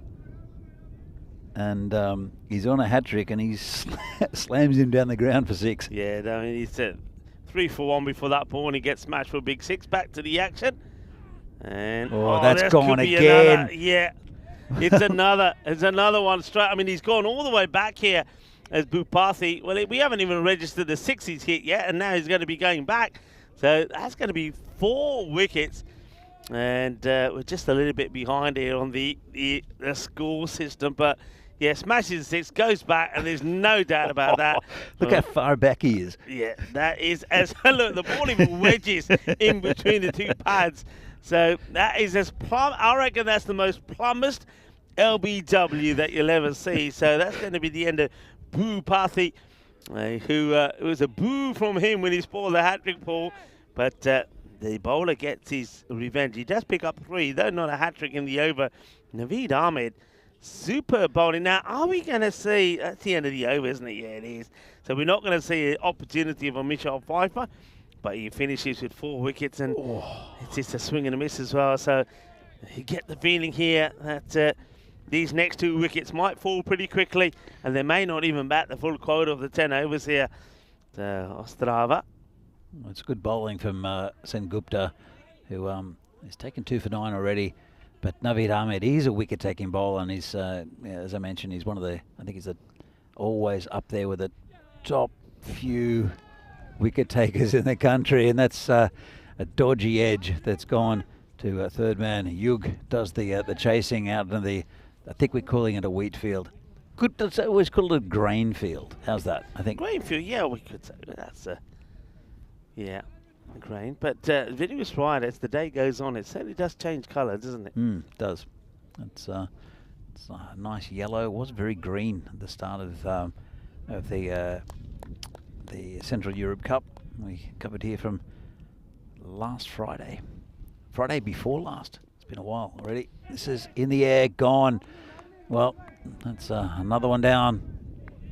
9 down now with the score on 67. And Bruno, well, we was talking about that maybe Ostrava could get to 100 and something like they did last time, but wickets are falling very frequently now. The number of wickets are falling in the last 18 balls or so. It's exceptionally high. So batters come and go. So it's another one that falls here. So remember, we've sent two hat-trick opportunities in the last few overs. Ostrava now definitely in danger of being bowled out here. So it's Ajay Raj who'll face Sengupta. Bowls are wide. He's definitely aiming at those stumps. Yeah, 6 wickets falling in the last 8 legal deliveries. That's quite crazy, really. 2 fell in Sengupta's over, 3 fell in Naveed Ahmed's. See one that's fallen here now. Oh, that's pretty close to finding the edge as well of Raj. Yeah, so Raj is at one end, and it's Aaron Ronald who's at the other, who hasn't faced one yet. But it's been a spectacular collapse from Ostrava. And there's been six in the last 3 overs, and this is played nicely. Got right behind it, did Raj. Still a couple of overs after this, so if they can stick around and build a little partnership, they can pump the score up to maybe over 80, but they've only got 1 more wicket left. I mean, it happens in the 9th, but I'm not sure what's going to happen for Ostrava. Sengupta comes in again. And this is turned around the corner, picked up by the fielder.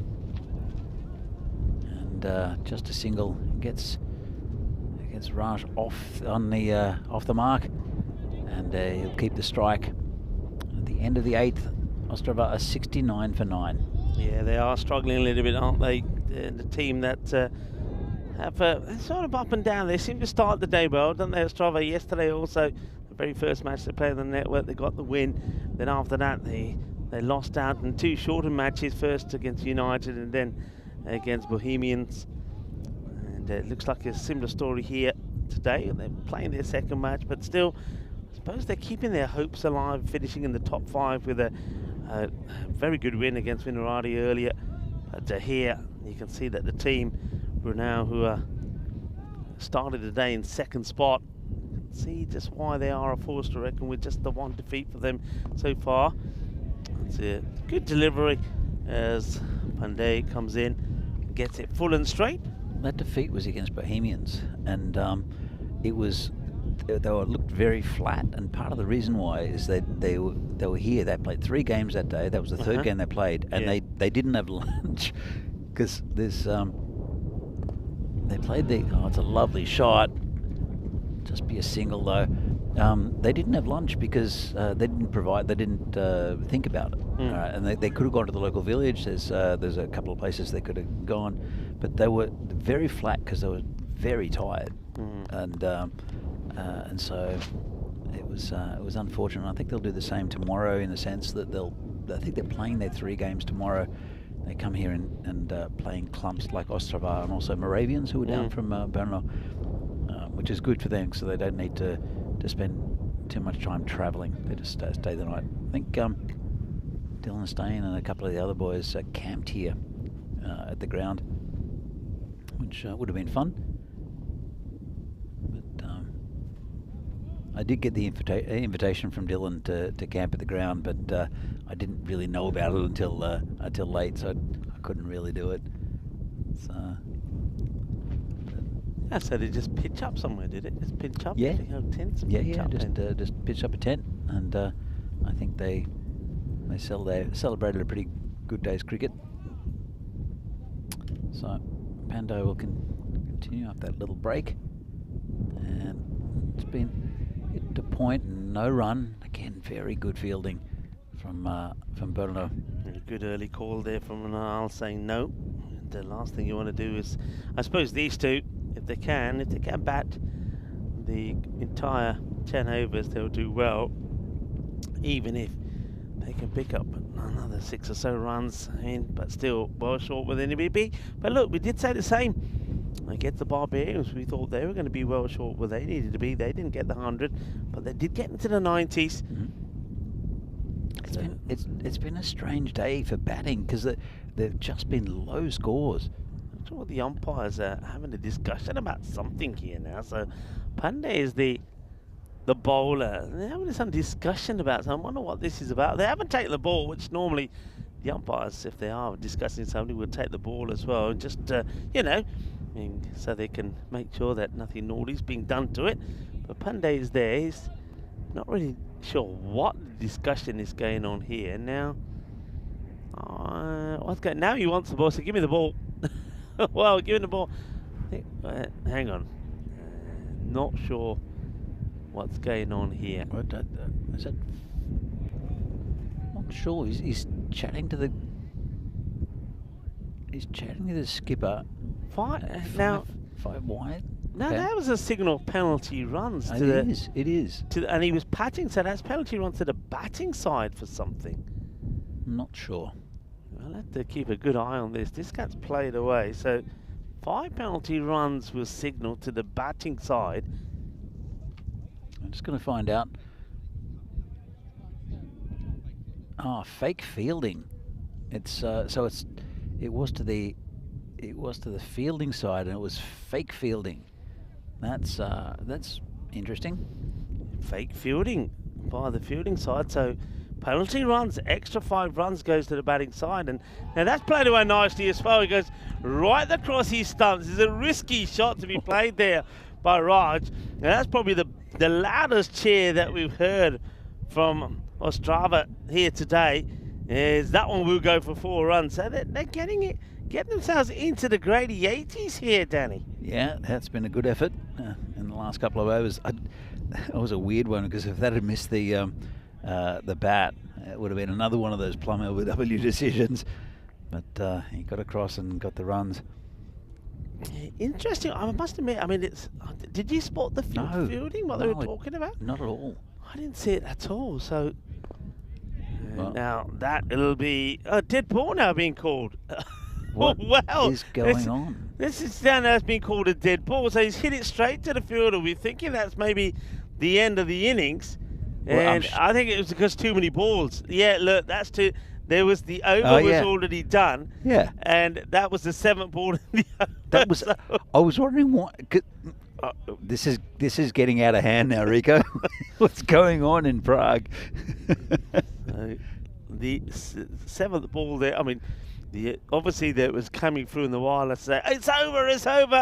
And the umpire got the word through too late. The ball was bowled, the catch was taken, and then the dead ball was signalled straight away to say, sorry guys, that was the over. I think the fake fielding must have confused them a little bit. It certainly confused her. I didn't see it.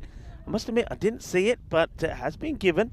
So 5 extra runs have gone onto the board for Ostrava. That means that all of a sudden they get to the 80s. They've got 6 balls to go here. I wonder if they can put something together here and maybe get even if they get into the high end of the 80s here, it's a pretty good result considering where they were.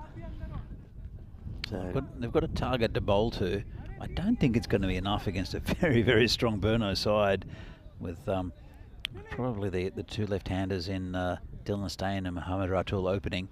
They did fail the other day though. Ratul got I think he got 2 first ballers after scoring very freely in the day before, and then and Dylan Steyn didn't bat very well, but I'm sure they'll coming back fresh, first game of the day for them. And then there's Noor as well, who's been fabulous with the bat, just about to pick up the ball. That's the skipper there. So I can't see Bruno not getting this total, but then I couldn't see Vinorad not getting the total this morning either, and they didn't come close in the end. Single. So Raj back on strike. He's played a nice shot, but he did shuffle right across his stumps to play that shot on the leg side, and now that's why they're deploying a fielder there for that shot. So there's a man on the 45, and he tries to launch at this one outside the off, but plays and misses. I'm glad. I mean, it's good that he's gone for that shot. It's the right shot to play. He's got the fielders all around it pretty close, so he knows if he gets a fair chunk of it, he might get it over that backward point fielder, but it's a dot ball. I'm sure he'll try again. And it's in the air, fielders coming across, but they won't get there for the catch. It'll just be a single. Yeah, another run to the total. And another run that Bruno will have to get. But at the same time, Max. Gutsy little partnership for number 10 and 11. One so good delivery. Considering what happened in the 3 overs before, this you're right, it is a nice little partnership. Not looking like they're going to hit too many runs, but at least it's getting there. Yeah, I mean, they were in the mid-60s, and I thought, well, if these two can just get together, well, very similar to the ball before, but the umpire this time says it's going to call it wide. I don't think it. I mean, it looks like it catches a little bit of something, but I can see why the umpire's given it. To be rebowled, and it's an extra to the total. This hit down the ground, just be a single. Yeah, bat on ball. So these two, yeah, were in about the 60 something, and I thought, well, I wonder if they can get something together. The 5 penalty runs, of course, come in handy. Yeah, 67 was the score when that 9th wicket fell. They're taking it on, and they will get there as well. So it's another single. The innings will come to an end. So 85 is a very good partnership.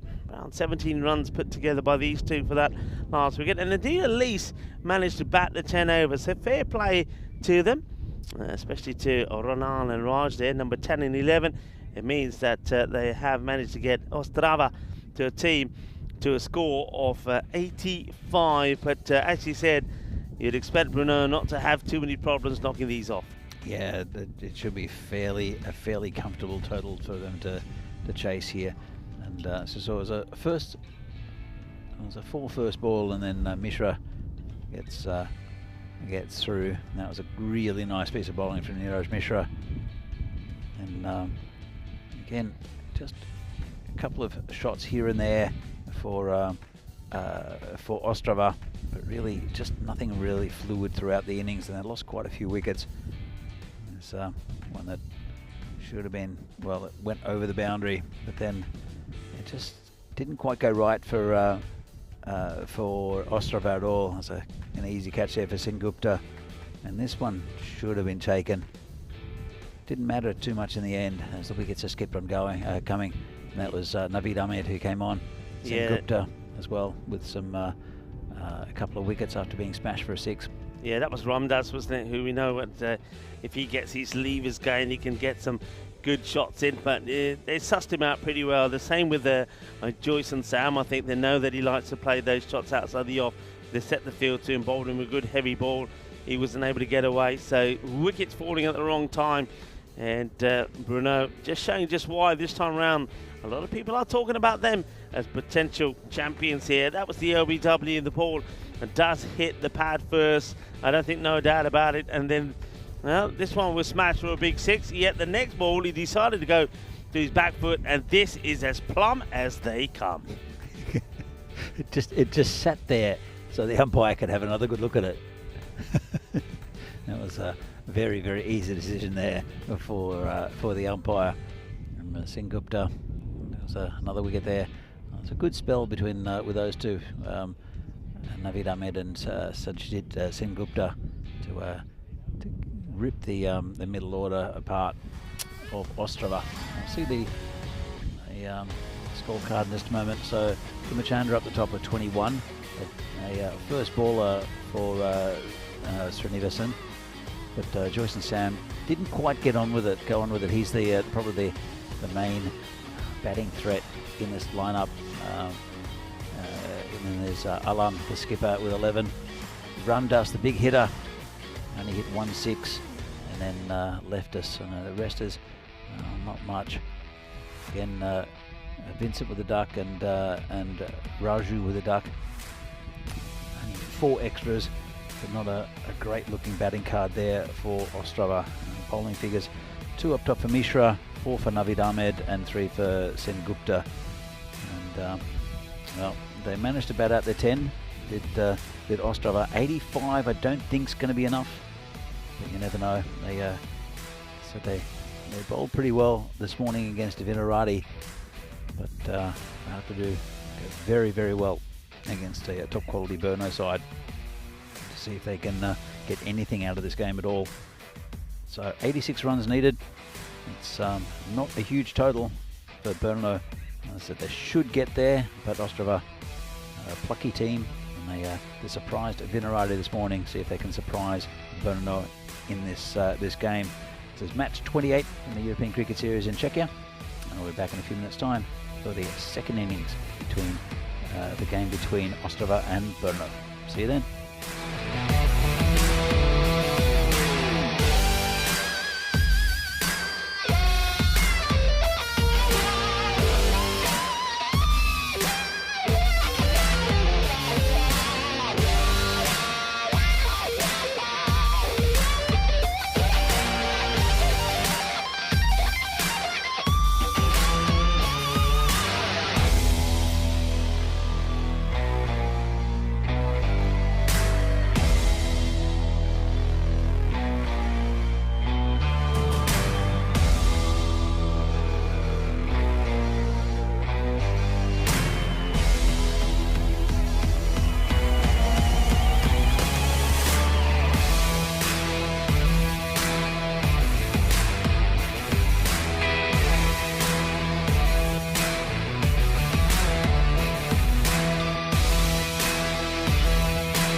This European Cricket Network event is proudly brought to you by HCL Software and Paramatch.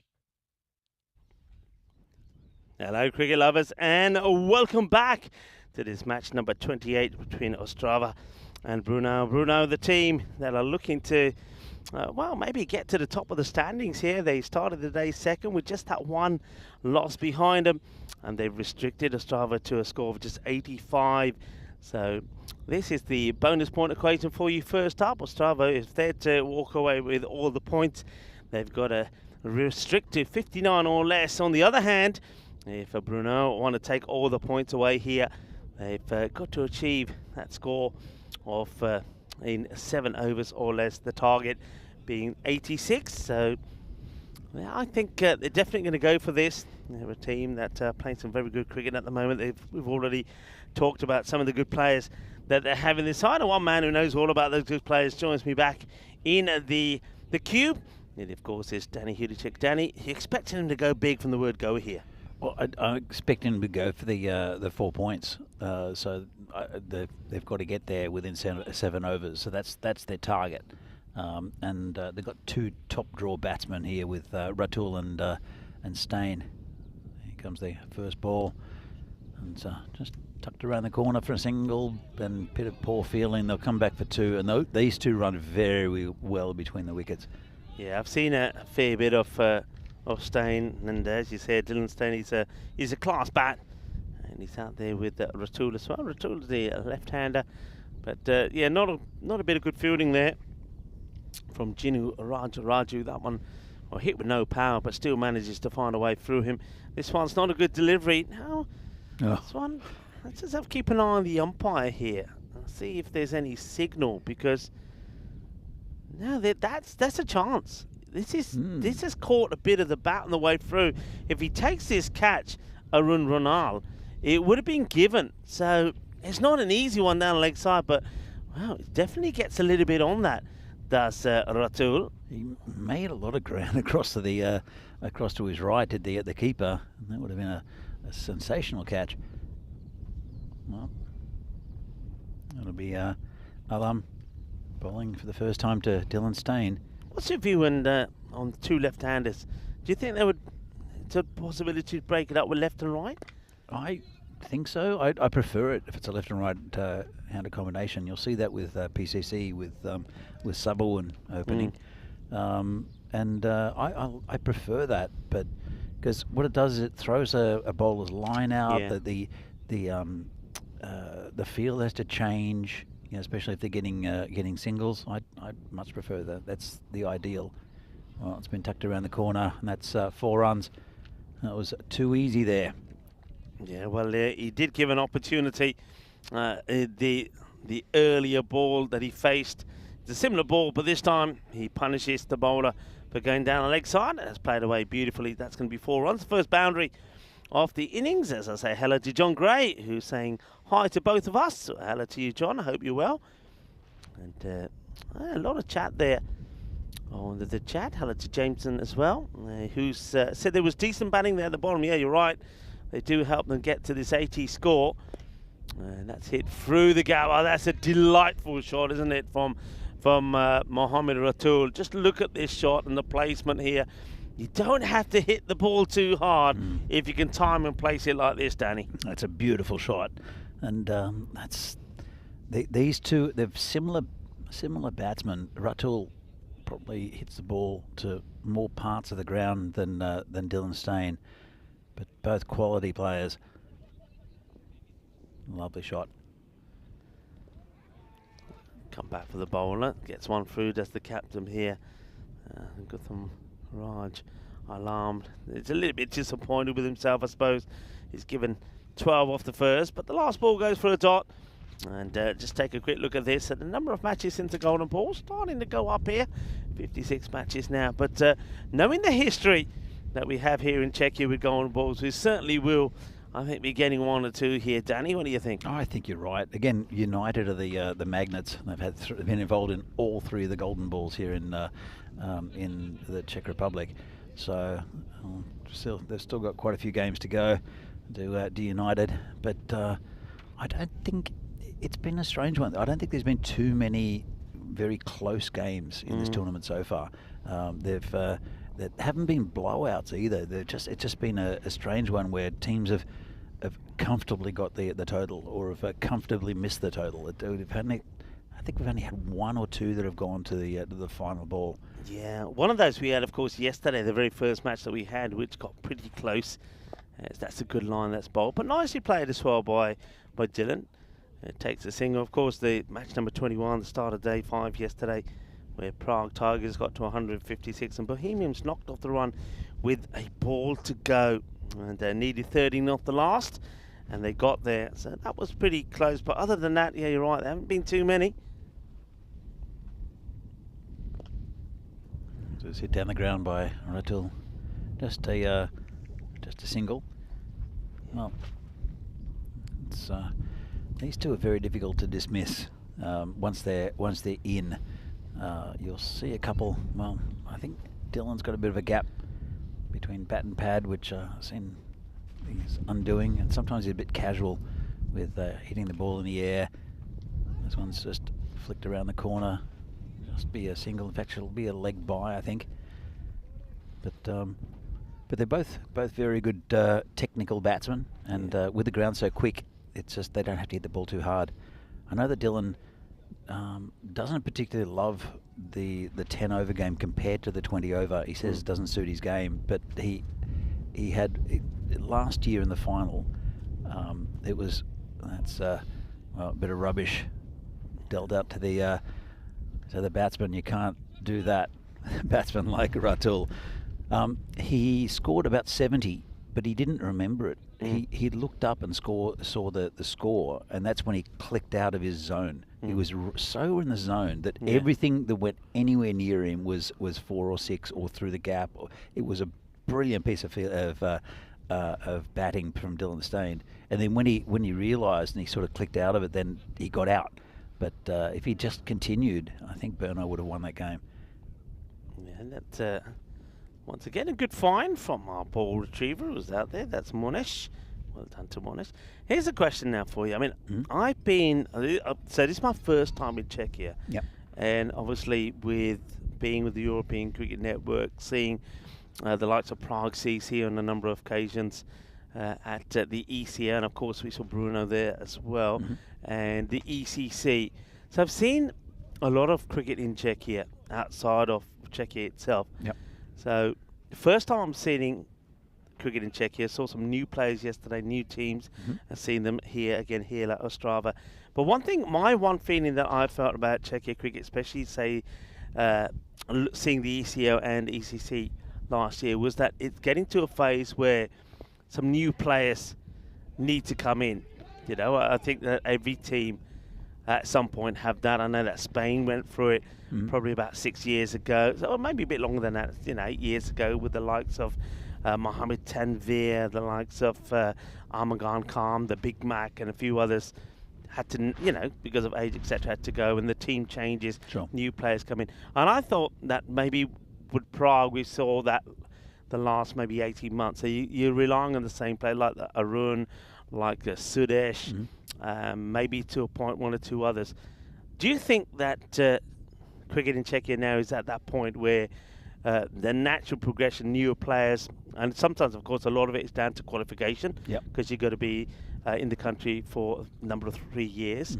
So do you think now that we're going to see some of that change in Czechia? We're going to see a new look team maybe coming into the ECC this year, perhaps? I'd say so. I mean, Sudesh, I don't see Sudesh being around playing cricket at that level for much longer, even though he's capable. I think he's done enough for Czech cricket over many years. There are some really good players coming through. Wars is clamped down on by Ratul, and they'll just get a single. Will they? They're asking the question. The umpire hasn't signalled for a side on view. We'll have a good look at it here. They're pretty happy about it. Let's see. Yeah, no doubt. He's very good running. You can see that Dylan Steyn, as you've said before, he's a very competent player and he does everything right. And look at the way that bat is being slid in all the way. And no chance of that being given out. Yes. So, Danny, you were saying. So there are new players coming in. There are players who probably shouldn't be in the setup now, but are. I think the batting's pretty strong. There are players like Ruturaj Magare and Sagar Sain who are coming in. You've seen for Tigers and you've seen for with Sagar and for United with Ruturaj. It's a beautiful shot, by the way. Just picked the gap nicely. Dylan Stain is confirmed as the new captain, which is good. You'll probably see Aaron around for the next few years, but his priorities have changed, and he stepped back from the captaincy of both PCC. Saw that. And, so yeah, there are new players. There are some good quality players coming in. I think that the spin options. I don't know qualification-wise with some of the spin options, but definitely need a good quality spinner. A left arm spinner would be handy as well. With the bowling, again, I don't think the bowling part of the national setup, especially with Suresh now he's in his 40s. I think that's something that needs to be strengthened. And this is a full toss that's got past the fielder. That's 4 again. Yeah, I mean, just to pause for a moment, just to admire some of the shots there. I mean, that one, the height there, I think he is coming into it, so I don't think the height's a problem. But Dylan Stern here just showing just how good he is. First of all, the shot he played outside the off was just beautiful. It was top draw. Now that one again, just didn't try and hit it too hard. And that's one thing that we often see from the good players. When they're playing on the ground like this, as this time he does go up in the air, and well, it's going to be taken. So he is going to get out. And maybe this sort of, though it's a bit of a commentator's curse here for Stein, but it's sort of what I was saying about him. Good players normally don't always try and whack the ball. He's played 2 really nice shots. We just timed it. And this time around, he's gone for the big one. I think the shot is on here, but instead of going straight through the ball, he's sort of dragged it a little bit onto the onside. But full credit to the fielder who's taken the catch. A good catch taken there by Vincent. And just as we were talking about Dylan Stern, he gives his wicket away. But he's a class player. He's a good stroker of the ball. And what he does show most of the time, and he did it twice there, is that you don't have to thrash at the ball. Sometimes on a pitch like this where you've got a good quick outfield, you can just place it. So I suppose you see the example of there where stroking the ball around wins, trying to smash it, you lose. Yeah, well, exactly right. You've, I think in a court of law that would stand up quite nicely. So another good batsman coming out in Kandai. And this has been hitting the covers. It's got through. It should just come back for 2. Yeah, coming back to the national team, I think there's a lot more depth in Czech cricket, but what's happened around Europe is that there's a lot more depth around cricket in Europe. Yeah. And you're seeing very, very good players coming into these national sides, and the quality of the sides are getting stronger all around Europe. Yeah. And so even though I think that on paper at least the Czechs have got a very, very strong side, right, for the local league, and a few years ago would have been stronger than the ones we had. Yeah. I think it's at a point where just everyone's getting better. Yeah. So I would agree with that, because I remember seeing this Czechia side playing at the Seabarn cricket ground in Austria. Probably, it would have been maybe a couple of years ago, 18 months ago. This is another catching opportunity, and he's palmed it over for 6. But I think in fairness, the fielder here, even if he does catch this, is going to go backwards and over the boundary. So that's a shame. It was well struck by Ratul, but he's going back, and I think he just palms this over. I think that's Vincent here. It is Vincent. He palms this over, so that's unfortunate. It's the end of the over. It will finish well. The score 40 for 1 after 3. They're well ahead by some 10 runs. But yeah, when I saw them in Austria, the batting let them down a little bit. They were relying a lot really on Saba, and Saba would put some good knocks in there. But they bowled and fielded really well, and they got some good results there against the likes of Hungary and Austria. But then when I saw them early this year in Barcelona, that even though it was that same side, you could see that the other teams, so that Portugal and the Spanish side, had just improved that much more, and that's where they looked like the changes needed to happen. It looked like some of the players there had to be some natural progression there. So it'd be interesting to see this time around, because I'm seeing some really good quality players. I know, of course, I wouldn't know whether they qualify or not, because that sometimes is the problem when you're looking at players in Europe. You're thinking, this guy is so good. He's got to be playing.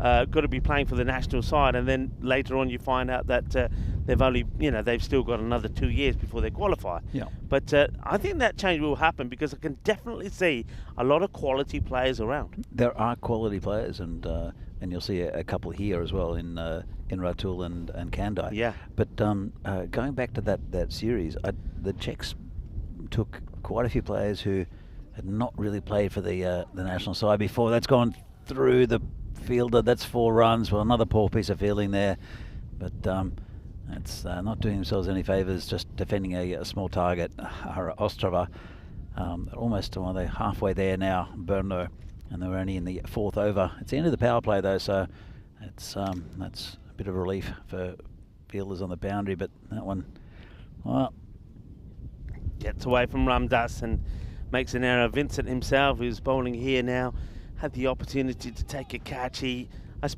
think more to the point, he should have just tried to keep that ball in play, because I think if he catches it would have gone over the boundary. So there are things that a new team like Ostrava will learn. Yeah, so you were saying about the Czechia side when you saw them there. Yeah, so on paper it wasn't a strong side, especially with the bowling. I thought it was just not. There was no cutting edge. There was just there were medium paces. I mean, good players that were there, like Sazi Buyan and also Riddick Tomar, but it wasn't a very strong team. But when I saw the PCC team that turned up to play the ECL, that was a very strong, balanced team, and they ended up beating Wimbledon. They got blown out of the water by the Swedish team. I think it was I can't remember what the team was, but it's one of those things that sometimes happens in a T10 game, where you get the opening batters just smashing everything, and they couldn't.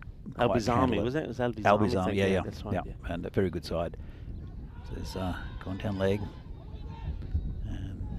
Catch is obviously a bit of the pad, I guess, because the umpire's not called the wide. But that was a good team, lots of good athletes.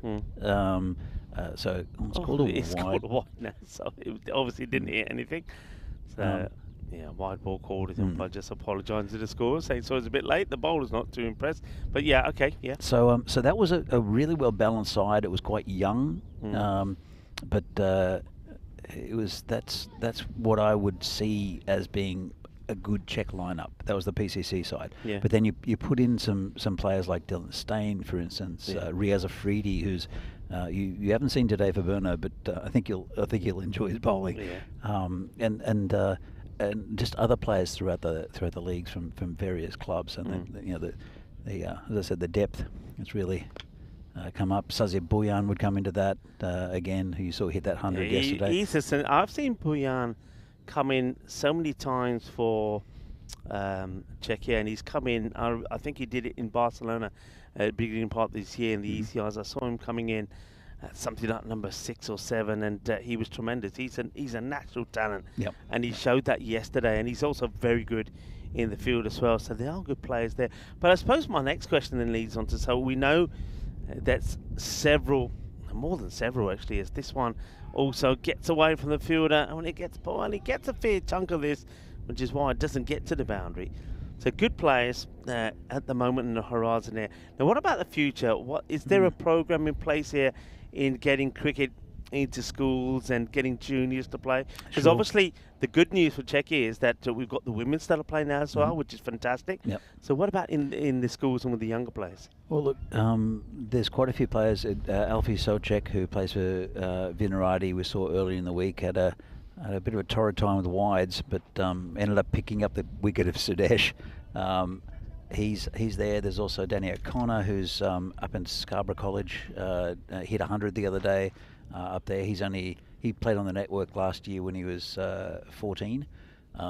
There's a bit of an exemption there, and hit a 6, took a nice catch on the boundary, and picked up a bunch of wickets. And those players and also the current women's captain, who's Teresa Koltsunova, who's also 16, just about to turn 17. And she's captaining. Captaining Wow. very well. Hit a 50 as well against, there was a series with Gibraltar and Croatia recently. Mm-hmm. And her sister Sharka as well, who's just turned 15. They've all come through the Cricket Academy, run by Chris and Renata Pierce here. And they're doing a fantastic job. So there are quite a few good players coming in who will play in the leagues and hopefully play in the national side. But they're concentrating on getting into Czech schools and having like Czech kids coming in who had no exposure to cricket at all. Yeah, they don't. It's not as like cricket's seen on TV here. It's even the other day I asked someone asked me if what they saw on TV, because we were watching the Vinorad Bohemians game, and he asked me, so what did we just watch? Was it he didn't know if it was cricket or croquet, and I see. So, but which is pretty common in these parts. I always tell the story of how Chris said, a parent went up to Chris and said, I'm very happy that my son's playing cricket, but does he need his own horse? Fantastic. So there's that no one knows anything about cricket here in the Czech Republic, but there's quite a few dedicated people who are getting cricket played in Czech schools. I think there's about 400 regular players that Chris has within the academy who play both social cricket, just softball cricket. Who are some of them who are coming into hardball cricket. They're doing international tours. Plus, also other clubs. Bruno have got a good little program going with kids and also women. The female players in Brno, PCC are doing it as well. Up here, we saw some of the PCC women training here the other day. So there is stuff happening, but that takes time. That takes a lot of time. I think you're right, because I just wanted to come in there because you're talking about things happening, good things happening, but it takes time. I mean, I suppose the European Cricket Network let's say we started back in the ECL 2019. So you're talking sometimes past, and we in that time between then and now we've seen a lot of good cricket. But because it's there and it's not one of these things that's come and gone, because sometimes people don't react to things straight away because they think, oh, how long will it last? Well, we've lasted, and not only is it the T10 format, that we're into the T20 internationals now, where we're streaming those. And what I've started to see is particularly in the last, say the last 8 months particularly, I would say this year, that things that, like you said, things are happening. For example, I know if I use recent examples, Gibraltar winning that women's series here. I was just talking to Samir, of course, their coach, and he's saying that at the moment, the hype in Gibraltar, because Gibraltar winning, the publicity, he's saying that, news broadcasters and networks are contacting the players now on a regular basis to arrange interviews, want to talk to them, because all of a sudden, it's a story, it's a big story, so people are following it, and I think that's, because it's out there, it's going to get through to the youngsters. It's going to get through to people that don't know what cricket is, or maybe have seen cricket and thought, will it catch on? Well, now it is catching on. Sahil Chauhan scoring the T20 international fastest century ever. I mean, that guy has been inundated now with people wanting to know more. I've seen so many things on networks around the world already focusing on that. And it doesn't focus on the individual. It focuses on where the individual's from, where he's playing cricket. So, an Estonian player at the moment is holding the record to the fastest T20 international century. It's a big story. Of course. People are following it. And all of these little things, I think, is like a puzzle. They're all starting to come together. And I think the big news at the end of it all is, or the winner at the end of it all is the growth of European cricket in Europe. And that's what's key here. So it's starting to happen. And the more of those things that happen, and because they've happened a few times now, more people, more outsiders are looking in to see more of those stories. Sure. And those stories are coming all the time. Absolutely. Well, look, you've got to think that, as we see here, upcoming events, we have Czechia for the next week or so, as well as the ECIWs and ECIs, then Romania, Hungary, Bulgaria, then down to Croatia and to Italy in Rome.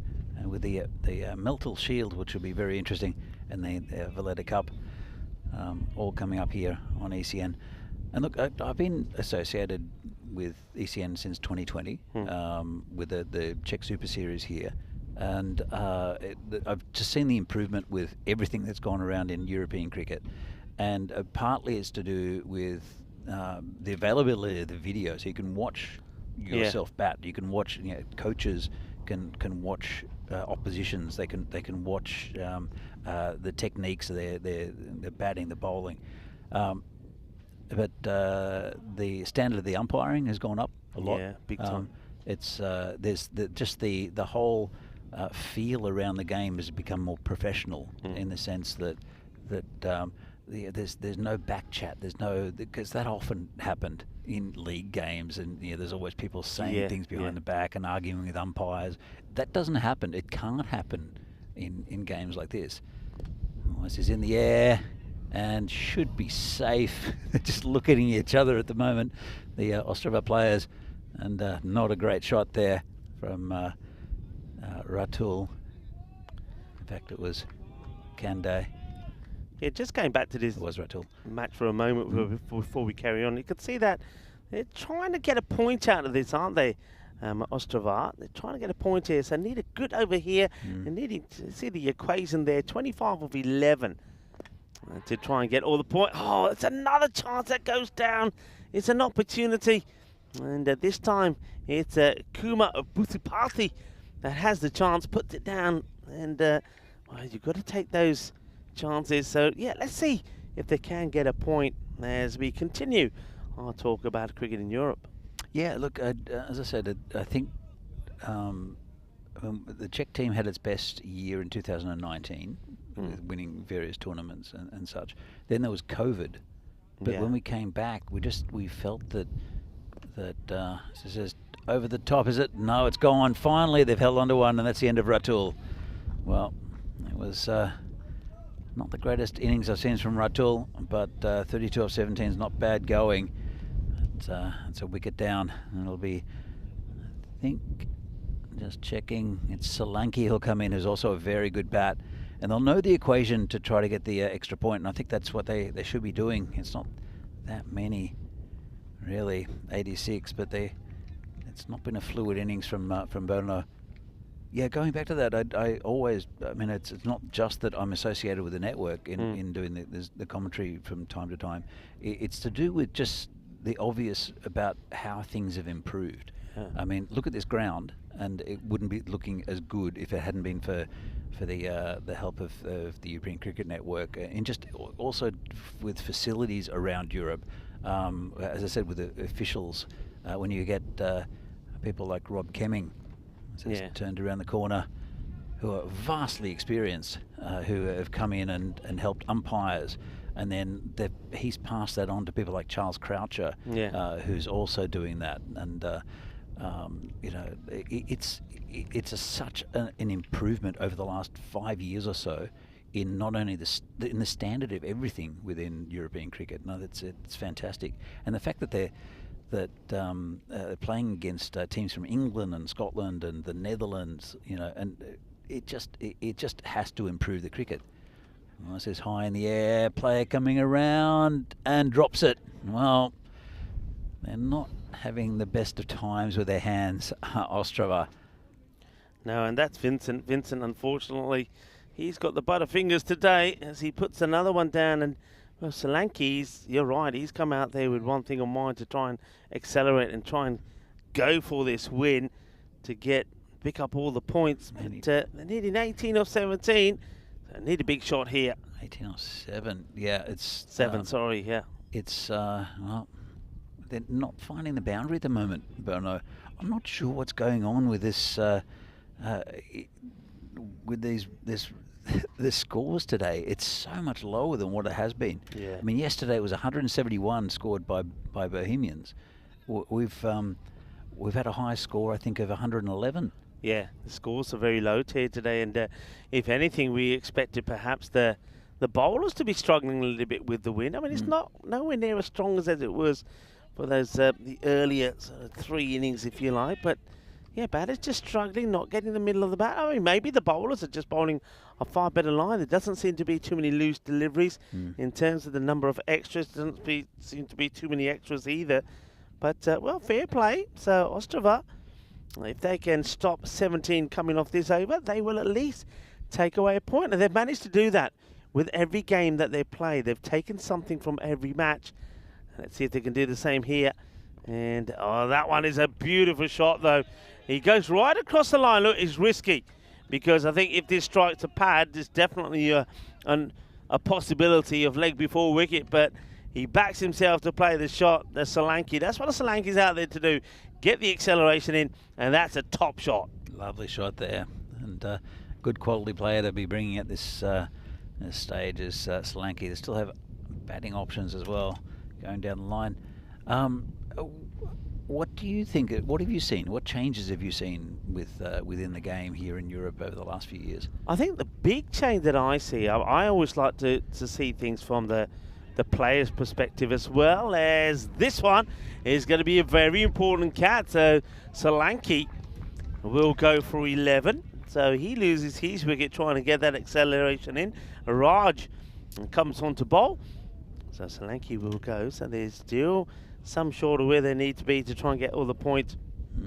One thing I've noticed when I was playing cricket in, for example, I'll give you when you're playing cricket in the UK and you're a junior, you're a colt, you're a youngster, and you get into the game, it's no different than a youngster playing football or basketball in that country, right? Because you're always thinking, hey, maybe one day I could be a professional cricketer. Maybe one day I could also play for and represent my country. The difference I found, as this one gets played away but just a single, the difference I found when I went to Spain is that, all right, I was older, so I wasn't thinking that way now because, you know, to be honest, I didn't think cricket was going to exist in Spain until I was there about 2 and a bit years, and I found a club and got into the game. But the difference with the youngsters there is like, all right, I'm playing cricket, but what's ever going to come of it? Because it's not a big game in Spain, like you've said about it being here in Czechia.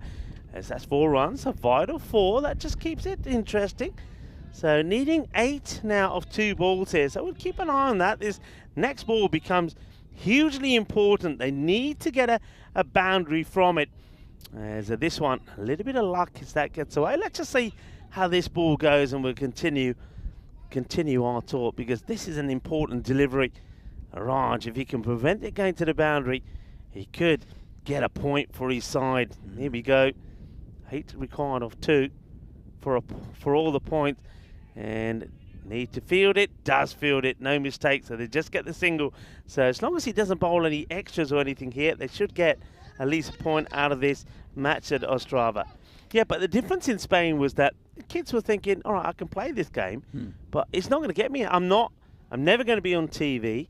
I'm never going to probably play at a good international level.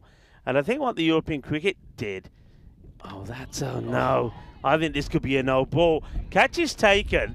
Now, I reckon they should get the ball in pretty quickly. It does come through. Now, they get one.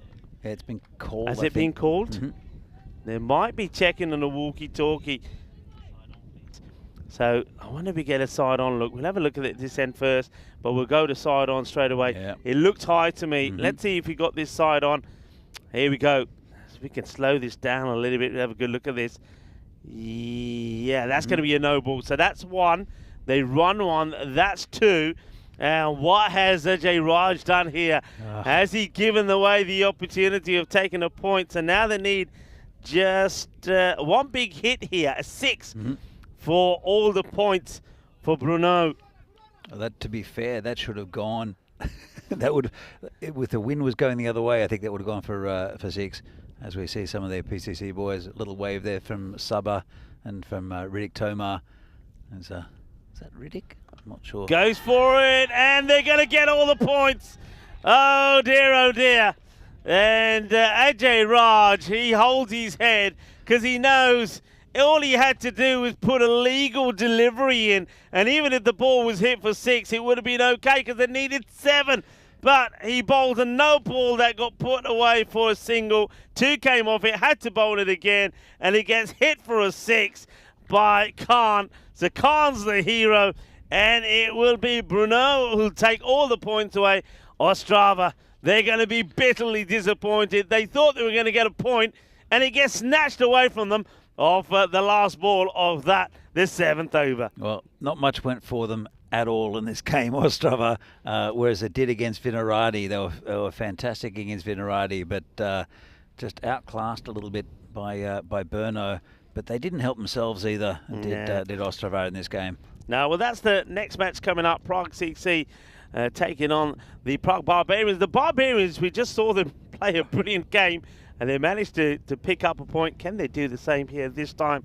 Prague CC, though, we know that they're looking strong. And, so I'll just, as we'll probably see the highlights here, we'll see the players shake hands with each other first, and we go into highlights. But I think what the European cricket did is all of a sudden those younger players and also those fringe players that probably could up their game but thought, what's the point? Why do I want to go out there and score a century? What does it work? All of a sudden it means something. To young players, it means that they can play and be seen on TV. They can become stars. They can have their moment.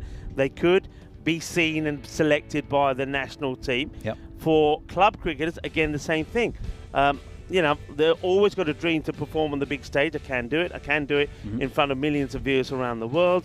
My name could come up and pop up. It could be my moment of fame. But more importantly, selectors who, in a lot of countries in Europe, selectors sort of, it's a difficult job to see all the cricket and who you're going to select. When you've got a European cricket series happening, selectors can see some players. They'll see somebody who scored a 50 or 100. They'll see him on the stream. They can go back and watch it and say, yeah, this guy is good. So all of a sudden, what it meant is that good players became better and performed and had the opportunity to play against the likes of the England 11, the Scotland 11, Netherlands, and they made a name for themselves. And younger players had a chance to get into a sport which before they probably thought wasn't going to get them any success or get them anywhere. All of a sudden it is, and I think that's the big thing. All of a sudden, you're not unnoticed as being a European cricketer. You can be noticed, and you can go as far as playing for your national side. Well, you're going to see a lot of good young players come through. Again, with the women's the T20 internationals, we saw Erin Vukasic from Croatia, who's a fantastic cricketer. I mean, she was the player of the series. I think I'm not sure if she took the most wickets. Definitely got the most runs in the series. But a very accomplished cricketer, and she's only 18 as well. So and captaining the Croatian side. Plus, also I mentioned Teresa Koltunova, and there's a couple of other really good players. With Gibraltar, I think have really picked up in the last year even. That's just with the women's game we saw here. But then I'm really excited to see what young cricketers are coming through. Native-born cricketers, maybe first generation, or even native players who have not known cricket, who have just been training and playing junior cricket and then coming into the leagues. And that's going to happen all around Europe. So in the next 10 or 15 years, it's going to be really exciting to see who comes in, even 5 years for some players, some places as well, to see how the whole landscape of European cricket changes. It's because I guess in continental Europe, the Netherlands is the yardstick, and they've got a 100-something year history of cricket. Yeah. So. Yeah, I mean, very interesting conversation. I think we'll pick up on that when we go back to our next match coming up. Here, of course, there's the match summary. So Ostrava, they threw it away. They've managed to get a point out of all their matches so far. Also 2 wins for them as well. But this time around, well, that over from Ajay Raj just went a little bit wrong as he bowls a no ball, and then he was hit for 6, the free hit, and it gave the opportunity for Bruno to pick up the points. Yeah, I hope you're enjoying the coverage here today. It's myself, Rico Full, and Danny Hudacek, and we were just talking a little bit there about the stars of the game, players coming up, and how the European Cricket Network has probably changed the way cricket is played and seen across Europe. And do get involved with the chat. That's the beauty of getting involved with our conversation. We'll touch on that when we come back, and certainly hearing Danny talking about some of the young players. And I think That's massive, isn't it? Young players playing and performing because that encourages, of course, more young players to come into the game. And of course, any sport, no matter what it is, the future relies with the youth and the juniors. We'll carry on certainly with that chat, but we've got about a half an hour now before the next match that's coming up. And then, of course, before then, we've got another big one at the end of the day. So match number 4 of the day, match 29, Prague CC taking on the Prague Barbarians. That's going to be up next. Prague CC looking to continue their historic winning run. But Prague Barbarians have already shown that even when they may not be at their best with the bat, they're still able to produce a little bit of a surprise. And then, of course, the final match of the day, which could be a real mouth-watering one. It could be a bit of a humdinger, as they like to say, when Bruno will take on Prague CC. That's match number 30 later on. So, well, it's time to maybe get yourself a bit of tea or plan what you're having for tea. And or maybe, come on, just do a little bit of ironing if you want to, and then come right back as Prague CC are going to be taking on the Barbarians. So once again, we're going to have a bit of a Prague derby. I'm Rico Full, and I'm with Danny Hudacek, and we're talking cricket of all sorts. So join us back, and yeah, do get involved. And get involved with some questions in the chat as well. We'll see you back in about 26 minutes time. Hasta pronto.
This European Cricket Network event is proudly brought to you by HCL Software and Paramatch.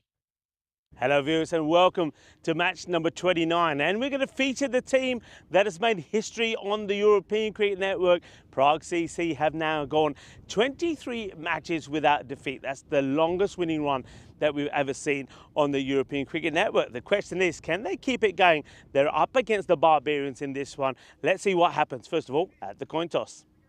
Welcome to the toss for match 29 with Prague Cricket Club versus the Barbarians. Barbarians to call. Tails is the call. And it's ahead. Who would like to bat first? Great. PCC have won the toss and will bat first. Prague CC winning the toss and hoping to keep that winning streak going. They're going to have a bat first. No surprise there at all. Batting has been good for them at the moment. They've got batters that are in good form. Sabawun defeats. Remember, we saw him score a century the other day. Yesterday, he was in action as well, and he scored a fine 70 not out. So he's in very good form. He's got somebody like Suresh, the beast, Vikramaskara, who's in good form as well. And other players will be chipping in all the way along. Of course, Arun is very good with the bat as well. And then, of course, the captain, Ricket Toma, is in fine form too, though he didn't get much of an opportunity yesterday. So we know all about Prague CC. They are the team to beat at the moment. But what about that great win there by their opponents? I mean, the Barbarians, they were on the back foot all the time there against the Spartans. Didn't get big runs on the board, but they got that win, didn't they? With the bat is where the Barbarians have to be stronger. I think Murashetty put a good innings in last time around, but a lot of talk there is about Devinder Singh. He is the key. And with the ball, what a good performance we saw there from all of their bowlers. They bowled well. They bowled to the field that was set, keeping the ball outside the off stump, making it difficult for the batters to go across the line. And then somebody like Trilal, I think he bowled absolutely brilliantly, went wide of the crease, angled the ball in and got wickets for his side. So it's expected to go one way. We're expecting to see Prague CC make it 24 wins on the spin. But the Barbarians, they've already shown that they can pack a punch and they can make a surprise happen. Can they make a surprise happen here and end this record winning streak for Prague CC? Only one way to find out. Stay tuned. I know Danny Hudacek is going to be very keen to see Prague CC in action to see if they can do it again. Well, Danny, the news from the middle. Prague CC winning the toss, and I'm going to have a bat first. Well, thanks, Rico, and welcome back to this European Cricket Series match between Prague CC, Prague Cricket Club, and Prague Barbarians. And as we saw there, the PCC won the toss, elected to bat. They were always going to do that. And they've been strengthened and significantly. There's still probably could have Simera Madaranga in this lineup, but very, very good side. Look out for Aditya Kadawala with the bat. He's a very good keeper as well. Aaron Ashokan's there, Sudesh is there, and also Sharan Ramakrishnan has moved in, and also Naveen Padmaraju. So 76% says PCC will win. To be fair, we'll see how the first few overs go. For some reason, the runs have been down a lot today, significantly down. I don't know if it's to do with the pitch and the overnight rain. As I said, it does affect the surface because of that clay base, but it should make it more even. But for some reason, the highest score we've seen today has been 111, and that's a little bit odd. Even Bruno just got the runs they needed in the 7th over on the last ball. So it'll be a good test to see how the PCC batsmen go, because they're in good form. Saba's already hit 100, and it will be Katawala as well, who hasn't played yet in this tournament. And it's poor hit who'll be opening the left armour. But if PCC can score big, then we know there's nothing in the pitch. But if they struggle, then there's something which has changed slightly in this pitch overnight. Here comes Pruitt. And, well, it's been smashed away. Good fielding out there on the boundary. Really good fielding. Just do a single. Look at this. Turned around the corner and stuck a hand out. There was a big target to aim that there for Saba. There's only one man out there and only two out on the outside the 30-metre circle because of the power play. He is a very good batsman, is Aditya Kadawala. He's a good wicket-keeper as well, but he's very, very dangerous with the bat and equal to anything else they have in their lineup, which is very, very strong. Comes Puhit again, and going to be called a wide. This wind's died down a bit, which is nice. I can hear birds in the background, the sun's out, perfect for cricket. And perfect for a day out in the Czech countryside. So, it'll come in again, bowling to Katawala. It's been hit down the ground pretty hard, and the fielder got right behind it. That's Madashetty. He'll be important with the bat for Barbarians. And no run. Good tense opening to this game, and well, we'll take a leg by. A bit of fancy footwork there from the bowler. Gets it back to the keeper. So look at this. So it's hit the batsman. They've taken off and tried to score the goal. Always going to be home, I think. The batsman Sabawan, who I said hit 100. Earlier in the tournament, and off the last ball of the innings, has been in pretty good form. And this one's going to be called a wide again as the wind picks up slightly. It's going to be one of those days.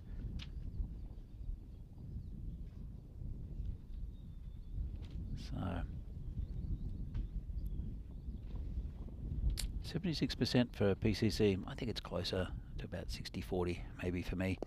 This is hitting the air nicely, and one bounce and over the boundary. And Davisi gets his first boundary. Lovely shot down the ground. Didn't overhit it, but did enough. Just went over the fielder. That's the skipper, Murali Vandrasi, who'll now move back. So still that man at deep backward square leg for the left-hander, and now one straight. This has been cut over the top, and that's gone all the way. 6 runs. It was in sparkling form, Davisi, and just saw it and hit it. Really good shot.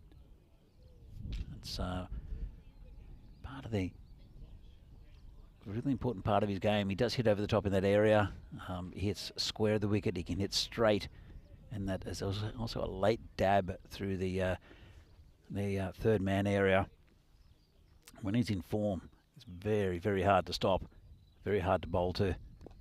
Just been pushed into the covers for a single, and he retains the strike. And that's after the end of the first over. PCC are 15 for no loss. As we see here, this is the calendar for the rest of the year with the European Cricket Series in Czechia. And then we're going east to Romania, Hungary, Bulgaria, then down to Italy in Rome this time. And then Austria, Croatia. Then there's the ECC, Malta, Spain again. And then the ECC for women in December, late December. The last scheduled European Cricket Series tournament. So that's fantastic cricket coming up on the network. As we see, new bowler, it's Piyush Bisht bowling to Sabun Divisi, who leaves that, and it's called a wide. Let's have another look, and yeah, it's always going away, and even though it might have clipped that line, definitely wasn't holding the line of that line, if that makes any sense. Comes in again and hit down the ground. Well, thought they'd take a single, but look for it at all. So dot ball. Good start from Bisht. Keeping it pretty tight. Sabah goes to charge it, called a wide again. So the piece is on 12 off 5, and again it's moving away all the time, and even if it did catch part of that line, which is a possibility, it was still so far wide. Well, this is hitting the air, and it's gone a long way back. Nice shot again from Sabah, and it's the skipper Murali Vandrasi who'll have to go and pick it up. Just open the face of the bat, hit it over the top. Very safe shot. Let's have another look. It is against the wind though, but a lovely shot straight down the ground, and he's in good form. Is Sabah. I know Vinny thinks he's a very frustrating player to watch, and he can be, but playing beautifully in this tournament so far. Oh, that's an area he gets into trouble though. It's just a spot, a bit of a dead spot in his batting, I think. So I'd like to welcome back into the commentary Marshmallow. Rico full? Yeah, good to be back. Well, this marshmallow's getting a little bit of a toasting now as the sun has come out, and well, we'd much rather the sun, as that's another glorious shot over the covers there from Sabun Divisi. Of course, he's in sensational form at the moment. We saw him score the century the other day. I scored a fine 70 yesterday in Prague CC's win against the Tigers, where they put 162 on the board. Sabun Divisi batted all the way through the innings with 70 or 34. And yeah, got the win for them by 40 runs. So he's in good form. He's one of those batters you see sometimes, like when you see him here now, he seems to be batting and standing pretty still, but the issues that he has sometimes when he just starts to move around a little bit too much. In a way, he reminds me a little bit of Chamal Sadun, who we saw playing a lot for Cyprus and for the Sri Lankan Lions of Limassol. Very similar, two left-handers, similar build, and both are pretty classy, play some nice shots, but both, when they lose their shape, and that's when they get into trouble. So that's a good delivery, good win there for Piyush Bisht as he gets one through. You'll find with Sabah, he does rock back sometimes. You'll see him move back in his crease just like that. And what that enables him to do is to change the length of the ball, and he can get under it, and he often flicks it onto the leg side.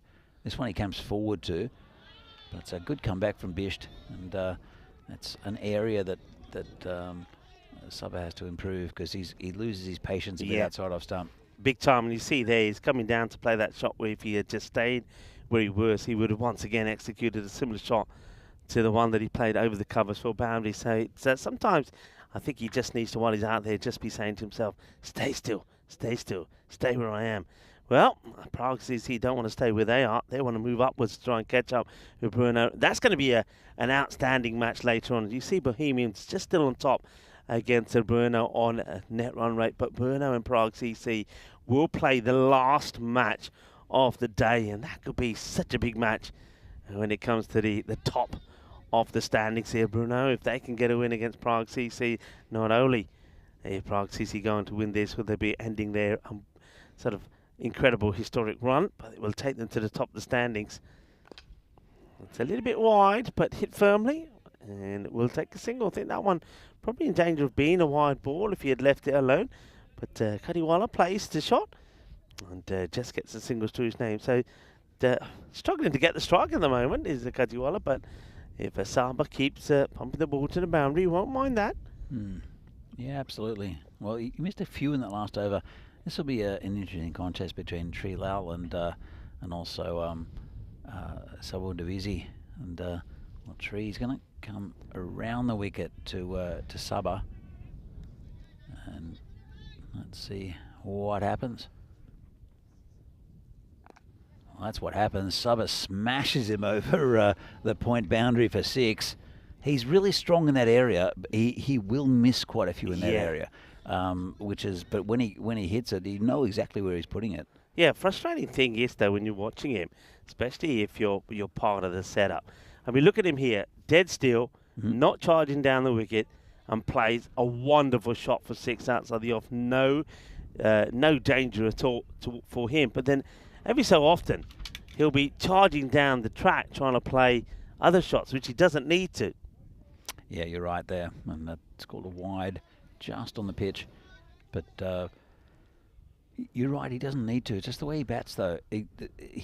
There's certain movements. He just changes. He tries to change the length of the bowler, and it affects you as a bowler. And this one's hit straight back to Tree. He gets in the way. Yeah, well, Tree, it's a good job he's got a solid trunk, because this is, clobbering him in the inside of his knee. Sabat now tries to go on the onside. No run there as well. So good comeback for Lal after being hit for a big 6. He's come back with a couple of tiny deliveries. It's interesting with this BCC lineup. I mean, it's so strong. It's so batting heavy. You look at Sudesh as a former record holder with the fastest 100, international 100. Riddick Tomar, Arun Ashokan, the former national team captain. You've also got Sharan Ramakrishnan, and you've got a strong batting lineup. Do you need all those players when you've got these two out there? Because Saba's just hit another 6. This time heading towards the golf course. It's a what do they call it? An embarrassment of riches. I think it's probably the way to say it, because it's a really strong batting lineup. Yeah, they are strong. They've got depth. They've got power, and at the moment they're hoping that's gonna stand for something. You see that that's the power play complete, and you'd expect Prague CC to be around about the 40+ score. They are 42, but the key thing is without loss, and you've touched on it, so much batting still to come. It's not the worst of overs, goes for 14. So that's the thing sometimes with a team like this. If you're keeping them going at a pace, let's say you kept them going at 10s or 12s and over, say 12. Sometimes you sort of say to yourself, knowing what batters are to come in and how they can certainly get the acceleration in, we might as well just leave these guys in. He's gone right across here. The umpire's decided that's probably going to go a miss leg stump. It was angled in, so I think that's a good call there from the umpire. The umpires for this one, umpire Vishal Shushant, Farouk is the third. So, yeah, it's almost like saying, well, it's going at 12s, 120, maybe 130. We'll take that and leave these two in. They're not really hurting us. Somebody at Katawala at the moment, all right, hasn't had much of the strike, and Daviti just going just slightly over 2 a ball. But just played a nice shot earlier when he got the swivel in to play on the leg side. comes in again. This has been hit a long way, and it'll be caught by a PCC player. Well, let it go again. That's into the wind, and it's another big 6 runs. So Mordavici is on 40 already. He might also get another 100. You know, Rico. He looks in fine form and really in the mood. So yeah, he's look. He's at the moment. He's scored that 100. He's scored a 70. Not out. He's now looking up, eyeing up another half century. So he's definitely in good touch at the moment. He'd have to run hard here. He will get the single. That's one other thing that Sabawoon does really well, and that's the side of his game that I think has really improved. Is he's running. There was a time when sometimes he was not the best of runners, but he has improved. He does run. He does rotate the strike, and that's important. So Kadiwala deep in his crease, looking to get his first boundary, and he misses this. It's a good delivery. Always a good delivery. When you see a batter that has this sort of stance and the way he's standing, it's always a good option to go short of a length outside the off, gets it through, and a dot ball. Well, it's been pretty good bowling. I like the bowling of Bisht. I think he's a very handy player for this Barbarian side. But in saying that, look at the batting lineup here. It's very, very strong. But I don't think it's necessarily any stronger than, say, Bohemians' batting lineup or Bruno's. I think they've all got fantastic players at the top of the innings. With the bowling, again, I don't think there's anyone who'll blow you out of the water for PCC or for Bruno, apart from Riaz Afridi, who's a little bit different, and also the same with Aditya's. I don't know what he's trying to do at the moment. He's certainly not hitting the ball. Yeah, that's 3 dots on the spin, Aditya. So it's the end of the over. So there'll be a few concerns from Prague CC. Look, the 50 has come up, and it's come up in 4 overs, but only 8 coming in that over. And when you have a look at the strike rate here now for Aditya Kadiwala, 3 scored of 7. There'll be a few question marks, a few raised eyebrows, and maybe the captain might just say to the next batter to be ready to go out at an instant, because if I think he plays and misses it, I'm going to give him, let's say I give him 3 more balls. I'll let him see if he can get an acceleration in those 3. If not, I'm certainly making a change here. Well, look who's coming in next. It's Sudesh. Yeah. So if he's missing the ball, and Aditya's a quality batsman as well, so I don't know what's going on. It's his first game of the tournament, so maybe he's just he's trying to get back into the pace of things, but he's swinging very hard at the ball and really not getting into the right shape. Well, Saba is. That's going to be 4. Never looked like stopping that, the fielder, and blasted that through the offside. It moves on to 45 off 18. Looks like he tripped over his own feet here, the fielder. I mean, at the moment he's looking like he might make the stop here. It gives it a bit of flight. Issue with it was he had a fair bit of room, and then he literally does trip over his own feet. Trips over his own feet. It goes for 4. Again, that's nicely pitched up, fielded there in the sort of, I guess, in the cover region. Just a single. Brings Aditya back on strike. And it's Bhatnagar, the bowler. He does have Bisht on his back, which doesn't really help much. Yeah, I mean, but no, I don't think he played. He definitely didn't play. If he played, he didn't bowl the last game, did Bhatnagar? I don't remember Bhatnagar playing, no. But, well, he'll be bowling to Aditya Kadiwala. Hits that one pretty well, and that will go for 4. So he finally gets one off the screws, and he'll be happy to find the middle of the bat. And that's, well, it's a Barbarian going to do the fielding. It's a whole bunch of Ostrava players over there as well, who are taking a break between games. They've travelled a long way. We'll see them in action tomorrow as well, Ostrava. Tomo will be a little bit happier now. Kadiwala has finally hit the ball to the boundary. Remember, he was certainly struggling. Still 3 balls left of this over. And, well, that's what he can do. He's hit that pretty well as well. And Oh, that's Murali will go and fetch that one. In fact, no, it's one of the Ostrava players. So give you a big thank you. So Kadewala goes on to 13. And uses his feet well. Again, hits it in the middle of the bat. And he can afford to do that. Both these players can just have free rein to hit. And he tries again. This one gets a bit of an inside edge. Could go for 4 though, and it does. He's picked the gap. Don't know if it was meant to go there necessarily, but got an inside edge and got plenty of it.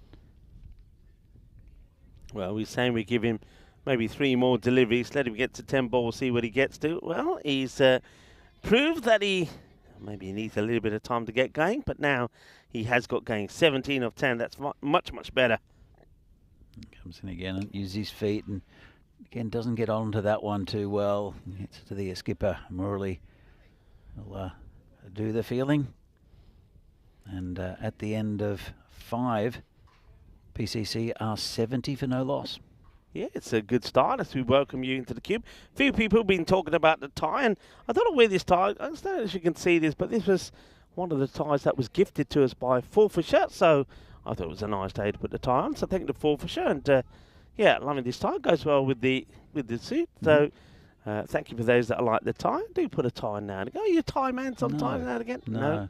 Do I look like a tie man? Well, I think I could see you being a tie man, looking quite distinguished, but yeah, okay. I don't think a tie would go with this shirt. Not with that shirt, no. I mean, I think that shirt would have been quite fitting yesterday, actually. It's definitely got a peacock feel to it. Look, hello, folks, wherever you are. And do stay in touch. I know that we were talking a bit about how the game is changing in Europe and how important it is to get the youngsters involved, and how we think that European Cricket Network has got youngsters involved in the game. And if you've got any thoughts on that, do share them with us. You don't have to wait till the last match. We often say that we like you having a lurk and getting some questions in. And of course, we have got Danny back, so any questions that you want to ask, of course, about the Czech Republic, the cricket here, anything else, far away, maybe the food. We'll have some food talk for sure in the last match, as that's a nice shot as Kadewala keeps on going, and he plays a lovely sweep shot here, gets past the fielder, races to the boundary, so 4 more. Yeah, I saw Kadewala having a bit of a chat to the umpire about the previous delivery, the wide. He didn't like the wide call, but as a batsman, you can't really tell where that line is. The umpire has a much better view of it. Yeah, that's something you get a lot of these times. Still, I think on the European Cricket Network, sometimes the batters are saying, Whoa. "Oh, almost a jalebi catch." That would have been a fantastic catch from the bowler. Well, Arjun Ajimon has bowled pretty well here today, but this one could have been a real highlight. What a grab that would have been. I think it twisted his arm behind his head. That was hit hard back by Kadewala. Great effort by the bowler. Let's have a look at this. It came back fast, put a hand up, and he almost had it. It almost flipped him. That would have been a superb catch. It really would have been an acrobatic one, but it gets away from him, but probably does. Maybe even save a boundary there, because it was well struck. And that's one down the leg side as he tries to get the line right now to Sabawundavitsi, who is one big shot away, a boundary away from another half century. Well, it's halfway through the innings. Saba's on 46. And will get his 50 because he smashed that one over the cover for 6. So that's another half century for Sabawundavitsi. Let's see if he can go on and hit a big 100. As, he seems pretty untouchable at the moment. Kadewala's 23 or 14, and PCC move on. And with a couple of balls left of the 6th to 84, I think. Just looking just to see. 82. 82 the score. And Saba hits that one in the air and goes back all the way again. Well, it's another 6. So he's racing towards his 100 now, 58. Great batting, and he's got the time to do it as well, and he knows it. He's striking the ball well. No clear-cut chance that he's given so far, but you can see when he's making contact. And now the good thing is he's making contact more often than not. He's scoring well. Slow delivery, just gets this in the wrong area. Does the bowler Arun, so he's have to go back to his back to his mark. That's well watched this time by Saba. He doesn't spoil it. But good to see Saba playing very well. It was good, I suppose, as long as you're not a barbarian. Oh, that's been mullered. That has been hit hard. And it's going to be another one that goes to the boundary. This time it will be 4 runs. But he's so quick on this. He got the swivel. Probably catches slightly higher up the blade than he would have liked. But still, it's a good shot. Gets into good position. And it's about the timing as well. So going along very well indeed. That's the end of another over. The score down 93 of 6. So after a day, 3 matches where the scores have been pretty low, we look like we're resuming back to the sort of scores that we were kind of seeing yesterday. And this one, at the moment, with these two in there, saying expected about that 150 plus mark. But I think if you keep going at this rate, it could quite easily be a 180 score here. Could be. Well, look, this will be an interesting over. Murali Bandrasi, who, well, Vinny says that he bowls moon balls, and but he's a leg spinner. He's a good bowler, but quite slow through the air. And this one's hit towards cover, just a single. Now, he does give it a bit of air. We know that that Saba does like using his feet. He wasn't the greatest player of spin bowling a while ago. I think his technique's improved a lot, but he'll be hitting with the spin, so it's equally as likely to get out as to hit one onto the golf course. So let's have a look which happens first. This one's, well, it's gone towards the golf course, just swept it. Nice shot there from Davidzi for 4. Yeah, it's a good controlled shot, isn't it? I mean, look, he sees that he's drifting down a leg and waits for it and plays it beautifully. So a lovely shot played for 4. Davidzi, 66 now of 23 deliveries. And another opportunity to get a big score here. Davidzi, he's in some very good form, of course. The top batter so far, top run maker. This one is not quite tight. He's trying to get this in the gap where those 2 fielders are. He's managed to find it once before, but this time around doesn't quite get it right. I've got a question for you, Rika. You've seen a drastic improvement in the batting with all around Europe with players who are smashing hundreds everywhere, and this is hit down the grounds into a gap and 4 runs. Well, he hit that got that just enough on that one to get it over the boundary, but it was just perfectly placed. So you've seen there's a massive improvement in the batting. The scores are much higher. Have you seen any improvement in the bowling? There's obviously some tactics. Yeah. But are there standout bowlers for you in the game? Because you've seen cricket from all around Europe, and how can that be improved? Because very good question. It's a tough one to sort of go into too much detail, because I mean, most people would say that the bowling probably hasn't improved too much, because if you see just how, if you use the end of last season and the start of this season and where we are now as a good example. For example, here in Prague, we've seen 2 centuries already, whereas before this series we've only seen the one. And it looks like, well, you could see Davidzi going on to another one here as well. We saw in Cyprus, another good example. In January, we saw just the 1 century. When we went back and we returned, just of course, I've just come from there, we returned, we've seen 16 centuries. I think there's definitely room for improvement as we give you another date to stick in your diary. This will be the European Cricket Championship Women's happening in December. We've talked about this briefly, the Challenger and the Premier Division, similar to the men's ECC that will start on the 23rd of September. But just staying on that question, I think that in a lot of places, Barcelona, Cyprus, Estonia, one thing that doesn't help the bowlers and is very batting friendly is the wickets. And a lot of people forget that. A lot of these artificial wickets, especially if players are playing on them all the time. And let's remember that there's a couple of things to remember. A, that I don't know if it's the same here in Czechia, by the way, with this facility, but most, if not all, the cricket is played at one venue. Yeah. So teams get used to what the wicket's like, especially the batters, as that one just is out the reach of the fielder. And most of the pitches don't have too much life in them, so bowlers struggle to get anything out of it. But that would then make me think that bowlers should be probably working harder to get something like the Yorker ball going, and we don't see a lot of that. So I think some bowlers have improved, but other bowlers still like to probably focus on trying to bowl too fast and getting the ball in the right area. So, but I do think the wicket certainly does help, but that's another one that gets blasted away, and this time it's Gadiwala that plays the big shot. But I think bowlers could execute the lines better. We're starting to see a little bit more of bowlers, beg your pardon, who are starting to bowl. I mean, look at that ball, that's just far too short. But we're seeing a lot more deliveries from bowlers where rather than going for wickets, they're going for economy. So they're trying to keep the ball just pitched up and keeping it inside that wide line. There's improvements in some countries more than others. But I think also that a lot of these teams, they don't have coaches. And that's where a difference can be made. You get a coach in and you start to get some regular coaching sessions and coaches actually trying to help bowlers. That'll make a big difference as well.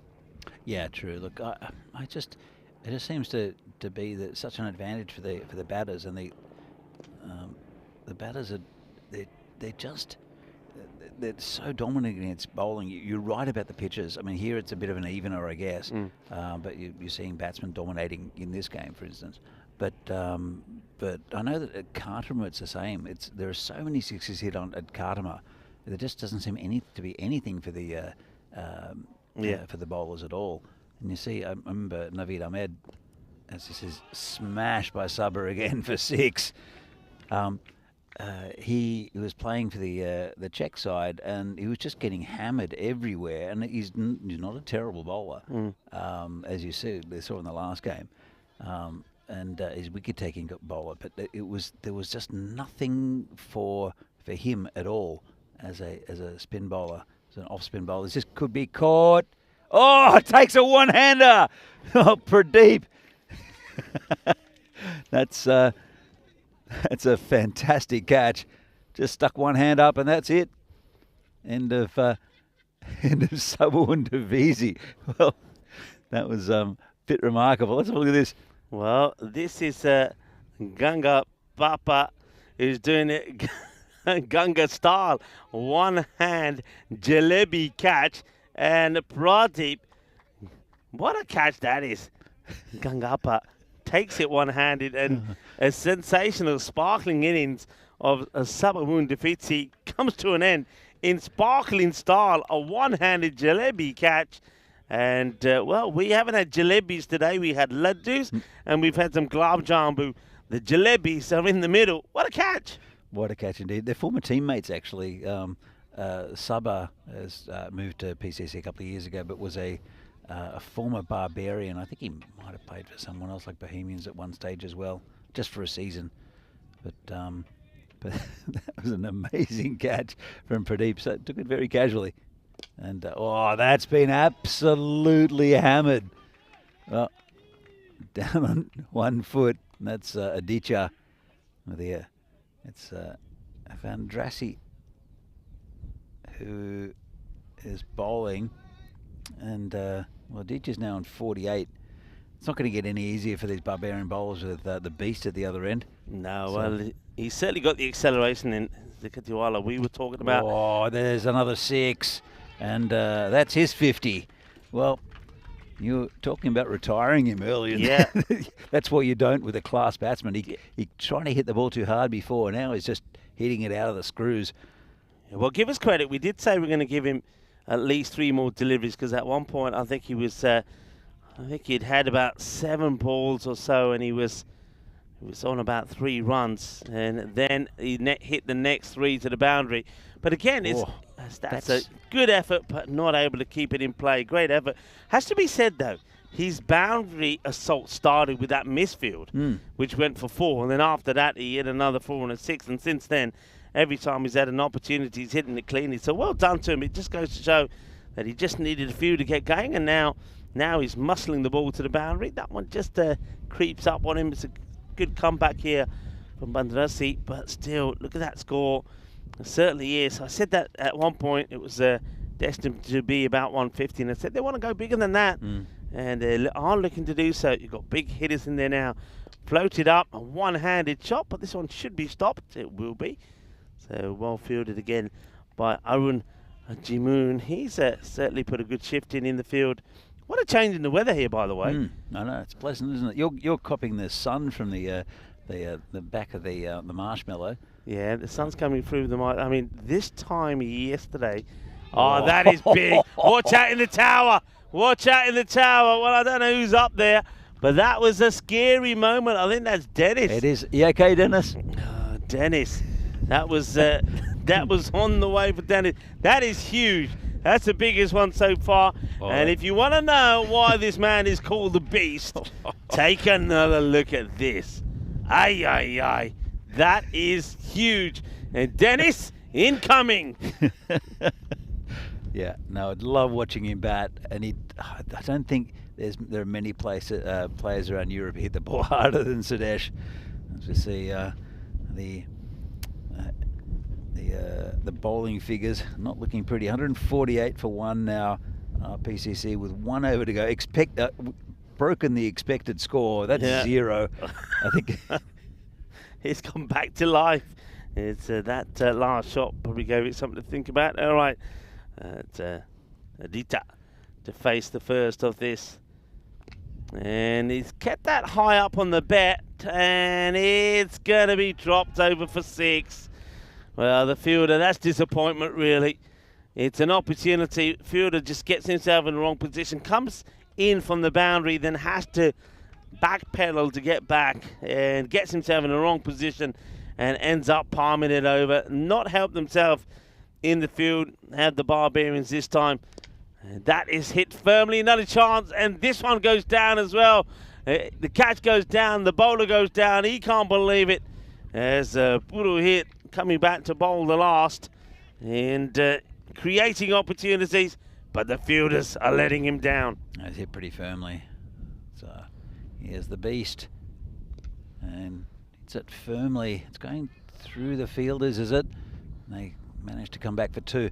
I was speaking to Sabawundavisi about his foot after he did, and I asked him how his foot was. He said, I can't walk on it, it was bad, but I've got 2 days off. And I said, and then he said, but anyway, through the rest of the tournament, like we batted badly today. They only hit 120 or something. I don't know how much. He said, from now on, we're going to score what? Going to hit 160 or 170 in every game, and it's looking pretty good. Definitely 160 is looking good at least. Yeah, well, he's a man of his word so far. He certainly got them started. We thought that maybe he was destined to get another century, and perhaps if it weren't for that incredible one-handed catch from Pradeep, he may have gone on to do it. Now that is where you don't bowl, and that's gone a long way, and this is a long way for Yogesh to go and get this ball, and you might as well get another ball out there, because Yogesh, even if he gets there, when he gets there, they are getting another ball in, because he's going to take it. It's going to take him 2 throws to get it back. That was absolutely monstered. That landed about where the pitch is on the Banks field. It's a whole cricket ground away, and it didn't get all of that. Got enough of it. Well, for the fielder to could be run out. I think it might be gone. I think this is going to be very, very close. I mean, from the fielder there, I think the fielder's not 100% sure where he is, so it's definitely an effort not to catch it, but to palm it forward. Then he gets a throw in. Let's have a look. I think the Beast is... I think he's okay. I think he's all right, because he's sliding the bat in. I wonder if he can just go back and forwards a bit here and see if the bat is always being slid in the air at first, but I think he just gets it down. I don't think he slid the bat. He put the bat over the line, and have a look. This is where I think he's just okay. You're right. He didn't slide it in to begin with, but he does towards the end. So, well, while they're working that out, what we can tell you is that I think they're going to say he's okay. So 167. They said they were going to hit 160. from here on in, and they've done it. 167 for 1. And the Barbarians, they're going to have to go some. A team that had issues with the bat early on against the Spartans, where they struggled to get the 100. Well, now they need to try and get to 168. Well, we were treated to an incredible run chase yesterday. Will we see one here today, or will Prague CC extend their unbeaten run? Yeah, look, fantastic effort from PCC, and that was a really good performance by Sabu and Divisi again up top, 75. DJ Karawala hitting 60 as well with 66, and the only other man needed, Sudesh, who blasted a few massive sixes. But well, Barbarians are going to have to play very, very, very well to get anywhere near this total. They're capable though, but that's pretty heavy going, as you can see here. That's when Aditya started to accelerate his run scoring, and Saba as well. He's got a different technique to a lot of the batsmen you see. It's not perfect and pretty, but it's pretty effective. So you can see the ball disappearing over the boundary again, and this is in the air but too far back. So the bowling figures might look pretty for the Barbarians, and well, this was the catch there from Pradeep, very casually taking it one-handed, and I think that's the only bit of luck really that the Barbarians had in this innings. As you see, just absolutely smashed everywhere. And that was the Beast's first one, which came over the tower, and there was another one which was just as big over the leg side, if not bigger, but it's just out of reach for Barbarians. This was, I think, the one that he hit an absolute mile, and that was right at the end with the almost run out of Sudesh. Let's have a look at this batting card. They only need 3. There's only 1 wicket down, that of Davizzi. And there we go, 75 of 28 for Davizzi. Kadawala was a bit slow at the start and then accelerated well, 66 off 27. And Sudesh Vikramasekara, 18 off 5. There were 8 wides, 167 for 1. Big total to chase. I'll have to bat very well, the Barbarians. They're a capable side, they're in good form, but it's a big but. And we'll see the bowling figures in just a moment. No, there was still a lot of banding to go. It was Riddick Tomar, Aaron Ashokan as well, that could accelerate from there. So you can see Piyush Bish, probably the best of the bowlers. Only wicket to Tree Lal, but some heavy figures there. Ajamon going for 23 off his over, and 17s for 3 of them for Pruhit, for Tree, and also for Murali Bandrasi. 8 wides, not too bad in the circumstances of T10 cricket, but a massive total, 168 needed from the Barbarians. They are capable, but they'll have to go very hard and very early against a pretty good bowling lineup from PCC. We'll be back in a few minutes' time for the second innings of this game between Prague Cricket Club and Barbarians. See you soon.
This European Cricket Network event is proudly brought to you by HCL Software and Paramatch. Welcome back. Yeah, big thanks to our partners, Match, HCL Software, of course, Grizzly Bear Sports and Locker Lifestyles. As we get back to the action here, first let's remind you of what the bonus point equation is. 116 or less, restrict to, and that's an opportunity there really for Prague CC to pick up all the points or achieve the target in 7 overs or less, and that one seems a little bit unrealistic really for the Prague Barbarians, who of course had earlier issues with the bat when they took on the Prague Spartans. Only got to 96, but they were able to restrict the Spartans to just 83 to get the win. But this time round, they're going to have to bat out of their skins to get to this score. Another great knock we saw there from Sabahun, the Vitti, also the Katiwala getting in the runs as well, 66 or 27 before the beast came in and in his normal fashion hit a few big balls away. I think it's going to be a interesting chase. My feeling is that Prague CC are looking to restrict to them for under 116 and take all the points. I'm here with Danny Hudacek. Be interesting to hear what his thoughts are.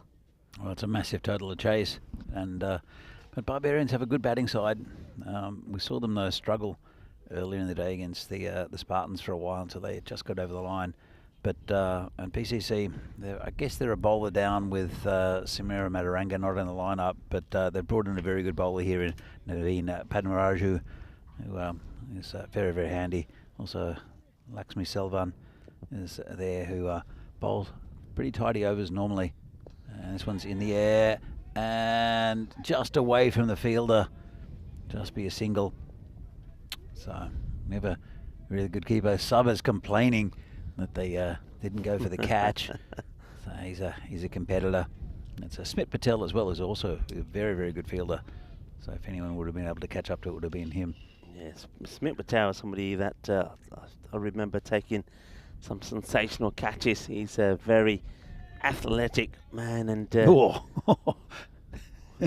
well, you've got to be a pretty athletic keeper to take that throw. So that was absolutely fired in towards Katiwala. Yeah, Riddick Tomar from 15 metres. I just don't get it. Just throw it back to the keeper. This one, I don't think he's blaming the wind or anything. He's put his hand up, the skipper. Better Marju, the bowler, and comes in front. He's got a interesting run-up, hasn't he? He starts very wide, and he only just, I think, gets himself inside the return crease and then fires that one in. But that's a good ball. That's a good ball for me, yeah. That is a good ball, but get a bit of pace in there as well. And that gets played to the field, and the batters will take a single. But you can see the task at hand here. You need to, right from the word go, you're looking to go at that 17s mark. And every time you don't get there, things change around pretty quickly. So Devinder Singh and the captain, Rasi, needing to get going pretty quickly. Captain now on strike. It's a nice looking shot. That's going to be 4, isn't it? As it races across the outfield. It's a bit of a shot. Just gets a little bit of extra width there from Naveen. And that's played quite beautifully. Really nice shot. Yeah, just rolled his wrist over it. No risk at all. And yeah, very, very nice shot there. So it's Vandrasi, who's came into the Czech leagues just as a leg spinner, and he's becoming more of a batsman. Has batted very well over the last few years for Barbarians. This is just out of the reach of the keeper. Made a good effort.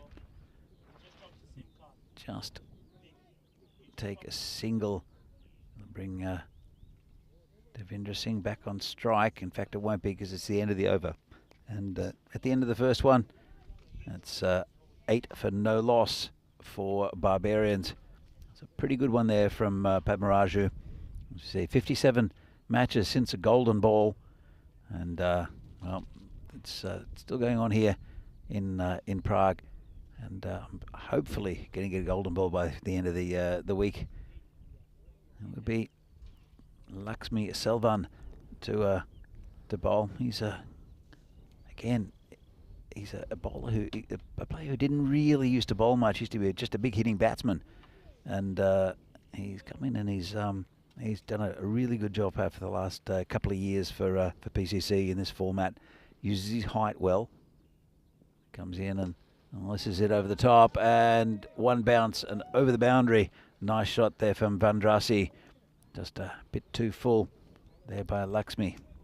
Yeah, he's played some nice shots, hasn't he? First of all, we played a beautiful cut shot for 4. Now this one again, it's an intelligent shot in the power play. He doesn't need to try and hit it too hard.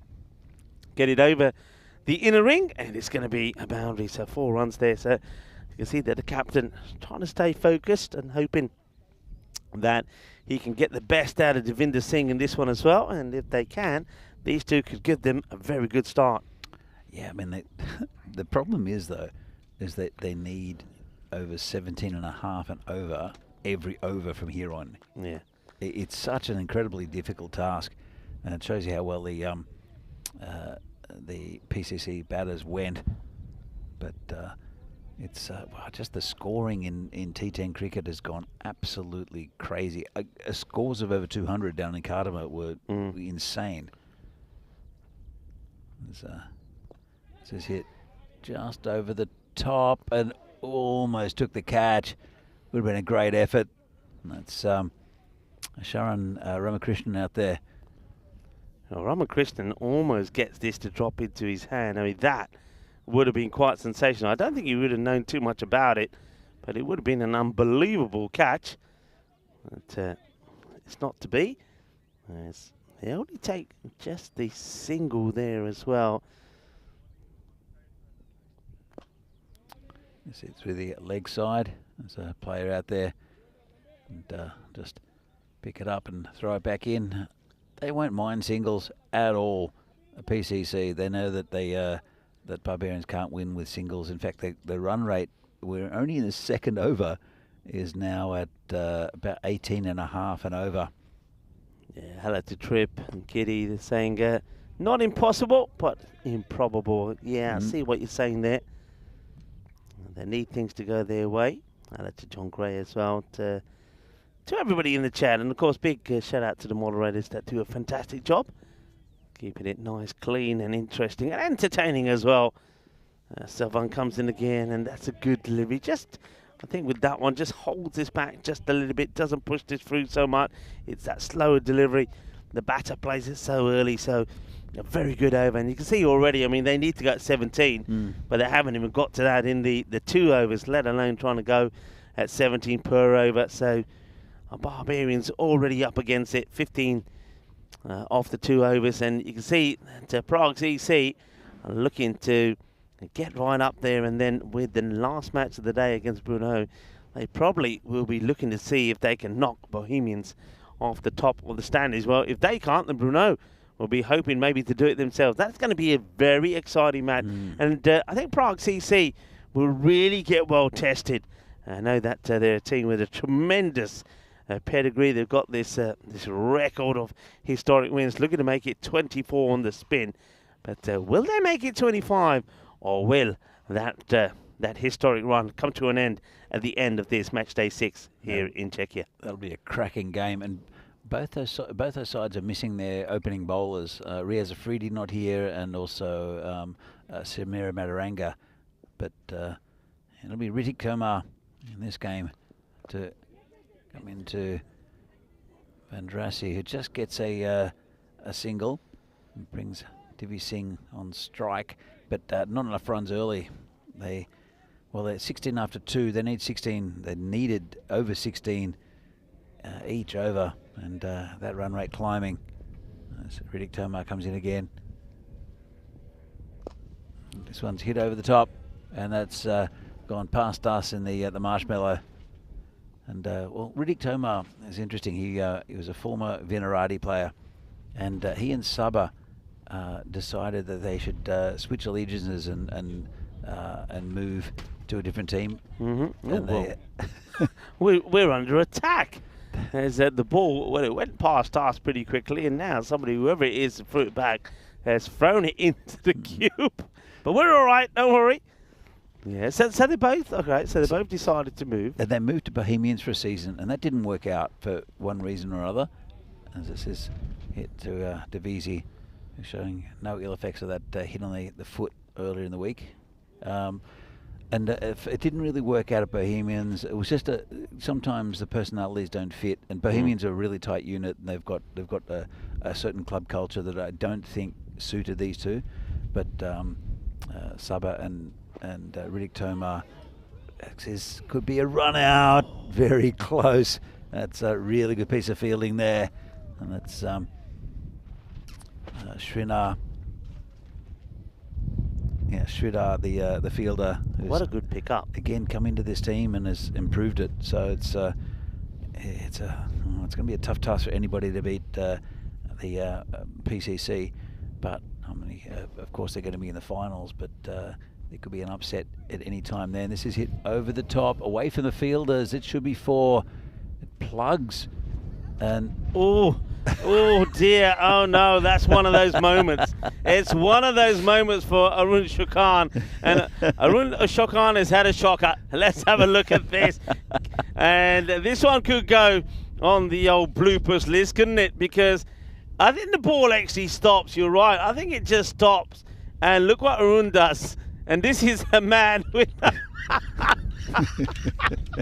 a man with so much experience, and if Charlie was here and saying that's a brain fart, well, that is just. And the next one goes for 4. Just save that last. Yeah, that was. We'll see it again. It's so funny. But you could tell that he's a serious cricketer, as Arun Ashoka, but at the same time, something lighter that goes on, he'll be a bit embarrassed, but I think he'll look at the lighter side of it. Yeah, that brings the over to an end. And if you got, let's have a look at this again. Look at the foot here, by the way. So that foot goes over the rope, and he touches the ball with his foot. So as soon as he touches it with the foot, this bit here is irrelevant because he's touched the foot with the other foot down. And you're right. I mean, Arun, you know, he's a serious cricketer, but he's a lovely guy, lovely personality. I always enjoy having a chat with him. And seeing him laugh at that just said us all. So they're going at 10s, they need to be going at 15s. They should be really around about 45 here. They're not. So they need to really get some acceleration. They have got all their wickets intact. And you're watching the European Cricket Network. And it's cricketainment that we bring you sometimes. We've seen some wonderful bit of cricket, top class. And we've had a little bit of fun along the way as well as Sylvan comes back. And that's hit firmly. The fielder's going to have to get down and does well. That's Saba. You're right. He doesn't seem to be struggling with that ankle anymore, does he? No, he seems fine. He's he hobbled around a couple of days after the when he got hit, because it took a while for him to get him off the ground. Actually, well, it's just been dabbed down through the third man area, and fielder does well. They'll come back for 2. A little bit of a fumble. And this could go for more. Lucky Saba was aware of what was happening, because Aditya had to go with the stumps at the bowler's end. There was no one backing up. So in the end, just 2 runs. But this ground has slowed a little bit because of the overnight rain. You saw that one plug a couple of days ago that would just run on. Nice shot. And Ashokan, well, they hit it straight to him. They didn't run. In fact, it's Riddick Tomar there. Ashokan's normally in that cover region. He's at point now. The sub is always in front of us. Loving the colours, can I just say, as we... Oh, well, let's admire this shot first, as this one gets muscled for a big 6 from Devinder Singh. They need a few more of that. Well, look where that one's ended up. Oh, go, go, go, go. Yeah, it's on the pitch. It's on the pitch at the other side. Well, we saw one from the Beast. That was a biggie. Now Devinder Singh, he smashes one over there. And Devinder says, Mami, apne ajuna pronde khade. Have a look at the, is it Yogesh out there? Yeah, that's Yogesh. So he's sitting on the seat, and then he watched it go past. He could have intercepted it and saved himself a 60-metre walk, but no. And that's going to be a wide. This is a good example of the new rule that comes in, where even if the batter moves, the line doesn't move with him. So, I mean, a couple of months ago, that would have been called a wide ball, but not this time. What's your view on that ruling? I think now it's clear, because there were different interpretations. You could see that with that's line's an indicator. Yeah. It was just an indication of where the wide should be. But then when a player moved across, because it's fair enough, because if you move across on the leg side, even though it's missing a leg stump, and you make it not into a wide, it's the same situation as this goes past the keeper for 4. So say if the ball's coming past leg stump, but as a batsman you move across and you play a shot, or even if you miss the ball, if it goes between you, you're making what was potentially a wide into not a wide. And it was the same with the other side, and it's still a law in non-ECN cricket, where if you're chasing a wide ball, because you could play a normal shot to it, it's not a wide. But here it makes it clear. So it's obviously the bowler's trying to gain an advantage, and if the batsman moves across, then and they make it not a wide, if that makes sense, in the same way as they move to the leg side, then it's it used to be a grey area, and some umpires would interpret it in one way and others would interpret it in another. I think this just makes it clear, and so I think it's just a lot neater. I think it's actually a very good idea. So it's Suresh Vikramasekaran to take them on with the ball. He bowled him Vandrasi. He's on 15. Devendra Singh on 28. 44 for no loss of 4. This is just played behind square on the leg side just for a single. Bing. Divi Singh back on strike. I need a miracle from here, but they're still in with a hunt, sort of. 21 and over is a lot of runs. Going at about 11s. This is going to be. Well, I might have taken a bit of a thigh pad or something, because it's not been called a wide.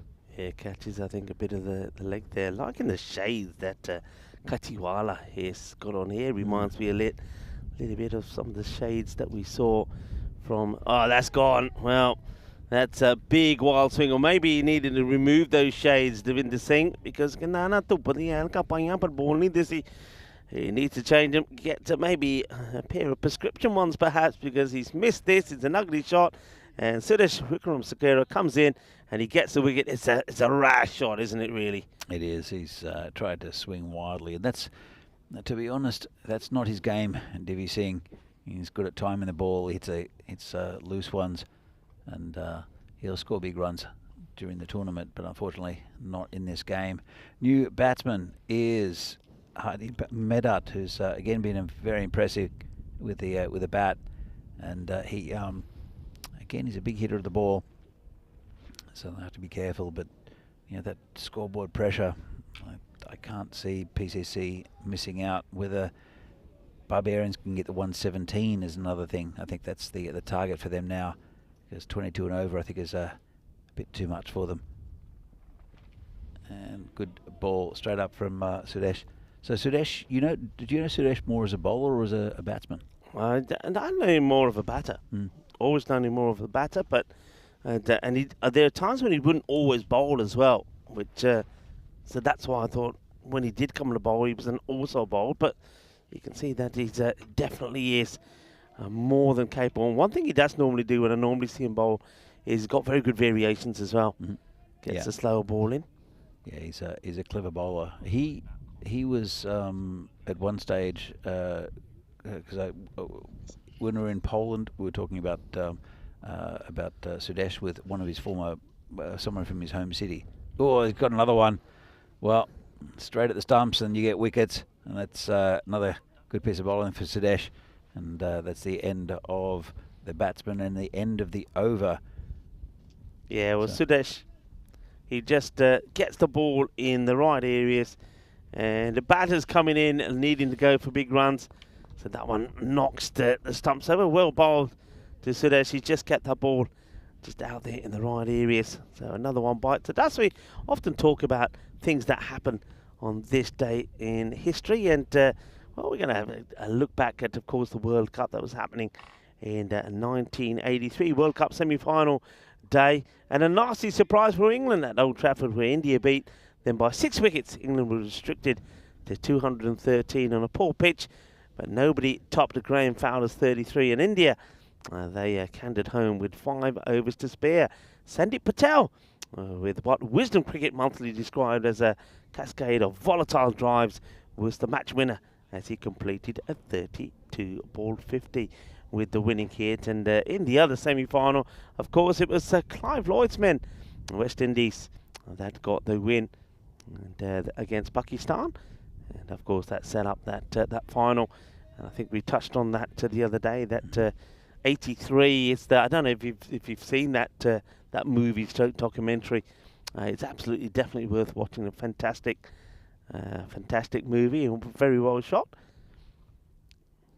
That's on this day back. That's going to be 4 runs. Hits it nice and straight. Another one that's gone in this area.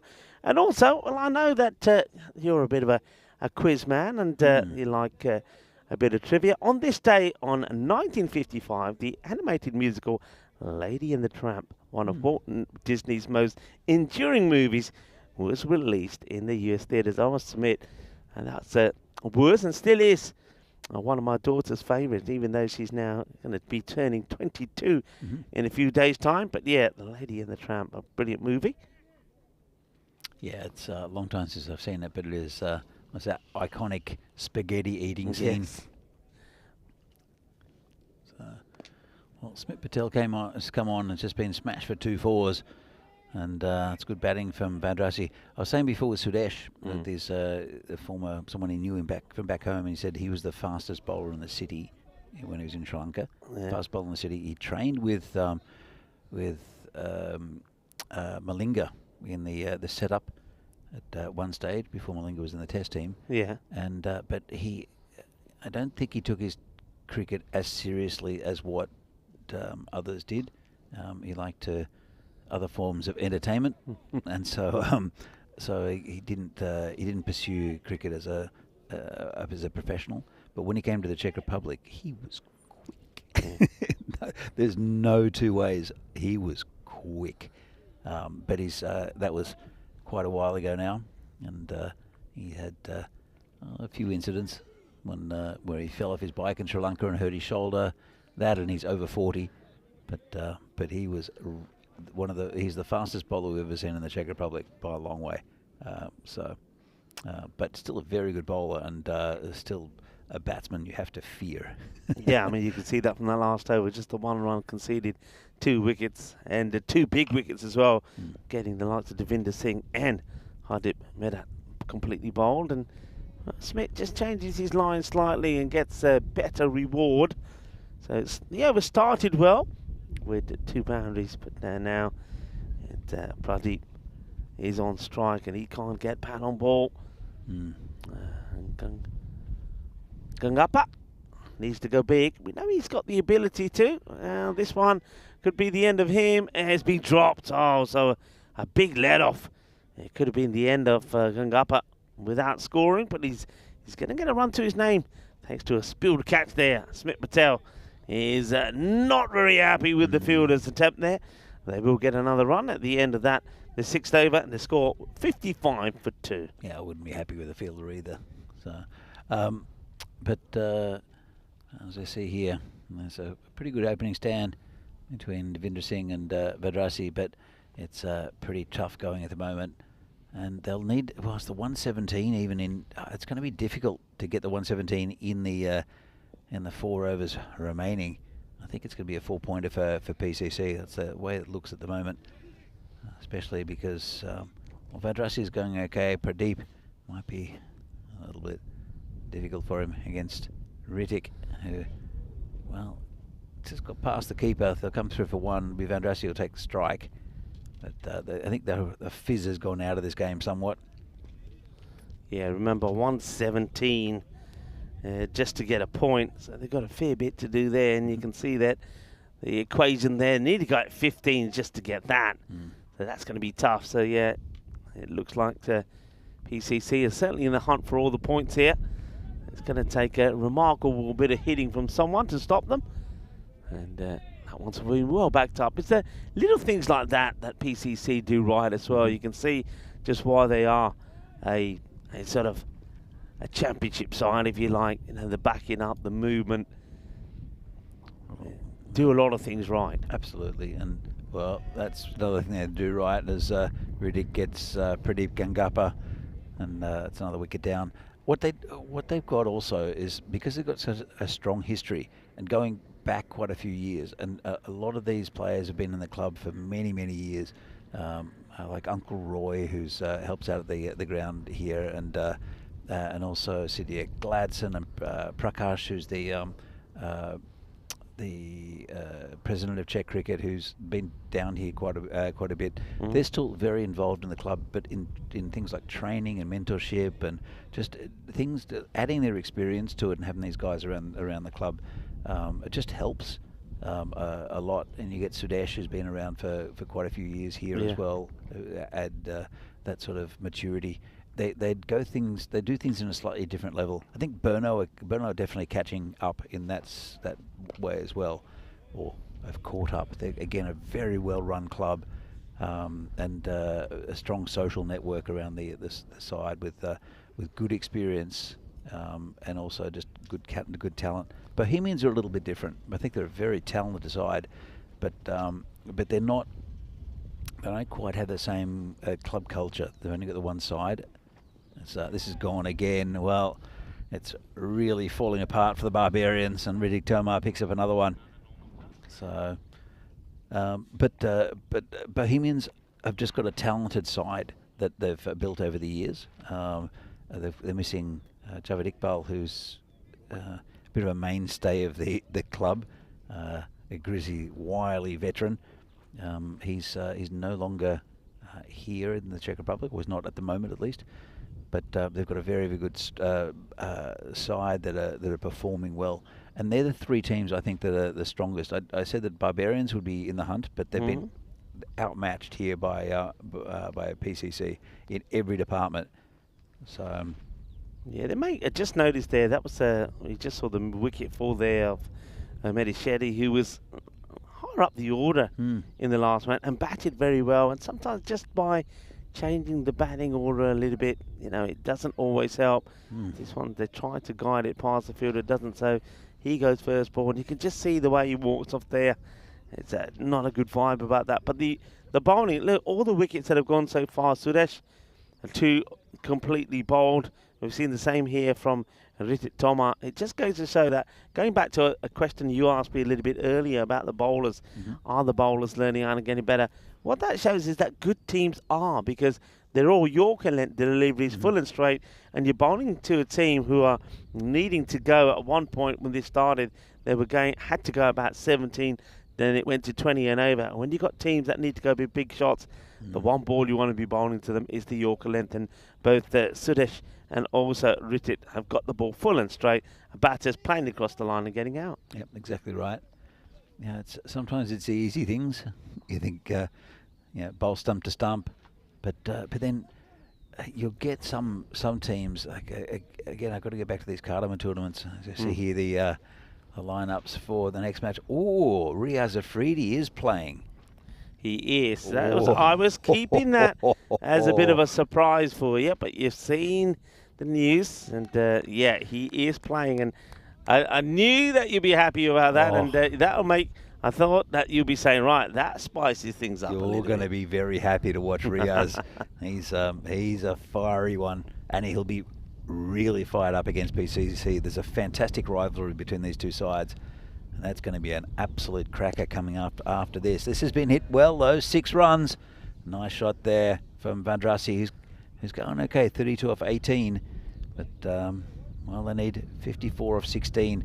He'll know the equation, just whether he'll be able to do it. And he doesn't really have much backup at the moment. Everyone's back in the sheds. Yeah, he's got Arun Ajimon out there with him at the moment. But Vandrasi, he's got to really take the attack here to Prague TC. But once again, that's the standards.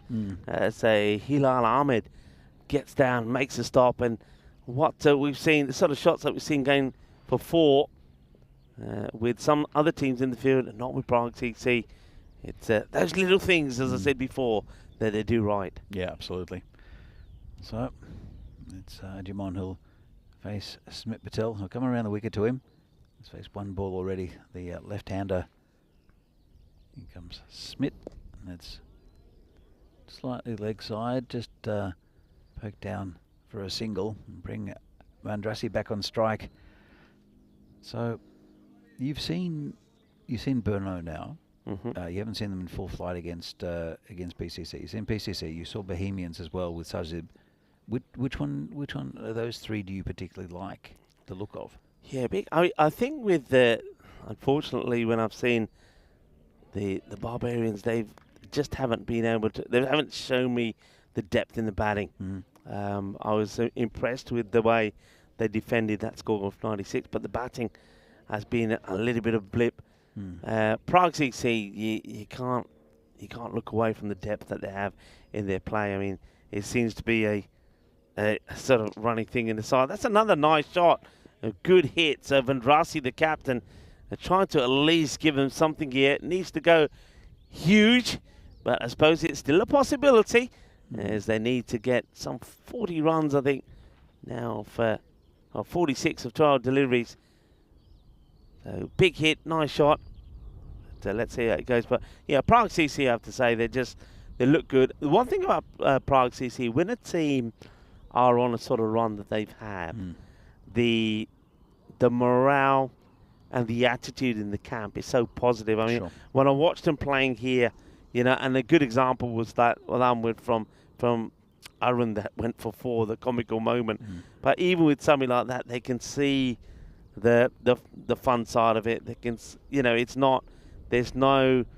They're not shouting. They're not screaming. They're not getting under each other's skin. So they believe in all of their abilities. At the same time, if there is something that goes wrong, you know, they're able to not make a big meal of it. They're just playing some good cricket at the time. That's a nicely timed shot there by Arun. And with Bruno, again, I have to say, haven't seen enough of them, but I think there are definitely a team that could challenge them.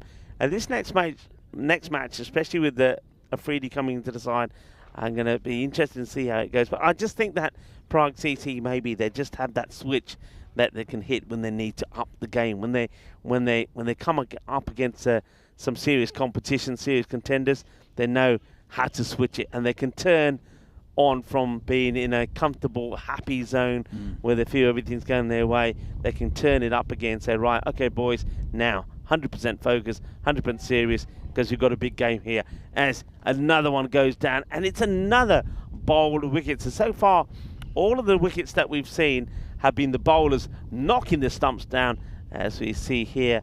Parimaju do exactly the same. Full and straight is going to be the end of our run. Yeah, that's, again, good bowling. He's a good addition to this side is Naveen Padmaraju. And no, the other team that that you saw yesterday, who hit 171 in 8 overs, is Bohemians. Now they're the three. There's Bohemians, Bruno, and then there's Prague PCC. And I don't think there's much between them. But you're right about PCC. When Manchester United were under Alex Ferguson, they had this aura about them where they had a winning mentality, and to beat them was almost as like a minor miracle. It's a little bit like Man City now as well, in a slightly different way. But it's that winning mentality that PCC have. And they've always had it. It's never been. It's just been that way since the start of cricket here in the Czech Republic. Of course, a few teams have won the championship. Vinorad won it twice when Sudesh was playing for Vinorad. And there were a couple of other teams there or thereabouts. I think Bruno won it a couple of years ago, which got them to the... Oh, nice shot there. That's gone a long way. And, well, as you can see Bruno there practicing. They're the ones going to fetch the ball. But I have a feeling this year, and we'll see where they are when they play Bruno, because they haven't played Bohemians or Bruno yet. Have PCC. They've got a very strong lineup today, so it's going to be a good test for them. And also Bruno. I told you about the rivalry between Bruno and Prague. This is hit high and long again. This is fantastic batting here from Vandrasi. And well, they're getting closer. They still need 29 off 7, so that equation really hasn't changed too much as far as the run rate. In fact, the run rate's increased, but Yeah, it's a good bowler who's taking a part as well in Padmaraju. Yeah, I'd say well done to Vinorad, the captain. Gets a 52, staying 51 of 23. So, बहुत बताया captain nu Vinorad ने अपनी half century पूरी कर ली. But can he keep going at this pace to try and get them something out of the match? And he's going to take just a single here. Don't mind that move. It means that he goes back on strike. I think that's pretty important for him to do. So let's see what they can and how they can finish here. We could see it happen. We saw in that last match that Ostrava, they looked like they were going to get a point and end up losing it by just losing their way a little bit. It seems quite unlikely for the Barbarians, but maybe they can have a huge finish. If they can get a huge finish here and get that magical over in, they can pick up at least a point here at the end of the 9th over. Yeah, it was 89. A minor miracle, 28 off 6, but well, Badrasi has moved on to 52 of 24. Just see who they're going to bowl. There's there are a couple of players to come into this PCC side. I mentioned Suramira Madaranga. There's also Ravi, the left arm spinner, who's I think a very valuable addition to this side.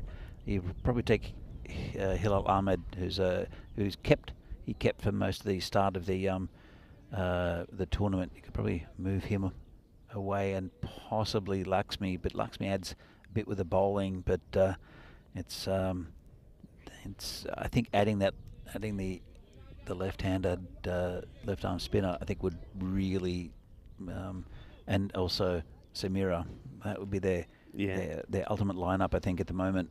I can see what you mean about Bohemians. I was impressed with them for two reasons yesterday. And the first one was, of course, as that one has been well struck. So Vandrasi turning down the single, because he still believes that if he can get the right ball, he can get the runs that they need. He's going to have to smash every one of these last 4 balls to the boundary. And well, he's got to get. What's he got to get here? At least 3 6s and a 4, right? Well, where's this one going? Well, that one goes to the boundary, so that basically means that's the point now out of the equation. But so that means I can focus on talking about Bohemians. Yesterday, they were put under pressure, weren't they, against Prague Tigers? 156, or 157 was the chase. Now, a lot of teams, and bearing in mind that was the record run chase that we've seen here in Czechia, a lot of teams would have shied away from it, but they didn't. And they did it with the ball to go. Needed 30, not the last. And that was when Zahid Mahmood and also someone like Surinder Prasad really turned on the style. And Kranti came in, and the left-hander smashed 33 of 12. And then in a different situation, when they were batting first, they showed against their strength. In an 8-over-a-side match, when they scored 171, of course, it was Sazib Buyan who got the runs there, 103 of 30. And you have someone like Sahil Grover in the side as well. Yep. They got good players. And I like the way that when they were put under pressure, they performed. And that's when you see real good sides and winners. When they're under pressure, how do they perform? So Bohemians, they've been under pressure and they have performed. And that's what I'm looking to see in this next match now coming up between Bruno and Prague CC. Because there will be occasions when both sides will be under pressure. Let's see how they deal with it. Absolutely. Just going back to this game, Vandrasi's just hitting 6s for fun now. Anything that's vaguely in the spot, it's casually going over the boundary. Hilal Ahmed is the bowler. You saw him as a wicket keeper. Oh, good stop and really good fielding. Oh, what a wonderful one-handed pickup this is, and will it end with a run out? No, they'll get back. That was a great pickup, one-handed by Arvind Siddhar. Running along the boundary. So that will be the end of the match. It's been a brave effort for the captain, but he's going to be pretty disappointed because apart from Devinder Singh, who scored 28 of 16, the captain, he was a little bit of a lone trier, if you like, to try and get them something. 65-30. That not will serve him well, but he won't be happy about some of his other batters, the way they succumbed quite easily there. But well done to Prague CC. It's another win. It means that the record grows to now 24 matches without a defeat, but this is the match that we're talking about coming up next. So mention about Ravi coming in, the spinner. Also Kale Meta, another good spinner, coming into that side. That'll be pretty much a full strength against Bruno, who will also be at full strength.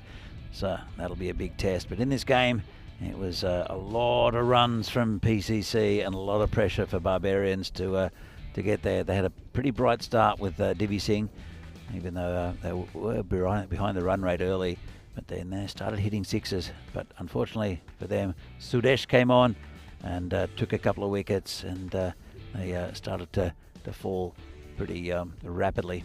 Yeah. 2 wickets in that over and just the 1 run conceded. And you can see the pace is boning out, because when this ball hits the stumps are flying. And that was what they did well. It's got to be said. They bowled full and straight, and you can see that in the way the wicket, every single wicket that fell was bowled. So credit to the bowlers getting the ball in the right area. Is this advantage, do you think, for Prague CC, having just played the last match, going into a big match against Bruno, and we know it's going to be a tough game, but to get a win like that in, score big runs, and then all the bowlers bowling very well and tidily. It'll surely help the confidence. You're right about the bowlers. I think the bowlers bowled really well. And just watching there, Riddick Tomar, 2 Yorker length deliveries. I think he's been working on that Yorker, which will help out with the national team. But it was Vandrasi, I think, batted very well here in this game as well. But no, definitely, I think it will. I mean, help their confidence. They're a very confident side already. Yeah. I just think it's going to be. It's going to give you a good indication where both Bruno and PCC are this year. They've both got very, very good sides all the way down the batting lineup, and some good bowling. So to me, this is a bit of a yardstick to see where PCC are compared to other teams, because they haven't really played any of the top 3 sides with Bohemians and Bruno, who played each other. Yeah. As we'll have a look at the scorecard first. There's a good innings from Vandrasi, 65, Devendra as well. Look at the wides and no balls. There was 1 wide bowled in the whole innings by PCC, so very disciplined. But and the bowling figures we'll see in a minute. So it'll be good going for the PCC crowd out there. Look at Sudesh, only the 1 over. Don't need to push it 2 for 1. And wickets also for Riddick Tomar, and up the top for Pad Maraju. Just going back, Bruno and Bohemians played, and Bohemians won, but that was the 3rd match of the game, the day for Bruno, and they were very tired looking, and it was a bit of a flat performance. But here, this is their 2nd game of the day, and it'll be PCC's 2nd game of the day. So I don't think, and 2nd one in a row. So I think it'll be a really good indication as to where those 2 teams are. Yeah, both teams haven't really been tested. We know Prague CC, a comfortable win for them, but Prague CC got the advantage that they've had a couple of good knocks in there, though it's fair to say we haven't had too many opportunities for some of the other batters, because it's been dominated there by the top batters. Also a good bowling performance from them. Earlier we saw Bruno get a good win against Ostrava, restricting them to a score of just 85 and then knocking them off quite comfortably, so they didn't have to work too hard. But this is the one that matters. But one thing, we're going to just leave you with this thought, as we will come back to that last match. It will be starting in just under half an hour's time. But one thing is when teams have that winning formula, and you're doing it for not just we're not talking a period of matches, we're talking about a period of years. When you have that winning formula and you have that belief, it rubs off, and you always find a way to get that win, don't you? And then other teams, when they're playing you, because they've got that in the back of their mind, they, even when they're on top, they start to fear, oh well, there's a twist coming, something's going to happen. So teams who are in a winning position against the likes of Prague CC end up losing matches, because they know that they're the winners, they're the champions. So sometimes that also plays a big part. But it's going to be a big one. We're certainly going to see Prague CC tested here. At the moment, we do know that still they're undefeated now in 24 matches on the European Cricket Network. Can they go all the way here again? They're certainly looking to do that. They have got a very good side when you look at it on paper. But Bruno, they've got some exciting ins as well. So that match coming up in about 27 minutes time. And I suppose my advice to you would be on this Saturday is get the popcorn on and come back and sit in front of your screens, because we've got an absolute cracker coming up for you, the final match of the day. Match number 30, Bruno taking on Prague CC. Join us back in around about 26 minutes time.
This European Cricket Network event is proudly brought to you by HCL Software and Paramatch.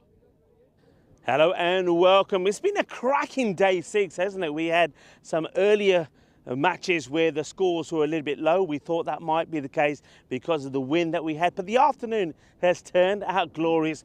Beautiful sunshine, and when the sun comes out, the batters start to perform. We certainly saw that from Prague CC in the last match. Can they continue to do the same this time around? They're up against Bruno, and a lot of people feeling that maybe this could be the time the Prague CC go down. Are Bruno going to be strong enough to inflict a defeat to Prague CC, who have a pretty impressive unbeaten run under their belt at the moment? Let's see what happens at the coin toss. The Sheriff has the two captains with him. Welcome to the toss for match 30 with Bruno versus the Prague Cricket Club. PCC to call. Heads. Heads is the call, and it's a tail. We'd like to ball first. Bruno won the toss and will bowl first. Bruno winning the toss and deciding they're going to put Prague CC in. That's a bit of a surprise for me. So they're feeling that they can contain, and then knowing what they have to do, go and get those runs. Prague CC, though, they won't mind that at all. Sabawun Defeatsi had been in fantastic form. Another big score from him in that last match. So far, just remember, he's got a century, a 70, and now another score in the 70s as well. The good news, though, for Prague CC is that someone like Katiwala, who took a bit of time to get going, he also scores a 66 runs there as well. The problem, though, that they have in their camp, and I was talking to their captain there, Thomas, is saying that, well, some of the other batters not getting a chance, even something like the Beast coming in there with only a few balls to go, but does what the Beast does, scores runs quickly. And of course, Ricket Thomas, he's somebody else that can go out there and make a big difference as well. Bruno, though, they're a side that was seeing what they can do. In that last match, we know that someone like Kande was always going to be a key player for them, as well as Mohamed Rutal. But we saw good bowling performances there from Nadeem. What a fine bit of bowling from him with his bit of spin, picked up 4 wickets. Sani Gupta was in great form as well. 3 wickets to him. But the big news here is this time Afridi is in the side. Now, Danny Hudacek's been telling me a lot about Afridi, and he reckons that this guy can bowl a bit of pace and with a bit of power. He said to me, Rico, watch out for him, you're going to like him. Well, Danny, he is in the side. So let's go over to Danny. Danny, the news here from the middle that Bruno are going to take the field first in this, well, big match, the last match of match day 6. And remember, keep your questions coming. It is the last match of the day. So any random questions, fire them in. Let's talk a little bit about Czechia, and let's talk a little bit about cricket as well. Danny, over to you for an absolute cracker to finish off match day 6. Well, thanks, Rico. An absolute cracker this will be. So the two top teams in the country at the moment, PCC and Brno, are playing in this European Cricket Series match from Czechia, and I think both teams pretty much at full strength, and we'll see where they stand. Interesting decision for Brno to put PCC in. They're going to have to bowl well, but they have a good bowling lineup. Look at that batting lineup for PCC. We saw Sabawun and also Aditya Katiwala hit 50s in the last game. I think it's going to be a little bit different for them in this one. Riaz Afridi will open the bowling, no doubt. And here, PCC 57%. That's fair, I think. 43% for Brno. It's pretty even between these two sides. And it'll be a really great game. And well, I said, Riaz Afridi didn't play in the game earlier for Brno. He came in this afternoon game nice and fresh, and with Riaz's bowling, you don't quite know where it's going to go, but it's going to get there quick. So it'll be interesting to see how these two batters handle it. Sabah does like the pace coming on, so he'll be facing the first ball from Riaz. And he'll be pumped up. So, and well, Brno, as I said, there's a big rivalry between the cities of Brno and Prague. According to Brno, that is. Prague doesn't really care about the rivalry, but Brno, they will love to get one over on PCC and break their run of 24 straight victories. So let's have a look at the field. No doubt they'll have someone at third man for any edges. We did see Riaz against Bohemians bowl against Zahid Mahmood, who absolutely cracked him with a beautiful cut shot early on. And, well, Riaz, when he's bowling on song, he bowls a very, very good fast Yorker. And that's a wicket-taking ball. Otherwise, he's probably, I wouldn't say he's a wicket-taker necessarily. He just bowls intimidation. And yeah, it'll rattle some players. In the match last year against Bohemians, he hit, well, Sahil Grover made the mistake of coming in and batting without a helmet, which is now compulsory to wear, and that's part of the reason, I think, is because he hit Sahil in the side of the face. Here comes Riaz Afridi with the first ball, and it's a pretty quick one, just outside off stump to Sabah. And well, Sabah, it's a strange shot he plays that way. I think dabbing it down. There is a gap between the man at third man and also a deepish gully. I don't think he should be looking for that area. And there's quite a few players on the leg side. Sorry, offside. Leg side for a non-khaki-handed player. Chance for a run out. And first runs off the bat. First runs for PCC. And Mustavizia that was hurried up. Gadawala will face Afridi now. And he took him a little while to get going in his last innings, Aditya, but in the end he started hitting the ball pretty well. He ended up on 66 against Barbarians. It was a convincing victory with a pretty big score, 167 that they had in the last game against a pretty good Barbarian side. So again, most fielders on the offside, big ring of them. It was Afridi. And oh, he's got him, I think. Well, bit of concern from some of the Bruno boys. It's hit. Let's have a look at this. It's hit him in the helmet, just on the back of the helmet. And Riaz, he's the fastest bowler in this tournament by a fair bit. Let's have a look from the side on. And he went for the hook shot. It was there, and it just hit him in the back of the helmet. I hope he's okay. Charles Croucher will come out and have a bit of a chat as his protocol. I think it's a good move. If any batsman gets hit, and as I said, hit him in the back of the helmet. He seems okay, but the umpires are having a bit of a chat to him. Charles Croucher will go out. There's the medic will come out to have a bit of a chat as well, and it's something that's taken very, very seriously nowadays. The health of the batsman after they get hit in the helmet. So hopefully he'll be fine. Nothing wrong with the delivery. It was an absolute beauty from Afridi. But just as I was just mentioning, in fact, he's going to come off, I think. So I think that's the story, just in case. So it'll be a retired hurt. It's came quick, and that was well, similar thing with Sahil Grover last year, as I mentioned. So it'll be a new batsman, and it's going to be. Looks like Sharan might be coming in. I'll have to check on that. Sharan Ramakrishnan, who's also a very good batsman. Very technical is Sharan. So, and has opened the batting quite often for PCC and for the Czech Republic. Let's hope Aditya's okay. That does shake you up if you get hit, especially when it's coming that fast. So 2 left-handers out there. Interesting start to the game.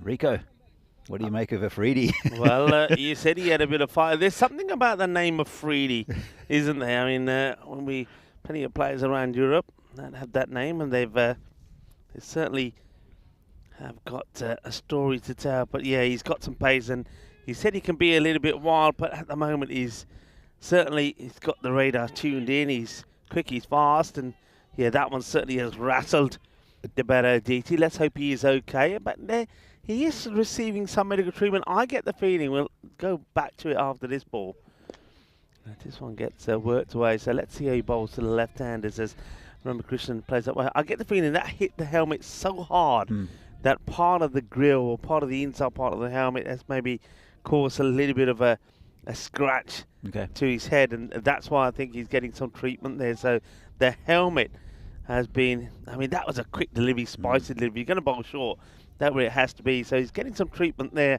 I think the reason that he's come off is because there was obviously a little cut or some blood there, so obviously that needs to be treated. Got him. Well, it didn't get up. Big swing and a miss from Daviti, and that's what he can do. Riaz and Sabah is on his way for one. You mentioned how well he's batted. He's hit a couple of 70s and 100 in this tournament, and that just got straight through him. Didn't bounce as much as what he expected. That's a big wicket early on for Bruno and Riaz. Let's have a look at this. Yeah, that was quick and straight, and probably not the right shot from Sabah. So that's first wicket down. It'll be the beast who'll come in. Let's have a look again. Yeah, quick and fast. I think when you look at that on side on, you get the example of just why it doesn't come at so much. It's still, I mean, Sabah's preempted the shot, hasn't he? I think he's decided he's going for it. And I think he's probably decided it's better to attack than be attacked, but doesn't work out well. So after scores of a century and 270s, that's the quality of Riaz Afridi. And it's not just the fact that he is quick. I think he, when you as a batter and you as a team have seen that somebody on the opposite side has got one quick through onto the lid of one of your players, that's in the back of your mind as well. So he's playing with the mind with his pace. That one gets played away. There's a big shout of no as the beast, Wickram Segura, places out on the leg side, no run. It's the end of the first over. And Afridi proving, Danny, that you're absolutely right. This guy is definitely can be a game changer, can't he? That's he can be, and he's a game changer, and just that intimidation from one end. As I see what's happening with the European Cricket Series around Europe until the end of the year. So it's Czechia here at the moment. Then we go to Romania, Hungary, Bulgaria, then Italy, specifically in Rome. We were up in Brescia early on. Austria, Croatia. Then there's the two series. One in September, starting in September, the European Cricket Championship, and then the European Cricket Championship for women at the end of the year. And in between those, we have Malta and Spain. So you're looking forward to any of those, Rico? You're going to be at the going to be commentating.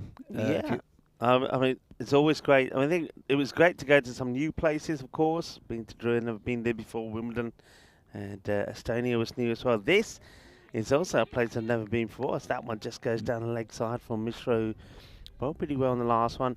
But of course, I think Rome would be special because not only have we haven't been to Italy, I didn't go there last year, going back to Rome.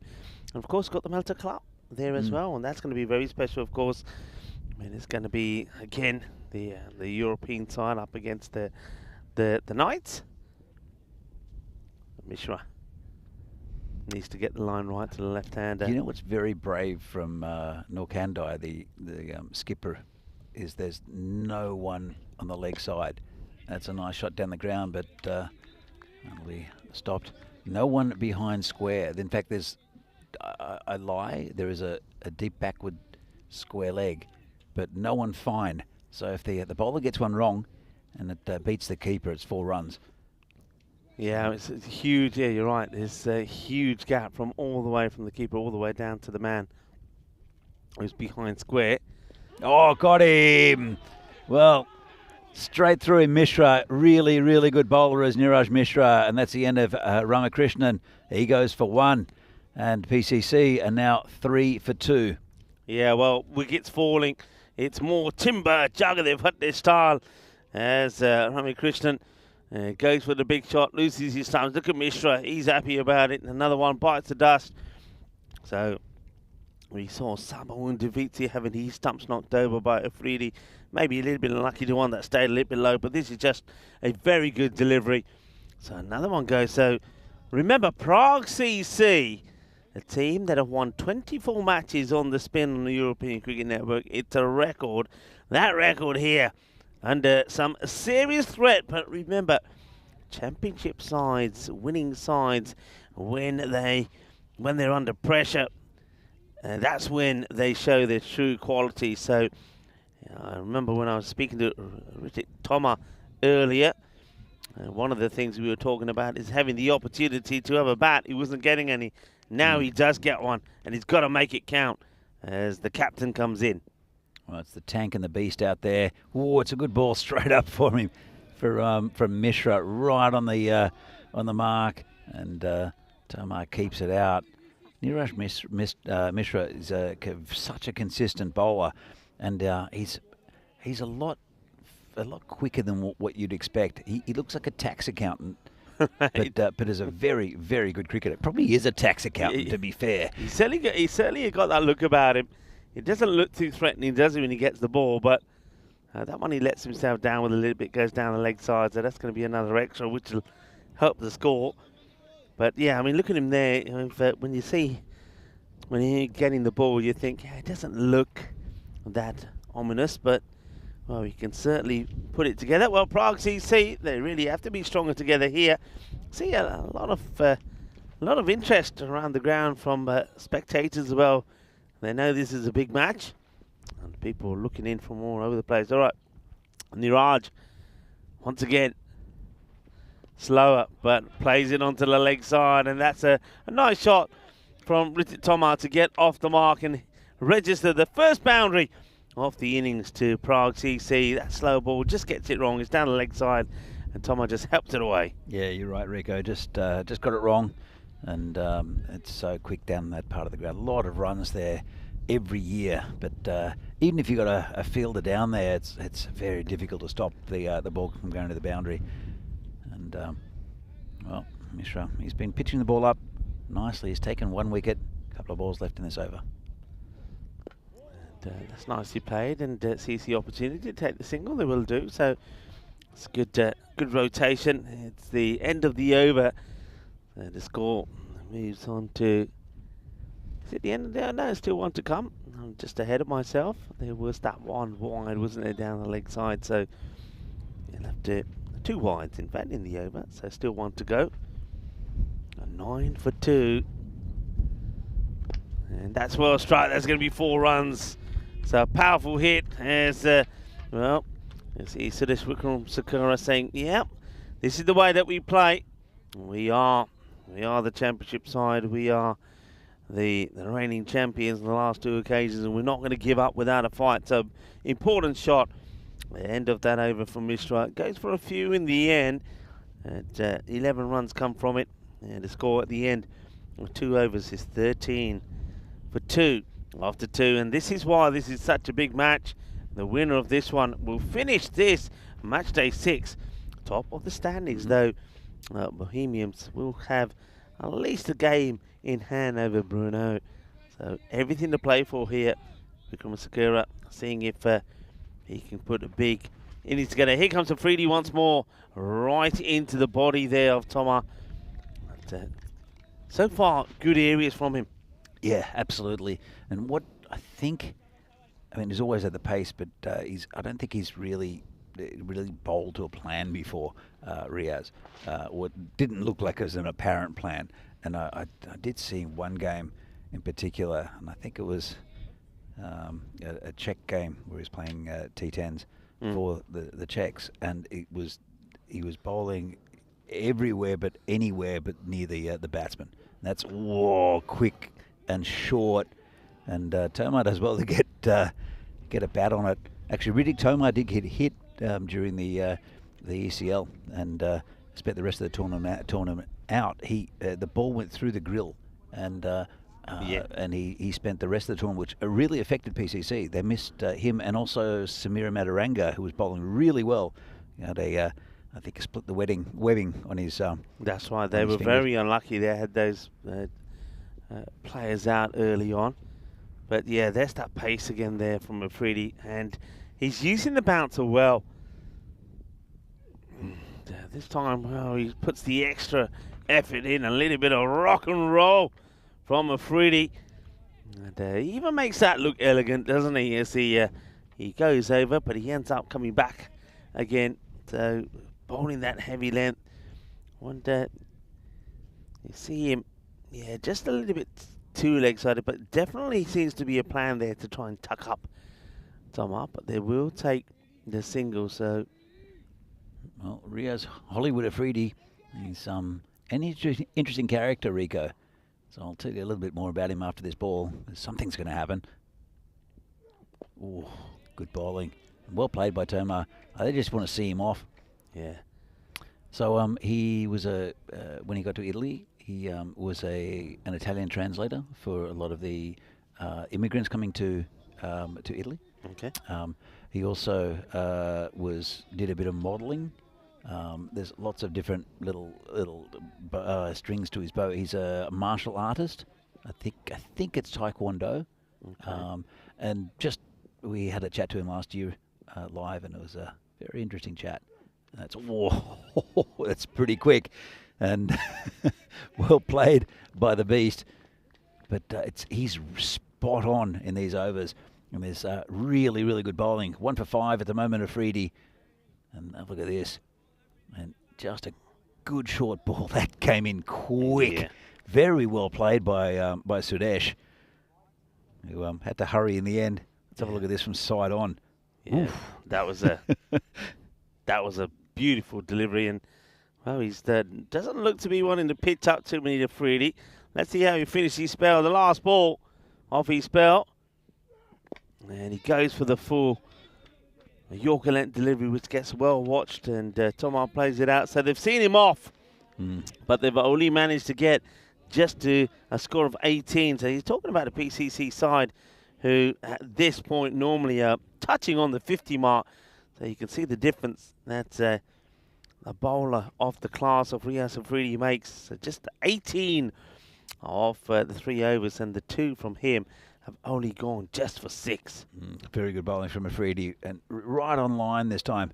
It's often his weakness is the wides and the wild bowling, but spot on. Obviously, very, very pumped up for this game. Yeah, just having a look at the dugout there. So it looks like the little bit of treatment that Adita Katiwala has had is fine. There doesn't seem to be any concerns there. So once again, I think it's just the inside of the helmet where the impact was just a little cut which needed treatment. He's had that treatment, so whether he will come out next, because I think it's definitely retired, not out, because it was an injury, so he can come back whenever they choose to. Well, it depends. I mean, if there's a suspicion of a concussion, he won't come back. Yeah. And which means that they've lost their keeper as well.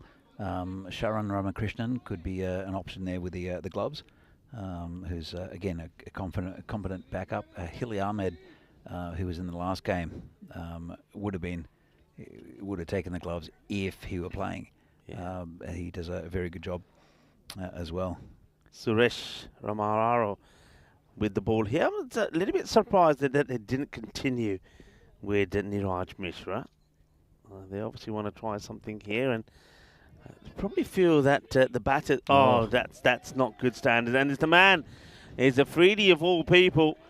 So after terrorising the batters with his bowling, he then gives them 4 runs here. He needs to do better.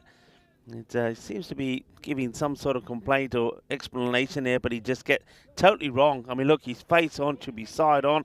There's no long barrier. He gets it wrong. He gets through him. And he's given away 4 runs. Yeah, not great cricket. But Ramara comes in again. Well, that was always going to be 6. As soon as you see Sudesh back up like that and gives himself room, you know where that ball's going. Yeah, well, I'll tell you who else knew it was going. It was Yogesh. This time he didn't have to move. It was straight to him in his chair. Look, this is clubbed away the slow ball. Well picked by the beast. And Yogesh, well... He doesn't have to move too much about that and get that back pretty quickly. Here comes the next. This one's just played into the deck. They'll take the single. So this is where the opportunity now for Prague CC to start to really get their innings started. And this time no mistakes there from Afridi as well. I'll tell you what, there are 2 ball retrievers in the game today. One of them's been doing quite a bit of work. The other one's just sitting there enjoying the cricket. I tell you what, is this one, it's appealing, but I think the height certainly would be of concern. And also, I wonder if it's pitching on line or slightly outside the line of our stumps. A couple of things here. It's probably more the height than anything else. But, yeah, yesterday was a complete opposite. It was yoga until the last match. And, of course, the match with Bohemians went big. Let's have a look at this one more time. If we get a chance. Yeah, it's pretty... I don't know. Might have been going over. Might have had Dowder going past leg stump. Yeah, might have been drifting slightly, but end of the over. There's a better over there from Prague CC. They've taken themselves to 30 for 2 after 4. But, yeah, I mean, Yogesh, he was sat in the seat a little bit like Monesh today. Very little to do while Monesh was going into the wheat fields. He was going into the golf course. I think at one point he even went to the bunker. The golfers were helping him out where the ball was. But in the last match, it was Yogesh who was made to run all over the place, mainly by Buyan. But this time around, he's had a difficult day, and it's Monesh that's only had to get 1 or 2 out of those wheat fields. But things could change as we are in this last match. In the last match, people, I hope you're enjoying the action. And, of course, if you've got any random questions, do get them in. It's that time of day, whether it's to do with food or anything else that's being clubbed, and that is going to bounce in between us and the tower, the sight screeners. That's another big hit. So, Sudesh Wickramasinghe, he didn't get too much time out there in the middle in the last match, but when he did, he scored a quick fire 18 runs, didn't he? Hit the ball pretty big, and now he knows he's got time to bat, and so has his captain, Ritik Toma. And both of these two are going to try and make it count. Well, that's a wide. So, Sandeep Tiwari has been a very, very good bowler for Bruno for many, many years, and was their opening bowler for, I think, probably the first 3 tournaments, or maybe the first 2 until Riaz came in. But I think he's got an interesting bowling style where he falls away slightly like that. And this is in the air and over the field is 6. And I think he's probably lost a yard of pace and is about the right pace for Sudesh to launch an attack. Yeah. And he has already. And could be a big over. It's all about where he lands it as well. I mean, because he has lost that little bit of pace, if he's not getting the ball in the right area, and well, Sandy, he's going to go to the castle, isn't he? And a few castles around here in Czechia, I'm told, including the biggest castle in the world. I'm certainly you're going to have to give me some more info about that castle, because got a day off coming early part of next week, and be looking to go and do some sightseeing. And another place that I have to go, I've got to go and see this clock. Oh, the clock, yeah. Well, you can't miss it. It's the main tourist attractions of Prague, as well as the Charles Bridge, which I'm sure you'll travel over. But there's the King's Walk, where he used to basically walk to work from where he lived, which is in the Old Town, near a place called the Powder Gate, and then he'd take the King's Walk every day.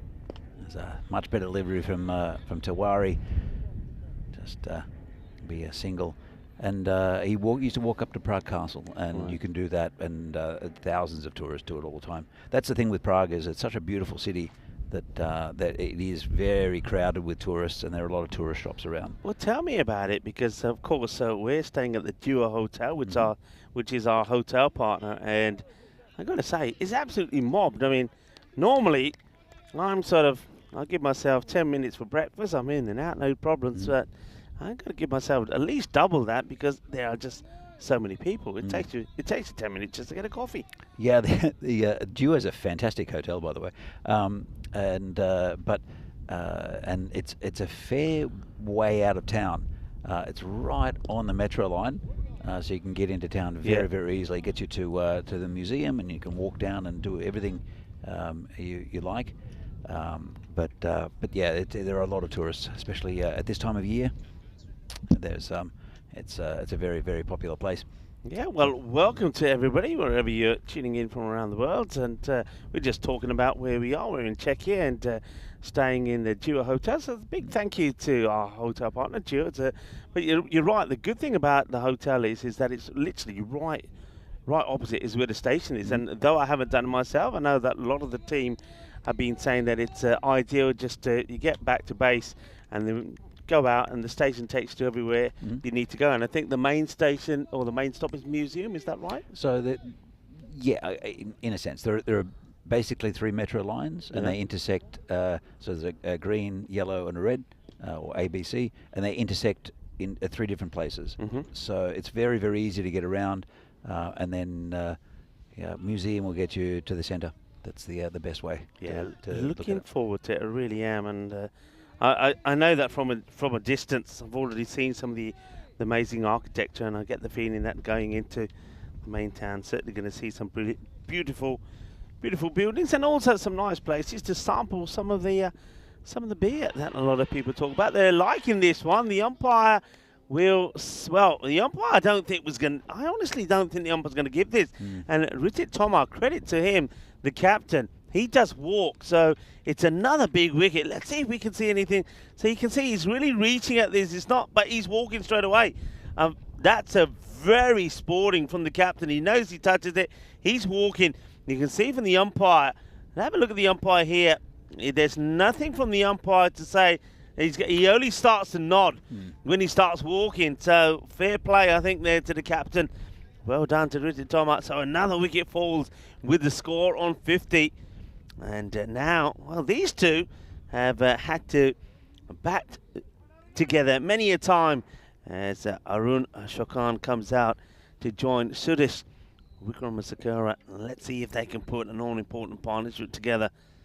Arun, the last time I saw him when he was playing in those ECIs in Barcelona, his role was just literally to go out there and get runs for them quickly, because a lot of the times he was coming in, there wasn't too much time left. But talking about time, he's got plenty of time here, and even with just under the 5 overs to go in this match, these two, you would feel, are still more than capable of getting around 70 to 80 runs on the board. They are big, powerful hitters on the ball. They are, and I'll come back to it in a moment. So this is called a wide. These two have gotten PCC out of holes with their batting many times, and the Czech national team as well. Yeah, very experienced as Arun Ashokan, and they'll want to see the back of these two batsmen as quickly as possible. Yeah, Arun Ashokan, and he hits this well, but it's a great catch. Oh, that's a fantastic grab, and it's Afridi.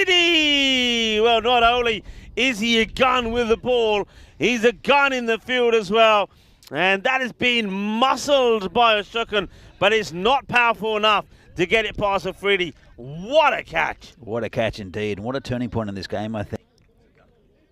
And let's have a look at this. It's it hard and straight. Thought he got more of it, and Afridi stands there. Hollywood, indeed. And that's Ashokan walking off with Derek. And, well, that's not what the doctor ordered for this PCC side.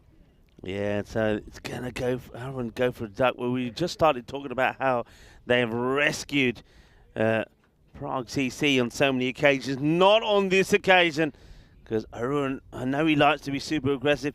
In fairness, he's crunched it. But Afridi has taken a sensational catch over his head. That's a great grab. Yeah, and good bowling from Ramarao. Let's see, he's into his second over. He's taken 2 for 14, and that of the captain and the ex-captain in Riddick Tomar and Arun Ashokan. So Bruno looking good. Still got the beast out there, and another good batsman coming in, Sridhar. So, but they're really pumped for this game. Dylan Stain is right in front of us, and I'm sure he'll be happy with what he's seeing from his teammates. Oh, except for that one. That is Gandhi, and that ends up right on top of the tournament referee's tent. Well, Charles Croucher and the third umpire there, Shishant, they were inside ducking for cover. I think it's definitely, I don't think I know, but it's attempted slow ball there from Suresh. Gets it wrong. It ends up being a juicy full toss, and it gets muscled. So smashed away. Oh, that's not a good delivery. And, well, Sridhar says, bring it on. Oh, good delivery there. And had him in a bit of trouble, tried to turn around the corner. And that'll bring Sudesh back on strike for the final ball of a very good spell from Ramarao. Did get that one wrong with the full toss. But that's, well... Interesting, they've tried in this innings. So you saw Ramarao try it there. I think we saw one that was probably tried by Tiwari as well. The two slower balls, both been picked and smashed for 6. The Beast got hold of one. Sridhar gets hold of that one. So maybe you're just better off just sticking to what's working at the moment. They don't really need to try too many different things, because at the moment it's no big partnership that's got started here. You missed that one. So the ball's going directly to Naveed Ahmed, who's fielding there, and Afridi's run in front of him and picked up the ball and thrown it in. And Naveed, he's there crouched to pick up the ball, and he didn't move for a good 5 seconds. It was like, all right. He's probably saying, I was here, by the way. And just a look in the rear view mirror. You can see me here. 59, 4 wickets down, 4 overs to go. So what can they try and get of the 24 balls to go? Expected score still around about that 112. I still think if they get to that 112, anything from 112 to 120, this is going to be a very close game. And I know we've been focusing a lot on that, the golden ball. We're saying, well, it could come. There are 2 teams that could deliver are these top 2 teams that are doing battle at the top end of the table. Yeah, absolutely. Look, there's not much between these two sides. And another good player bowling is Solanki. We'll see Ravi Solanki for PCC as well. It says hit hard and high and 6. Well, This, he probably ain't got this on camera, but it's a classic. You see the fielder leaning over the ECN banner to pick the ball up, but you don't see it there. But there, here's a good look of it. Watch this, and clomp. That's I love it. That's Barbarian skipper Devendra Singh. That's a great moment. Great to capture that in the 4th. I bet he's not chasing this one because he's nursing a busted ankle at the moment. I tell you who is. Yogesh. Yogesh is. Yogesh. He'll be thinking not again as he had this last night. But yeah, I'd say they're not bowling well to him. All right, that one's not a good delivery. But, I mean, you've seen Sudesh for... So what's his weakness? Where do you bowl to him? Oh, what's his weakness? It depends. If he's in, I don't think he has a weakness. He doesn't move his feet very much, but when you hit like that, you don't need to. Like that. He doesn't move his feet much to the ball. Better. That's a really good comeback from the bowler. Yeah. But that's about the only thing I would suggest. Well, I'm not going to suggest to Sudesh how to bat. So, as we see, actually...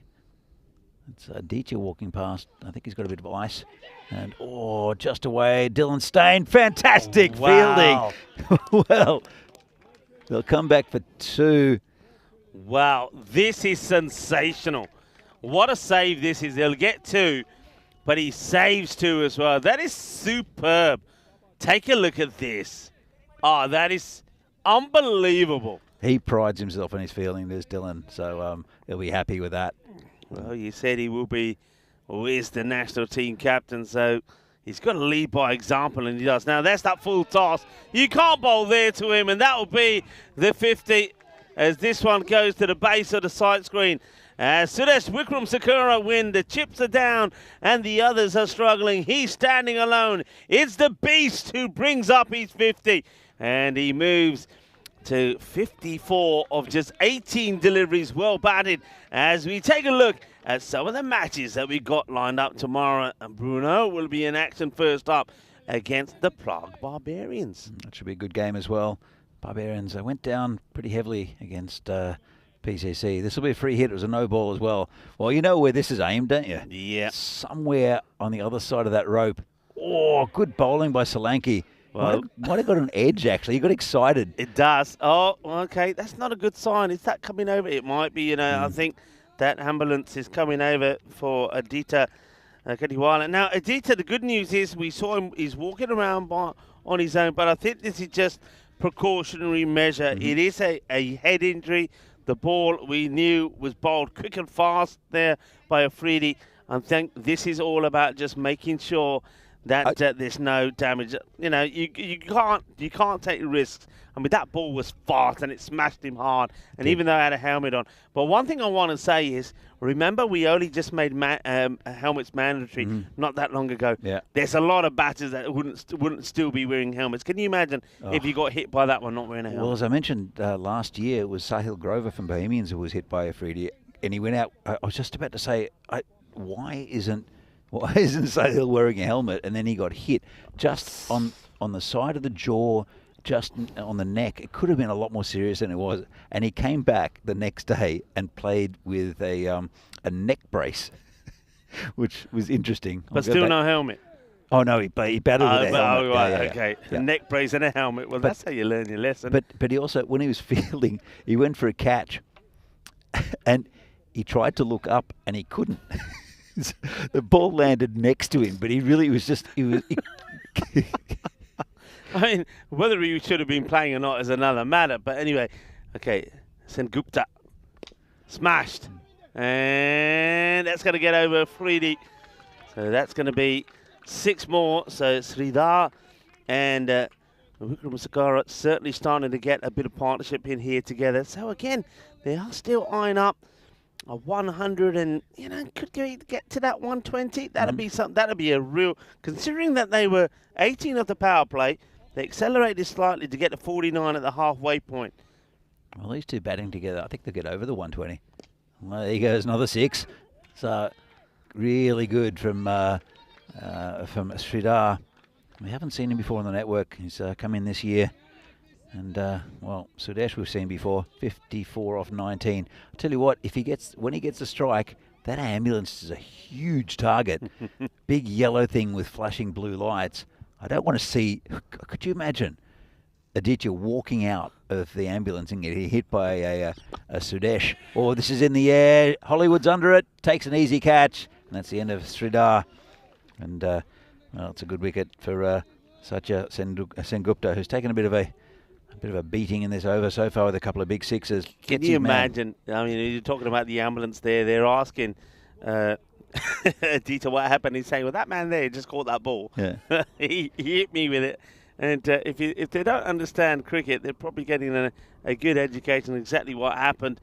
But good wicket to get at a good time, Sridhar. But he played his part, didn't he? Played his part in getting his team to certainly a score that they can defend. We know that. Remember, today we did see 96 defended, and it was the Prague Barbarians that defended that against the Spartans. So it's definitely not a lost cause here for Prague CC. But like I said before, this is what championship sides do. When the chips are down, they find a way to come back. A swing and a miss there from Smit Patel. He's another guy. If he gets hold of one, he can send it a long way. And I think this is where Sudesh just said to Smit Patel, you got 2 balls, try and muscle them. We're not really interested in a single because I want to get back on strike. Those pads, by the way, they look like they've had a fresh coat of paint. It looks like they've never had a ball strike. Look at those. Aren't they shiny? They've been well polished. Polished pads as Sengupta comes in again and hit pretty well. That'll be 4, I think. Oh, a great stop out in the boundary. That's a really good effort. He sends him back, doesn't he? Does he send him back, surely? No. They take the single. So I reckon this is because they themselves thought this is going to be 4. So I think they just run very slowly. If they'd gone quickly, they probably would have come back and taken the 2. That's great bit of fielding by Niraj Mishra. Isn't it nice to see fast bowlers like Afridi and also Mishra putting in a good effort in the field as well? Yeah, absolutely. And you have to. I mean, anything you can stop in a T10 game is runs that you don't have to chase. Same as any form of cricket, but it's so condensed with T10. And here's that man, Niraj Mishra. I'll come on for the 9th. This will be a good contest. All happened in the 9th. Let's wait and see. Mishra And, well, he's been struck and he's in that gap. Well, they're Almost. getting close to that ambulance. Very close to that ambulance. And well, I'm hoping it doesn't hit, because the bill for Czech cricket might not be pretty. Well, they might never come back, might they? That's the other thing, I suppose, to think about. But good hit, nice strike. So the new batter, Smith Patel. Yeah, Smith's he's a good cricketer. Very good in the field. Bowls well, bats well. Difficult with this lineup as well. What do you do? Where do you bat him? I mean, you look at the top 6, and they're superstars of Czech cricket. And then you've got a guy like Smith Patel, who's a really good cricketer. Yeah. And you know, but they've invested a lot of time in training with Smith, with the national team as well. He was an emerging talent, I guess, with when I was around doing that. It says hit pretty well, goes to Hollywood, just be a single, and we'll bring Sudesh back on strike. Yeah, now this is where it can get dangerous. That brings the 100 up on the ball, which at one point looked possibly pretty unlikely. Also, they're running the clock fine, but there shouldn't be an issue here. Should be okay. Right, Mishra now bowling to Bikram Sakura. How does he go? Where does he go? Well, this is up in the air. Gear, and Gajaparlia. Well, he makes it look easy. It takes it pretty low down, but that's a Dylan and Stein. We already saw him make an incredible save in the field, so they get the wicket they wanted. I think that's cleverly bowled. I think he does take a little bit of pace off that as Mishra, and Sudesh can't get the full muscle into the shot. He finds Dylan. Dylan takes the catch. That's a good time to get a wicket. So with the score on 100, it is the beast that will go. Ravi Kumar Solanki will be the new batter, but well batted from Sudesh. Under pressure, he shows again that he hasn't lost it. 54 of 20 deliveries, 6 sixes and 3 fours. You know why I think Dylan took that so low? Because I think from just the corner of his eye, he saw Riaz Afridi steaming across from long on to try to take that catch, and nicely taken in the end. Good safe pair of hands. Comes Mishra again, and down leg side. Pretty well. Did he get bat on this? Chance for a run out, and it's going to take extra. Oh well, what's happening here? It's like cricket and the Euros combined together here. Is that we see there's leg byes being signalled. They get some pad on it. It's a wonderful effort from the keeper, but he doesn't get hold of it. And then there comes the throw. That could have been close. And then the fielder doing the backing up actually volleys it. And it's like he's trying to beat. Well, he passes it on actually to Dylan, who then holds onto it. But I suppose at the end of all of that, they'll get 2 leg byes. It was a good piece of fielding in the end from the, I don't know who it was, but to pass it to Dylan Stein. It got the ball back a little bit quicker rather than picking it up. But Mishra, he finishes with the figures of 2 for 18, and it was a good spell of bowling from Neeraj Mishra, as usual. 102 for 6 PCC. So is this run of 24 consecutive matches about to finish? We'll see soon. Have a look at the bowling figures. Solanki going for a few, but wickets for Sengupta. Then off he's over, and it's pretty good bowling, and I think it'll be Solanki to finish up. Yeah, that's what I think they were having that discussion about there, who they're going with. And look at Afridi here. He's having a long chat with the bowler, sort of giving him some tips. So it's going to be, I think they're going with the Khan here. This is Mahtab Khan. Mahtab Khan, yes. He's an interesting player as well. So I'll come back to this. So Mahtab, it's his first year with Bruno. He's playing in the seconds. And what happened was they didn't know how good he was, so they started him in the seconds. But then, because if you're registered with the second division, you can play in the first division. Yeah. So he's registered with the second division Bruno side. It was still very competitive.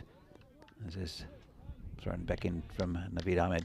But he came out here, and we're in the first game they played, and I think he almost opened the batting, or he was up the top of the batting order, and it was smashing it everywhere. And then he bowled very well as well. And we're wondering, why is this guy playing in second division? And it's just because they'd not really seen him play. Never knew what he was going to do. But he's another really good addition to this Bruno lineup. Well, they obviously like him because it's a brave move to go with a new bowler to bowl the last. But so far, it's going a treat. Just the one from it. A lot of movement and gone. That's the way to do it. There's a lot of people that will say they don't like this, the law about the line doesn't move anymore, the batter moves too much. And we say, well, you might not like it, but if the bowlers are smart, they'll just bowl full and straight. And that's an ugly way to get out. There's the batter trying to make something happen for him, but he's going to have to go, and he's made to look a little bit silly as well, but well bowled. And Mahtab Khan keeps his head, but the batter doesn't, loses his, and that's another wicket goes down. 7 down now, 3 balls to go in the innings, 103 on the board. Rico, that's the perfect way to describe that. That was an ugly way to get out. Keu Mehta is another really good player for PCC, and it's an off-spinner, and doesn't get much of a bat normally, but can hold it. This is hit down the ground, and it'll be Dylan Stain to pick it up. And, well, I wouldn't run on his arm. Just been thrown in very calmly to Mahtab Khan. Can they get to the 110 here? Maybe a boundary, couple of boundaries. That could make a big difference in this match. Trying, swings and misses. So we go to the last. If they're going to get there now, it's going to have to be a big finish with a maximum. Is it enough? 104. Maybe up to 110 maximum, you said, if you can get hold of one. But Bruno, they've, from the start, have been really, really good. As you can see here, last ball, it's gone to Naveed Ahmed. He'll make no mistake. They'll look for 2, and they got an extra run out of it because Mahtab couldn't hold on to it. That's the end of that. 106 PCC, 107 to win for Bruno. And you can see how competitive this Bruno side is when you've got such a good PCC side who beat Barbarians, who are a good team, and then you step up a level against a team like Bruno. And but it's still, we're only halfway there. Yeah, you're right, only halfway there, but certainly Prague CC, they'll be under pressure, but you can bet your bottom dollar that before they come out, they're going to come out absolutely fired up. And they know that their record is, well, in danger of coming to an end. 24 matches, straight wins on the European Cricket Network, and now they've got to defend 106. Let's take a look at the highlights. Well, this wasn't a good one. That short delivery crunching into the lid of Aditya Katiwala. He had to come off and receive some attention from us, and then the ambulance had to come in for him as well.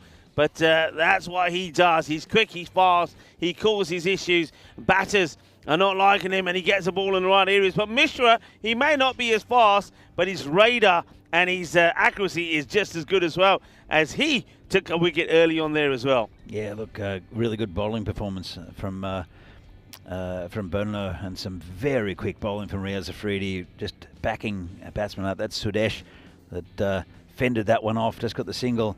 But Mishra from the other end is a very clever bowler. And this was the misfield from Afridi, which is probably the only low light of this Bruno performance. Yeah, but he did make amends, doesn't he, Afridi, because he may have got that bit of ugly fielding in. But he would make amends by taking a really good catch a bit later on as well. But at the moment, we're seeing some big hits from Sudesh Wickramasinghe. We know that he's a guy that can make a difference when he gets going. This one, though, that's a Thomas. He'll be disappointed the way that he goes, loses his shape, gets a bit of inside edge, he goes, and that's that catch. Well, that's when Afridi bounced back after an error in the field to take an absolute hanger. That was Arun Ashokhan who blasted hard and lost his wicket. And then that was one that ended up on the top of the officials' tent when Siddhar put a good partnership together there for Sudesh. That was when Divi got hit in the leg. That was a comedy moment. So, but it was some big hitting, but this was the one. Dylan Stain, what a piece of fielding that is. That's really sensational. I mean, just remember, keep a reminder of that and the 4 that went through Afridi. If this match goes down to the wire and it's anything from 2 to 4 runs that settles it, there's a couple of things you can certainly talk about. And this one was another one where they thought, right, we'll take the extras. There was the little bit of foot fielding, the pass to Dylan, and then this one was, like I said, was a real ugly shot, and that was going to be the end of that batter. He had to make his way up. But one team that are pretty happy at the moment will be Bruno. They've done very well. They've restricted Prague CC to a score of 106, but they know the Prague CC, and particularly I would say something like Wickham Segura, who bowled so well in that last match, are going to be really pumped up and coming in here to try and defend their unbeaten record. Yeah, look at that scorecard. It's very unlike PCC. Well, apart from the fact that Suresh hits a 50, which is business as usual. It's look at Sabawun with 1. Kadawala, I'm glad they took him off, and they're having a look at him now, because that was a nasty short delivery. Yeah, it was a fiery delivery from a man who bowled a fiery spell, Riaz Afridi. Only the 6 runs came off his 2 overs, and he picked up that 1 wicket. The big wicket of Sabawun as well. But also I've been very impressed with Niraj Mishra. He turned it on as well. 2 for 18. 2 for 22 from Suresh Romaro as well. And then the only one that was expensive there, you got to say, was that 1 over really from Solanki that went for 21. And then Matab Khan, what a stroke of genius that was, saving him for that last over. Yeah. Only went for 4 and picked up a wicket as well. Good player. So we see the match summary, and well, it was a good bowling from Bruno, and good fielding performance, and it was only really Sudesh who attacked the bowling. There was and got away with it. But again, this game, Bruno, they need 107 to win in the final innings of the day. And PCC, they are a quality side. They've got a good bowling unit, but also Bruno have a pretty deep batting lineup. And we'll come back in a few minutes' time for the final innings of the day, match 30 in the European Cricket Series here from Czechia between Prague CC and Brno CC. And looks like Brno could upset the apple cart a little bit, PCC's apple cart that is, and might cause, well, I wouldn't say an upset, but might cause that run to end. We're back very soon with the second innings of this game. See you then.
This European Cricket Network event is proudly brought to you by HCL Software and Paramatch.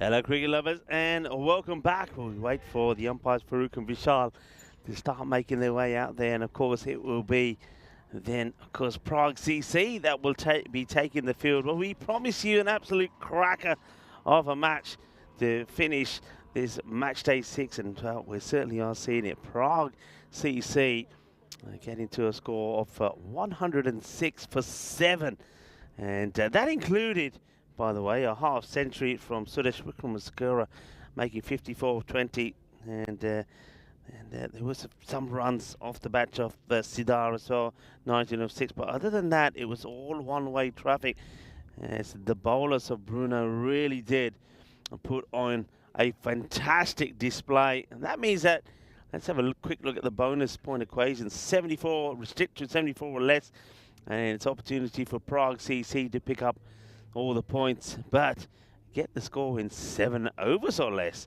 Then Bruno could be the team that pick up all the 4 points. I just think that this is the type of match that Bruno would have, the captain would have spoken to all the players here, that is Noor Kande, and said, look, the main thing here is to go out there, get yourself in, don't play any silly shots and get the win. I don't think to get the win over Prague CC would be a huge scalp for them, and they know it'll be a massive talking point as well, because it's a big record that the Prague CC have set. It's continued with their win earlier, and that's 24 victories unbeaten, 24 matches unbeaten on the European Cricket Network. Of course, they've been the champions the last 2 years as well. So this really is a big opportunity for Bruno to really get one over Prague CC. It's going to be a tense match. I'm certainly looking forward to the finale here at the end of match day 6. Somebody else, I think, who is going to be glued to this, and he knows these players very well and knows just how close this is going to be, is Danny Hudacek, who joins me in the queue for the start of this one. Yeah, absolutely. And look, Rico, 2 good sides. Bruno have been the losing finalists for the last 2 years, and they've only gone down by very short, very slim margins in those 2 games. So they'll want a bit of revenge, and they'll want just that psychological edge over PCC going into the finals next Friday. So it'll be Naveen Padmaraju who will open, and it'll be Ratul will face the first delivery. 2 left-handers, both very good players, and both pumped up for this game. Ratul did well behind his Thompson. Well, he gets beaten outside the off. He gets drawn into this by Naveen. It's a good delivery, and plays and misses. Yeah, that's very good delivery first up to an opening batsman. Let's have a look at this. So it's coming around the wicket and gets it just, it moved a long way. That's a fantastic delivery. Come in again. Taking it on, and good running. And, well, it's not over there, I don't think. Well, if it is, we missed it. Well, that's good running. Now, I think someone like Dylan Steyn is probably for a run chase like this, probably the ideal batter you want out there. He can play more or less his normal game. He doesn't have to go wild. He can stroke it around. Mm-hmm.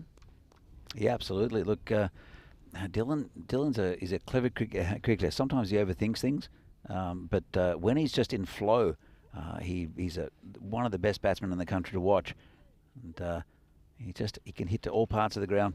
Very, very good cricketer is Dylan Steyn. Yeah, I still do think, I mean, I know they've got their plans in place here, Bruno, but I still do think they can break up these 2 left-handers as that one gets dug out, and again, they'll take the single. So one thing they do very well, they've got a good understanding between each other. There's no hesitation here. Call is made, and both batters are running. Yeah, I just think, a bit like what you were saying earlier, I think have a left and right call. So like here now, 2 singles taken on each time. The field would have to move. So it's a little bit of pressure on the captain there of Prague CC, Tom has to make sure the field is correct to the right and left hand, and the bowler has to get the line right. So you maybe got a few more opportunities of getting a few extras where the bowler just goes down the leg side. But at the moment. So once again, single gets taken. So here we would be seeing the field being moved for the third time in the over. So little things like that can make a difference. Yeah, I do agree with you, Rico. I think that's the ideal, a right-hand, left-hand combination. But if you've got two batsmen who are comfortable opening, then why not? And same thing with Dylan Stain and Sabundavizi, two left-handers. And also got past the keeper and it's going to go down to the boundary for 4, I think it will. So I'm not sure of the Villette a couple of years ago. Both Dylan Stain and Sabundavizi, it was a record partnership. They both scored hundreds, and it's an opening stand. Okay. So obviously they're comfortable batting with each other, and they're both openers, and they both like hitting the ball and getting good runs. So here comes Padmaraj again. And full toss, and it's Smith Patel out there. He did well to stop it, but just think that he might have come forward and taken the catch. It was hit pretty firm to him, but he got right behind it. Let's have another look. Could be a no ball. He's come way down the pitch. Yeah. I'd say that's fine because you can't really judge where that's going to go down. You can see that the ambulance is still here, where of course Aditya Katwala is probably still getting some checks and things done there. We'll have a look at our upcoming events and then I'll go back to that beautifully timed shot, but doesn't get the boundary one. So Czechia, we're here. We've got T20. Of course, we started with those T20 internationals, the women's. We've got the European Cricket Series here. And then we've got some ECI action as well. The men and women getting involved once more. Romania will be great to go back to Muara Vasia Cricket Ground. I bet that's looking absolutely fantastic at the moment. And of course, we'll go to the GP Oval as well in Hungary for some more cricket. Bulgaria will go to the university ground there, and then Croatia is on the cards once more, and that will lead us of course on to the European Cricket Championship. That's a bad ball, and that's going to be a wide. That's the minimal. That's not a good start from Sudesh the Beast. He gets it wrong to the left-hander, and it also swings away from the keeper. But I do believe though that Ramakrishnan needs to do better to stop this. Yeah, look, he's a substitute keeper, but he's pretty handy with the gloves. There's also another keeper on the field actually. Hilal Ahmed is he's the substitute, but he can't take the gloves. Oh, it's a good short ball from Sudesh, turned around the corner by Dylan, and they'll come back for 2. This will be good running maybe, and it will be. So they went straight away, and that was it did have a little bit of work for the fielder to do. As we see here, 58 matches since a golden ball. Could be one here, but Bruno looking to get on top straight away. Just with Aditya, I found a little bit of information. He's not in the ambulance. He's out of the ambulance. Got him straight through the gap of Dylan Stain, and I'm sure they'll say well done. And Sudesh, that's what he does really well.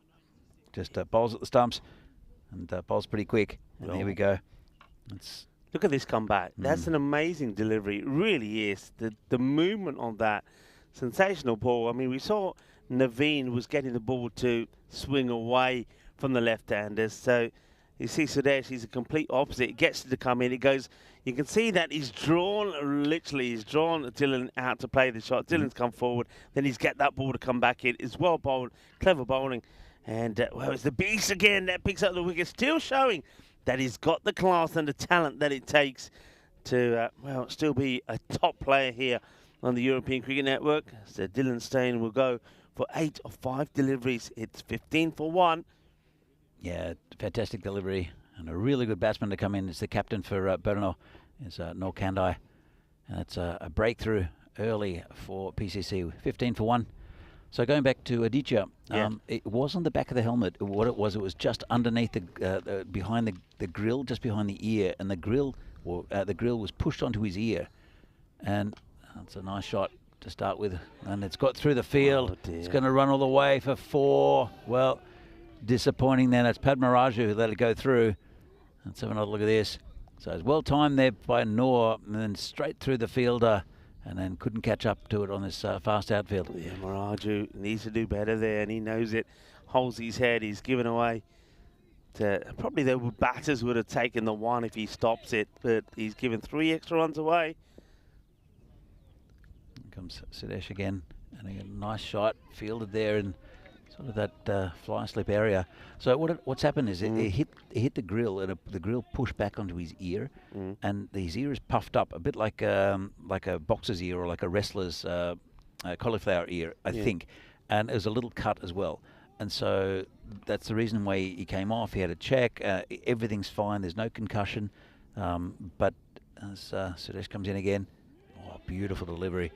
But he has to sit off the rest of the game, which is, I think, a very good directive. He should be back for the next the next PCC game. But just as a precaution, there's no concussion. He's not gone to hospital. Even there's a little cut, doesn't need stitches, so it's all best result for that's good news. And that's also, must say, commend the umpires. And, well, a little bit of misunderstanding, communication. Both the batters, they start going, then decide not to go. You see it start, go back. Now, this does go onto the stumps. We just can't, I think he does get back there. You can see both the bat and foot gets in before Sudesh can take the ball. So it's a cracking over from Sudesh. He's bowled very well. So it's 19 for 1 after 2. But yeah, once again, as I was saying, well done to the umpires, Farouk and Vishal, and also the third umpire, Sushant, and the tournament referee, Charles Croucher, dealt with that very, very well. And also, fair play to the Federation as well, making sure that the ambulance got here pretty quickly. So, good work all round. That ambulance is still there, and still a nice, shiny yellow target with blue flashing lights. I'm not sure what he's doing there. So, maybe some of the Barbarians are getting a check-up. Still watching the game on the Scott Page bench. Soft hands there from Ratul. I'm being impressed. We've seen now both Nurkande and Ratul just playing some nice little wristy shots into that third man area. But on both occasions, the fielders have made the stop and haven't allowed the run. So a bit of pressure maybe building on Ratul and Kandai, because both have played nice shots and not really got any rewards from them. That one's just straight down the leg side. Good work once again from the keeper. So Ramakrishnan is looks like he's gonna have his work cut out here. But one thing that Prague CC did very well in that last match, and you pointed it out, was they kept the extras down. But on this occasion, with that 5 wides and that wide here, they're already way more than what they were last time. That's punched away. Think about the run, but once again, it's not on. So applying some good pressure here, Prague CC, by getting the lines right in the field. Yeah, and good aggression there in the covers from Ritik Tomar, who picked that ball nicely. And as you can see, they've got confidence with fielding on this with this outfield. It's pretty smooth. A couple of little bobbles occasionally, but generally pretty good. Taking it on. Oh, if only you could have picked this up cleanly. It's a big early shout. Both batters go straight away. The fielder coming in doesn't take it cleanly, and that's going to be another single. That was Harvind Sidar, who basically they took him on, and they get the single. Well, again, he attacked it well. It was a really nicely taken single between these two, but just put pressure on the fielder, who did well. Didn't pick the ball up cleanly, but again attacked their ball. But Maraju gives a bit of width, and it's down. It's down. It's a catching opportunity. It goes in, out, and down it goes. A huge life there for Nurkande. Could that be a turning point in this match? Well, it was Smit Patel as well, who's a really good fielder, and this has hit pretty well and came very quickly to him, but should have hung on to it. And so Smit, he'll be upset with himself. He does pride himself in his fielding. Very good outfielder is Smit Patel, though, with a high ball. Oh, that could be close. I think it's probably just going down the leg side there, Danny, I reckon, just looking at the way that the batter's played at this. But we'll have a chance to look at it again. So it angles it across. It's on the way up. It's probably a good chap, but also the height there. You can see that's hitting the top of the pad. But good little variations from Maraju. I like the way he uses his crease very well, doesn't he? Sometimes he goes pretty close to those stumps and he's get that ball to swing away. This time he goes wide, angles it in. pushing and trying. Once again, it's not a big power play. They themselves were 18 for 2. And Bruno at the moment at 22 for 1 with the ball to go in this, the third. That's a good looking shot. That could go all the way, I reckon. Well, the umpires are giving 4 here. I thought that might have just caught a bit of the rope. Let's see if we can have a good look at this. I thought it bounced over, but it couldn't be further away from us with the naked eye. Let's have another look. And I'm sure the boys on the bench called it, but let's have a look. Yeah, it's just inside. It's inside, yeah. It's fair way inside, actually. So just looking at it live, looks like it went all the way. Now, that's an important shot, really. It just gives them the upper hand going into the end of the power play, 26 for 1. Would you make any, I mean, bearing in mind it's a defence, you're trying to defend 106. Would you push all the 5 fielders out straight away here, or would you still keep a bit of pressure on? Oh, it's difficult to say because these two often hit along the ground. The bigger shots could be caught in the outfield. I don't know. It's difficult. I would probably push everyone out, and again just have a defensive field. You've got good fielders in the circle. You've got Riddick Tomar. Yeah. You've got Aruna Shokin and also Sudesh on the offside. No one on the leg side, and there's looks like Hili Ahmed. I'm not sure actually who that is. At fly slip. So there's easy runs on the short on the leg side. Could be a chance for 2, but again, really good fielding side, PCC. Yeah, not going back to Sudesh straight away. That's going to be pretty close now. Does he drag his foot out? Let's have a look at this side on. Let's see here. So good delivery for Solanki. First, not the first time that the batters have been brought out of their crease. So let's see here. So he draws him out. Just quick work from Ramakrishnan. It's definitely worth having a look at here again. So he does. He slides it back in. Does well. Does well. Does the batter. Good work from a sub keeper, huh? It's very good. Very good take. So Ravi Solanki. I like Solanki's bowling, and again, and this is one of the big things that I think the Czech Republic have missed out on is not having a quality left arm bowler, spin bowler. I'm not sure about Solanki's eligibility. I know that he's playing for PCC. I saw him for the PCC side down in Khartoum for the ECLs, and I was very impressed with him then. And it's so important to right-hander batsmen because it takes the ball away from the right-hander. So full shots and stumpings and really come into play. It's a better shot, I think, there from Nur Kandai. I think though he knows that if you can get a couple of boundaries away every over, that should go on and win this match. But he also sees that our rate is starting to go up. I mean, you've seen already now it's almost like they're chasing a 120 score. So fair play to Prague CC. Have a look at the win predictor there at the moment. 50-50. So the computer's tingling, everybody. Are you tingling at home? It's, well, with the left-hander, again, the ball will be coming into the left-hander from Ravi. There is protection on the leg side, but it's Ratul's a very, very good batsman and gets away with that slightly. I think it might go down to the boundary for 4 and does. This one is just on Ratul's hip. And he turned around the corner. Let's have a look at this. And does well. Yeah, not the cleanest or the most powerful of hits, but we do know this outfield is pretty fast, even though it's a little bit, I think it's a little bit slow today with the amount of rain that we had, even though it's dried out. Of course, combination of rain and sunshine means that the grass will grow a little bit as well. So that might be also the case, but still, that's 4 runs. Ratul goes for the same shot again. So he certainly is being attracted to that area behind the keeper, and it's open from behind the keeper all the way down to the man who's behind square on the boundaries, but doesn't quite get it right. So that's a victory for Solanki. Now, only 5 of the over. If he can avoid going to the boundary here, it would be a big win. Oh, and well, he's asking the question, and he's been given a wide. He was pretty sure, Solanki, that it caught something on the way through. Let's have a look at this. It's hard to tell. I think it might have touched a glove, actually, because We'll have another look from this angle. And I think it's caught the bottom of the glove. Well, what just happened? We missed. I think too busy on that. I think replay. it's a dot ball here. It goes for the big shot. Completely misses it.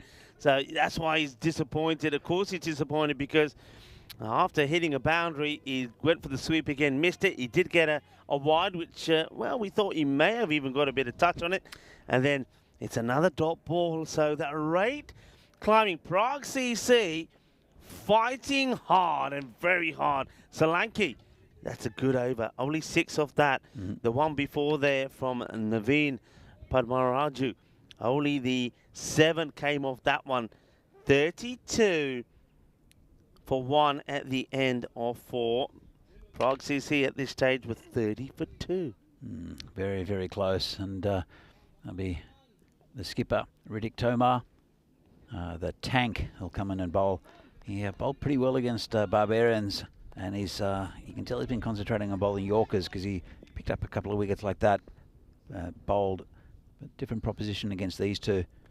Always been hit straight. And well, Sabun Devizi's he's a specialist in that position and he covers a lot of ground. It's good cricket, isn't it? It's a nice shot. The right shot played to the right ball and hits it nice and straight, but it needs a good bit of fielding. And Devizi comes across, tidies it up and gets the throw in straight away. Just a single. So at the moment, have a look at that. Prague CC, according to the computer, are putting themselves in front 53% to 47. Bruno, is the chance slipping away to pull off what would be a big upset here and end this magnificent historic run that Prague CC are on the European Cricket Network? Oh, that's too wide, and that is going to be Gandhi. That's going to be another minimum. It's not a good ball, but like the one that went for 5 wides on the leg side, I do feel that the stand-in keeper, Sharon Ramakrishnan's got to do better to stop this. I mean, he sees it early enough, but he just doesn't get down early enough to stop it. I mean, even if you just sit on it, but you got to stop it going to the boundary. That's a huge let-off.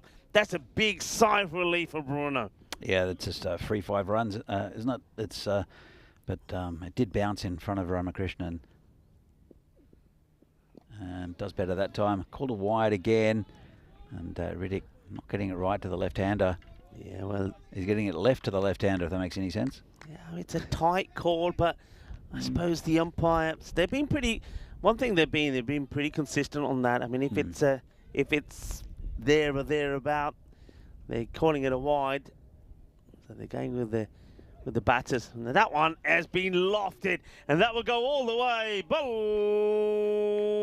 bolle, bolle, brakina sona, shaka lagia, and with the 5 wides, another wide that followed, and this Maximo, that really hurts them, because basically you're talking about that's 12 runs or just 1 ball. Yeah, that's huge for Bruno. I've got to ask you a question in a minute, Rico. Tell me. Or ask me, I should say, as this one gets played away there. Good running. Take the single. Could this be the over that changes this match? Your trademark Bale Bale Bale. I know what Bale Bale Bale means, I think. Yeah. But what does the whole phrase mean? I've never known. Okay, but so there's different variations. So it's a Bale Bale Bale. It's like it's like a Punjabi chant, which is like saying hurrah, hurrah, hurrah. I suppose is a good way to celebrate it. And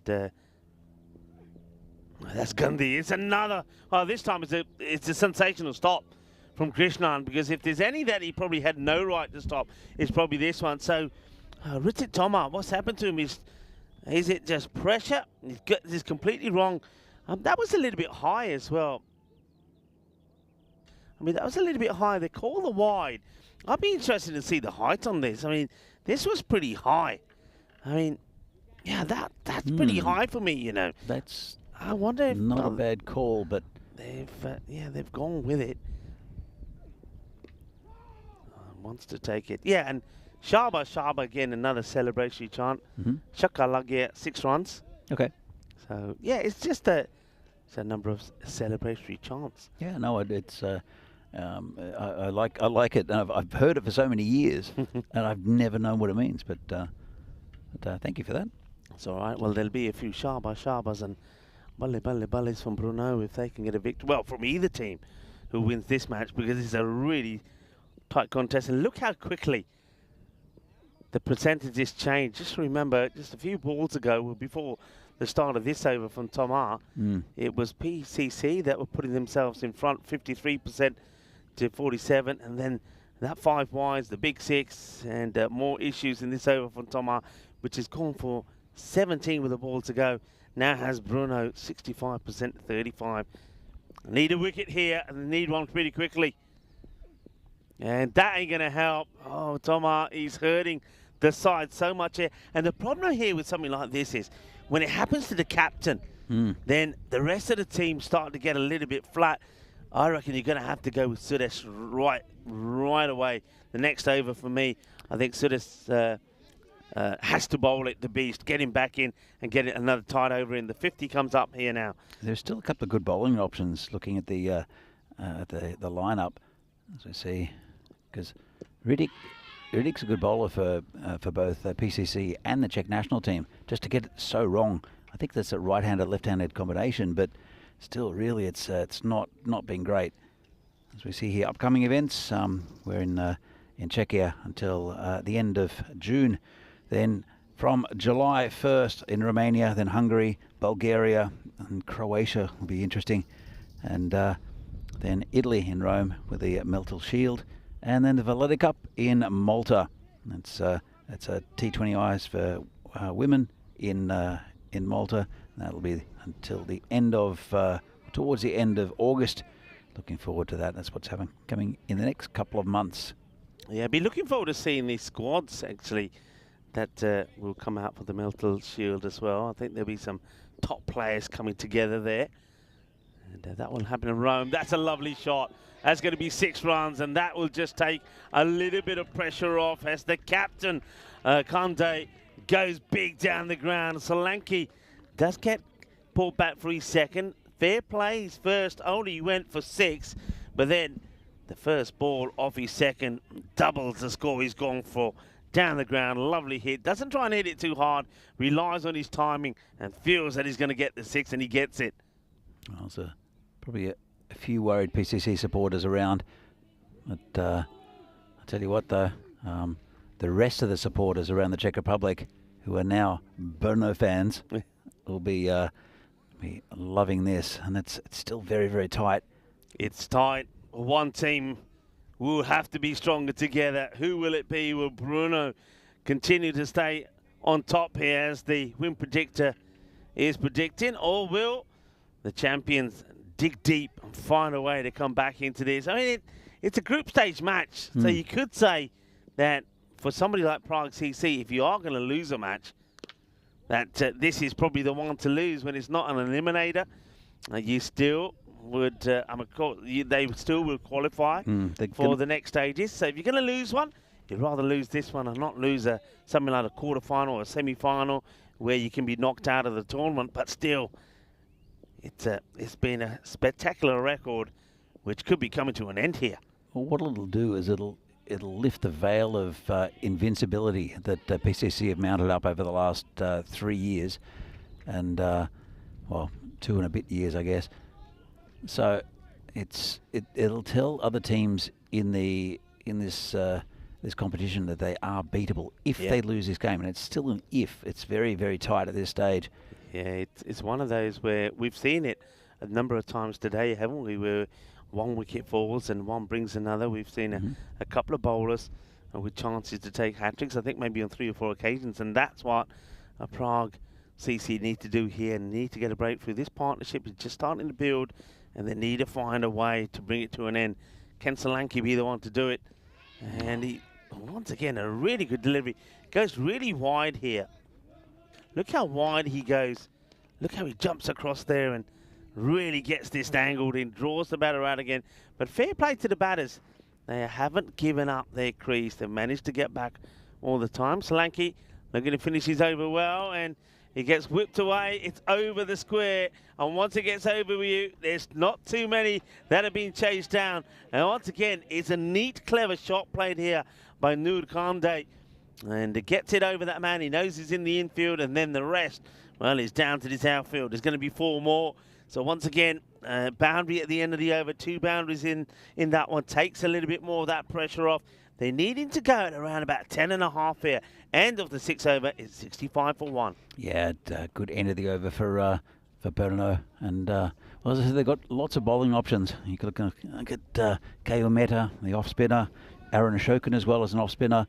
But you picked it. I would, as Riddick Tomo has just done, bring back the big gun of Suresh Vikramasekaran. Even if it's a tight over, just to give scoreboard pressure on Bruno. Ratul and Kandai both on 20, and they still need 42 off 24. It's very doable, and very possible. They've only lost 1 wicket, and there's plenty of batting to come for Bruno. 2 men straight, very wide, so the shot straight down the ground. It's on, though. I don't think Sudesh is going to pitch too many up. He's going to go for that. Probably get that ball that's moving away to the left-hander. He's got a wide third back as well. And yeah, well bowled. But this is where smart cricket comes into play. I think both these batters will probably feel that if they can survive this over, that the plan from the captain doesn't work. It puts them once again, keeps them in the driving seat here. So Riddick Toma really hoping that Vikramasekaran can get the breakthrough here. Yeah, look, that's what he's tossed the ball to his big fast bowler to just get this breakthrough. And he took the wicket of Dylan Stain, and Walton's hit the pad. Should just be a single, but even just a tighter over, you know, 4 or 5 runs from it would be a bit of a win for PCC. But I'm just going to see who Tomo won't bowl again, I don't think. Subhun Devisi is a good bowler. Yeah. There's also Smit Patel and Ko Meta, Aaron Ashokan. They've got 4 options, all slightly different. Asking the question here, but I mean, there was a noise, but I think that was more the noise made by the batter trying to get to the ball than any contact on it. I think it could have been just the pad going down and being scraped on the pitch. I think the umpire shakes the head early, says no, not out. So here comes Sudesh bowling to Ratul. It's pretty firmly down the ground. Sabra will have it covered, and it'll just be a single. Plucking away bit by bit. I think the main thing, these 2 batters, I think with Kande out there, he's probably spoken to Mahmood Ratul. These are the 2 batters, of course, I mentioned at the start of the day for Bruno, who have been in good form. They're the top run scorers for them, and these 2 are probably saying, look, you know, we can do this if we stay out here. Oh, there's that Yorker again, jammed in by Sudesh, but very well played by Nur, and also they take a single off it as well, so it's the over you'd expect from the big man, but at the moment he's not able to get the breakthrough. But great figures, 1 for 14 with the ball to go, and Mohamed Ratul will be looking just to survive this delivery.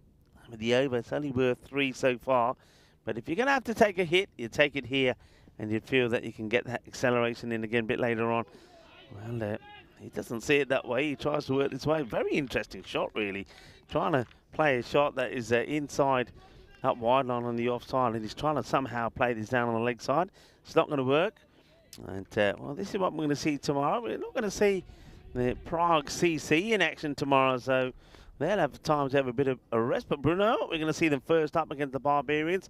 Barbarians will be hoping they can find their batting, because they got 2 tough matches to start off with against Bruno, and then Bohemians are going to be back in action. Prague Tigers also, and we'll see United CC to end the day. Yeah, lots of Bruno matches tomorrow. They do play their games in blocks, which I think is a really good thing. Same as Moravians and Ostrava, so they don't have to travel too far. They can stay overnight for 1 night in Prague and then travel back to their respective cities. And it will be Ko Meta who'll take on the bowling. Another really good off spinner, but let's see what Kandai can do to him. And he rocks back, just be a single. It's Smith Patel who fumbles it, but he's got a good arm. They're not going to take him on.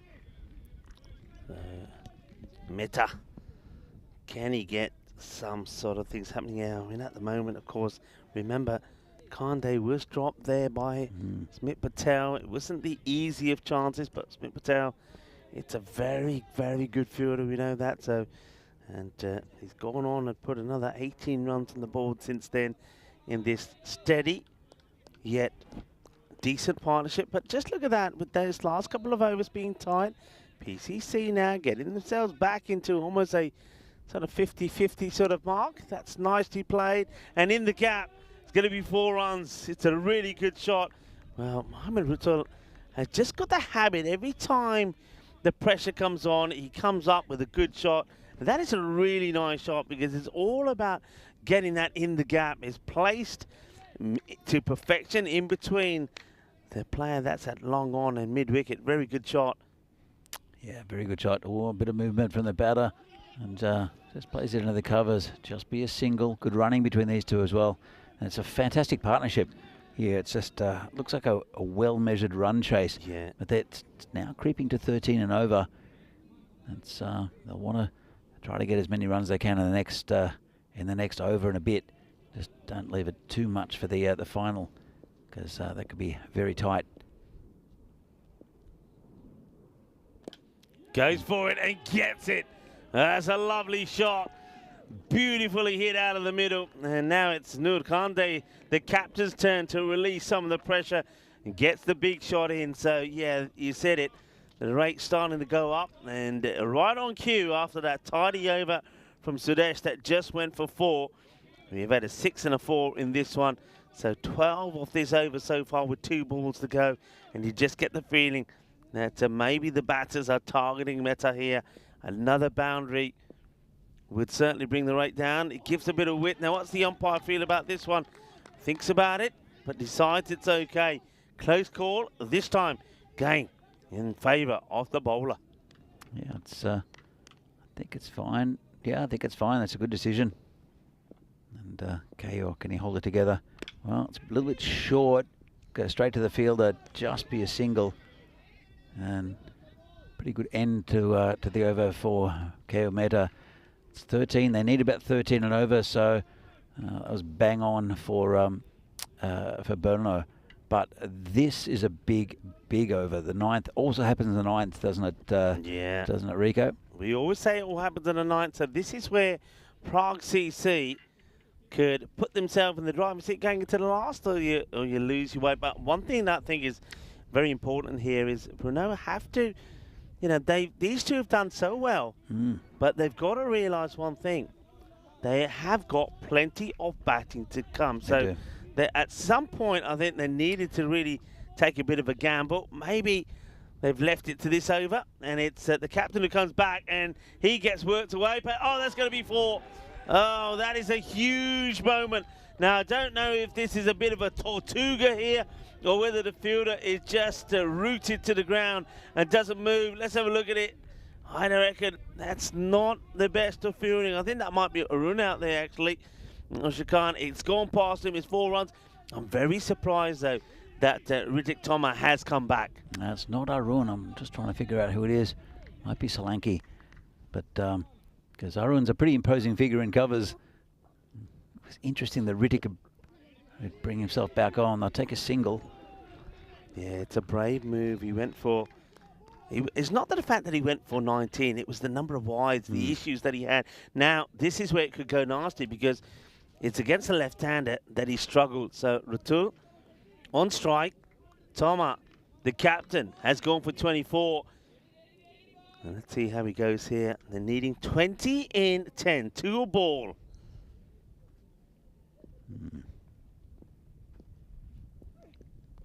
Oh, that's nicely played. That's going to be 4. What a lovely shot this is. And this is all about Mohamed Rutul now showing that he's got his eye in. He just goes down on one knee and just paddles this in that vacant space. It's going to be 4. And Bruno are starting to make some noise. They're starting to believe. And Prague CC, a record which they've held for over 2 years, unbeaten in 24 matches here on the European Cricket Network. Maybe that record is coming to an end here. 16 off 9 for victory now for Bruno. Yeah, lovely shot there from Ratul. Here comes Tomar again. In the air, in the gap, is it?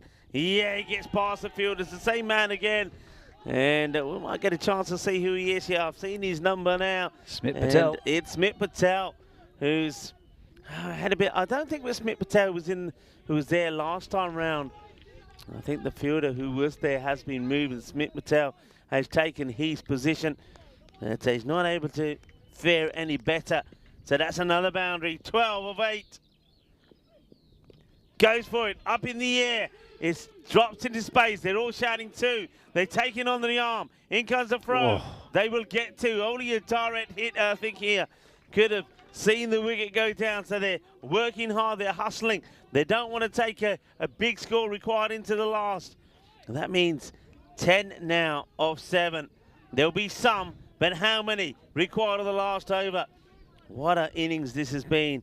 What a partnership this has been for Mohammad Ratul and Nur Khande. Here comes Tomar, bowling again to Ratul. Hit pretty firmly, but it'll be picked up just for a single. Bit of a fumble there from Smith again. So 9 runs to win. Yeah, that over from Tomar. Once again, a little bit too expensive for his liking. And we went for 19 in his first. That one goes for 16. So, yeah, 9 off 6, everybody. 9 off 6. Are there people still tingling out there? I wonder. The score has moved to... Well, hang on a minute. What's happened here? We've just seen... What has happened here? Now... We've seen, have we seen time penalties? I think there are time penalties. We have seen some time penalties. Well, everybody is focused so much on the scores here, and we're the same. We have seen the score accelerate by another 5. There's been some time penalties that have been applied here. So, oh, that's the worst. So 5 runs go to the, there you go, time penalty to the batting side. So, oh, Prague CC. It's unlike them as well. They're normally very disciplined with everything, and the captain gets warned as well if they're getting too close. And well, job made a lot easier for Bruno. 4 off the last then. K.O. Mehta went for 13 off his first. Be a miracle if PCC don't lose this game. This has been just put hit down to that short third man area just for a single. Cleverly played. So now just 3 runs of 5 balls. Oh, that's 5 penalty runs. Thing is though, I mean, it's very for a team that was so good on the extras front in the last match. They're given 23 away in this one, and 16 wides. We saw 2 leg bars, and of course now the 5 penalty runs applied to it as well. Played away. It'll just be another single. Running hard. They think about 2, but decide against it. It's a big arm, and that's why they're not going to take 2. Not to Smit Patel anyway. 2 in for Prague CC. The record. Is it coming to an end here, or can they find a way to stop Bruno getting these runs? What a partnership, though, it's been from these 2. They came together at 15 when it was Dylan that was bowled brilliantly by Suresh. K.O. Mehta comes in, and Ratul gets it down. Third man, the field's no run, all in. Like they know they can't do anything but just defend singles here. I'm sure Ratul will have a little chance his arm. Still 3 balls to go. I think he'll try to hit over the top here. I'm with you here. I reckon he's going to feel he doesn't want to not get anything here. Probably would go for the big shot, pressure shot. Goes for it, and he gets it out of the middle. That is going to be the game as the ball comes into Danny Hudacek into the cube. Well, Danny, you might as well show the ball. Well, this is the one. It's a special ball. This is the one. The ball that comes in here goes for 6, And that ball is the one that brings the end to this unbelievable run from Prague CC. They have been beaten, and Bruno are the team to do it. Yeah, fantastic effort from Bruno. And, well, all right. You keep hold of that. Well, I think I'm going to give maybe you could sign it and we can give that to Bruno, maybe. I don't need to sign it. I can just give it to Bruno because this is going to be a relic, I think, in their clubhouse or at the Himalaya restaurant in Brno. And that's a fantastic win. And that run comes to an end for PCC. But they were beaten by a better side. There's very little between these two teams, and I'm sure we'll see them in the finals. As we see here is what's coming up tomorrow. Brno, you'll see them back in action against Prague Barbarians, and then Barbarians against Bohemians. That should be a really good game as well. Then Tigers against Brno. Brno again, 3 games tomorrow against United. Good to see United again. And then United against Prague Tigers. Yeah, well, Bruno, they've had to work very hard here in this match today. We didn't see them at their best in the earlier match, maybe, especially if you talk about the batting. And one thing we were talking about is they weren't really very well tested in the match that they played earlier, and we thought that was the match against Ostrava. But it didn't matter because they bought a few big ins. Afridi, of course, definitely was one of them. And then, even though they lost the wicket of Stain pretty early, thanks to that great delivery from Vikram Sakara, the next 2 batters, they just paced themselves beautifully. I have to say that even though we keep saying it wasn't a big score to chase, the way they went about it was pretty key. But there was that opportunity, wasn't there, for Smith Patel. He could have removed Nur Kande, the captain, for only 4. It wasn't to be. Then this over from Ritik Tomar, the captain, was a disaster. It went for 19, too many extras. And I don't know. I know he's the captain and he makes a call, but to come back to bowl another over and then go for 16 probably wasn't his best call. No, it was a brave one, and as a captain, I understand it. But as I said, he had other bowling options in Aaron Ashokan or Smith Patel, even possibly Subbu Ndavisi likes that hero role with the ball, and that might have been a better option. But that's hindsight now, and it was a decision the captain made. And let's just see that one go through the fielder. But really good batting by these two. Didn't force anything. A bit of luck, as you said, for Kande, but really it was just really good batting from these two. And they still had plenty in the sheds as well, but it's fitting that these two, the captain and also Mohammad Raj, will get them over the line. Yeah, it was the intelligent batting. So well, yesterday was a bit of a historic day. We saw the highest run chase here in Prague that we've seen, which was quite fantastic from Bohemians. So we see tomorrow. And then, of course, we saw a century in an 8-over-a-side match from Puyan. Today, the record or the historic moment is one historic moment coming to an end.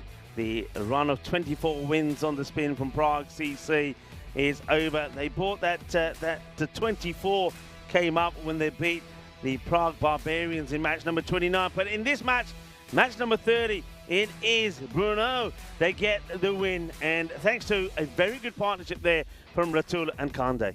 Yeah, look, fantastic partnership, and well done to Bruno. And you can see how good they are. And this is I think they'll be celebrating a little bit tonight. I know that Dylan's probably going to be camping again and I'm sure there's quite a few of the other lads will be celebrating as they'll stay in Prague tonight, because they've got an early game tomorrow. I see the bowling figures, and it's Ritik Tomar that wasn't expensive. KO Mehta as well at the end, but it's difficult, I think, when you've got just a few runs to hang on to for the win. As I saw a quick flash of the captain, but there we go. Good bowling from Sudesh, and took the only wicket, that of Dylan Stain. Yeah, well, we just have to hold back some of those highlights. We'll have highlights, of course, of the day, and certainly there's highlights that's worth seeing. But there's the match summary there. Prague CC, that's the big news. They have finally been beaten, and Bruno are the team to do it. They'll be very happy with that performance, but they know they have a big day coming up tomorrow with those 3 matches. But what a match, what a finish to what has been a really good day. It's been a strange day because we started with, of course, a lot of wind, and we started with those low-scoring matches. And then, of course, the sun started to shine and the big run started to happen. But a fantastic day, and it's well, it's quite special that it finishes with the sun and almost clear blue skies around us. Sun really shining in here at the moment, but the sun certainly shining on Bruno with that fantastic win. Absolutely. And look, this is a ball I'm going to try to sneak to them that they hit the winning runs with. So that'll be, no, as I said, celebrations for Bruno. Congratulations to them. PCC, we know they're a top side and they're going to be back in the finals. There's still got quite a few games to go, and it's only one loss. They might even finish at the top of the table. We never know. Well, this is the thing that we're talking about. I mean, what they've achieved is quite outstanding. But of course, it's got to come to an end at some point. It could have happened in the final. It could have happened in the semi-final. So I think for them, the one thing that they'll be saying is that, look, here today in that match, they were beaten by the better side. Yeah. There's no doubt about it. It was going to happen at some point. It's probably a good thing that it's happened now, so they can now get that out of their head. Because when you've got a run like that, you're always thinking, is it going to happen now? Yeah. Are we going to get beaten here today? Are we going to be beaten in this match? They can forget about thinking about that now and go back to what they've done to put this record together in the first place. Let's take a quick look at what we're coming up tomorrow. Any matches there that really take your eye?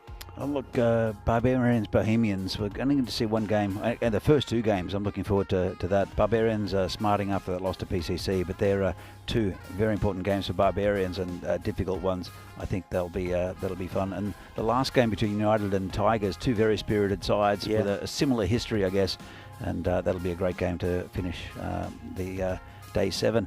Yeah, so match day 7 coming up. 5 matches coming up tomorrow, and I know that we've got the highlights queued up, ready to go. It's been a good day, isn't it? Been a nice day, good action. Been great to be back with you. Thank you very much indeed, and it's been wonderful. Been great to have all of your knowledge, not only just about the players here, which is absolutely fantastic. You've got a great memory bank there, I have to say, but also to have your knowledge about where we are in Czechia, and of course, some of the advice that you give me places to see, and certainly we'll take up some of those. We'll put some more questions your way tomorrow as well to test your knowledge some more. We'll be back tomorrow. Vinny Sandu, hopefully he's enjoying some good time off as well, whatever he's got up to. I suppose in the end this afternoon, he probably had a bit of fun at that ice cream festival. Oh, I'm sure he did. And I think if he didn't go in the morning where it was super windy, look at this. Perfect day for an ice cream festival. Yeah, and speaking of ice creams, it'd be a nice way for us to finish the day with an ice cream and maybe one or two other things as well. So we will be here tomorrow. Thank you to everybody that's been here at the ground. I think the Federation, thank you very much for looking after us and for some great lunches as well. A big thank you to the umpires, being superb. I love the way that they dealt with some serious issues there as well. So well done to the umpires, well done to Charles Cratchit, well done of course to the ECN crew as well. You've been brilliant, and of course have to say a big thank you to our production partner Spring Media, always been absolutely fantastic. And then last but not least, to all of you wherever you are around the world, thank you very much to everybody that's been on the YouTube chat. Thank you for your support for the European Cricket Network. So time to cue the highlights, and as I always say, be good, be fair, be kind, be happy. Shukriya, thank you for watching. Hasta mañana, mi familia. See you guys.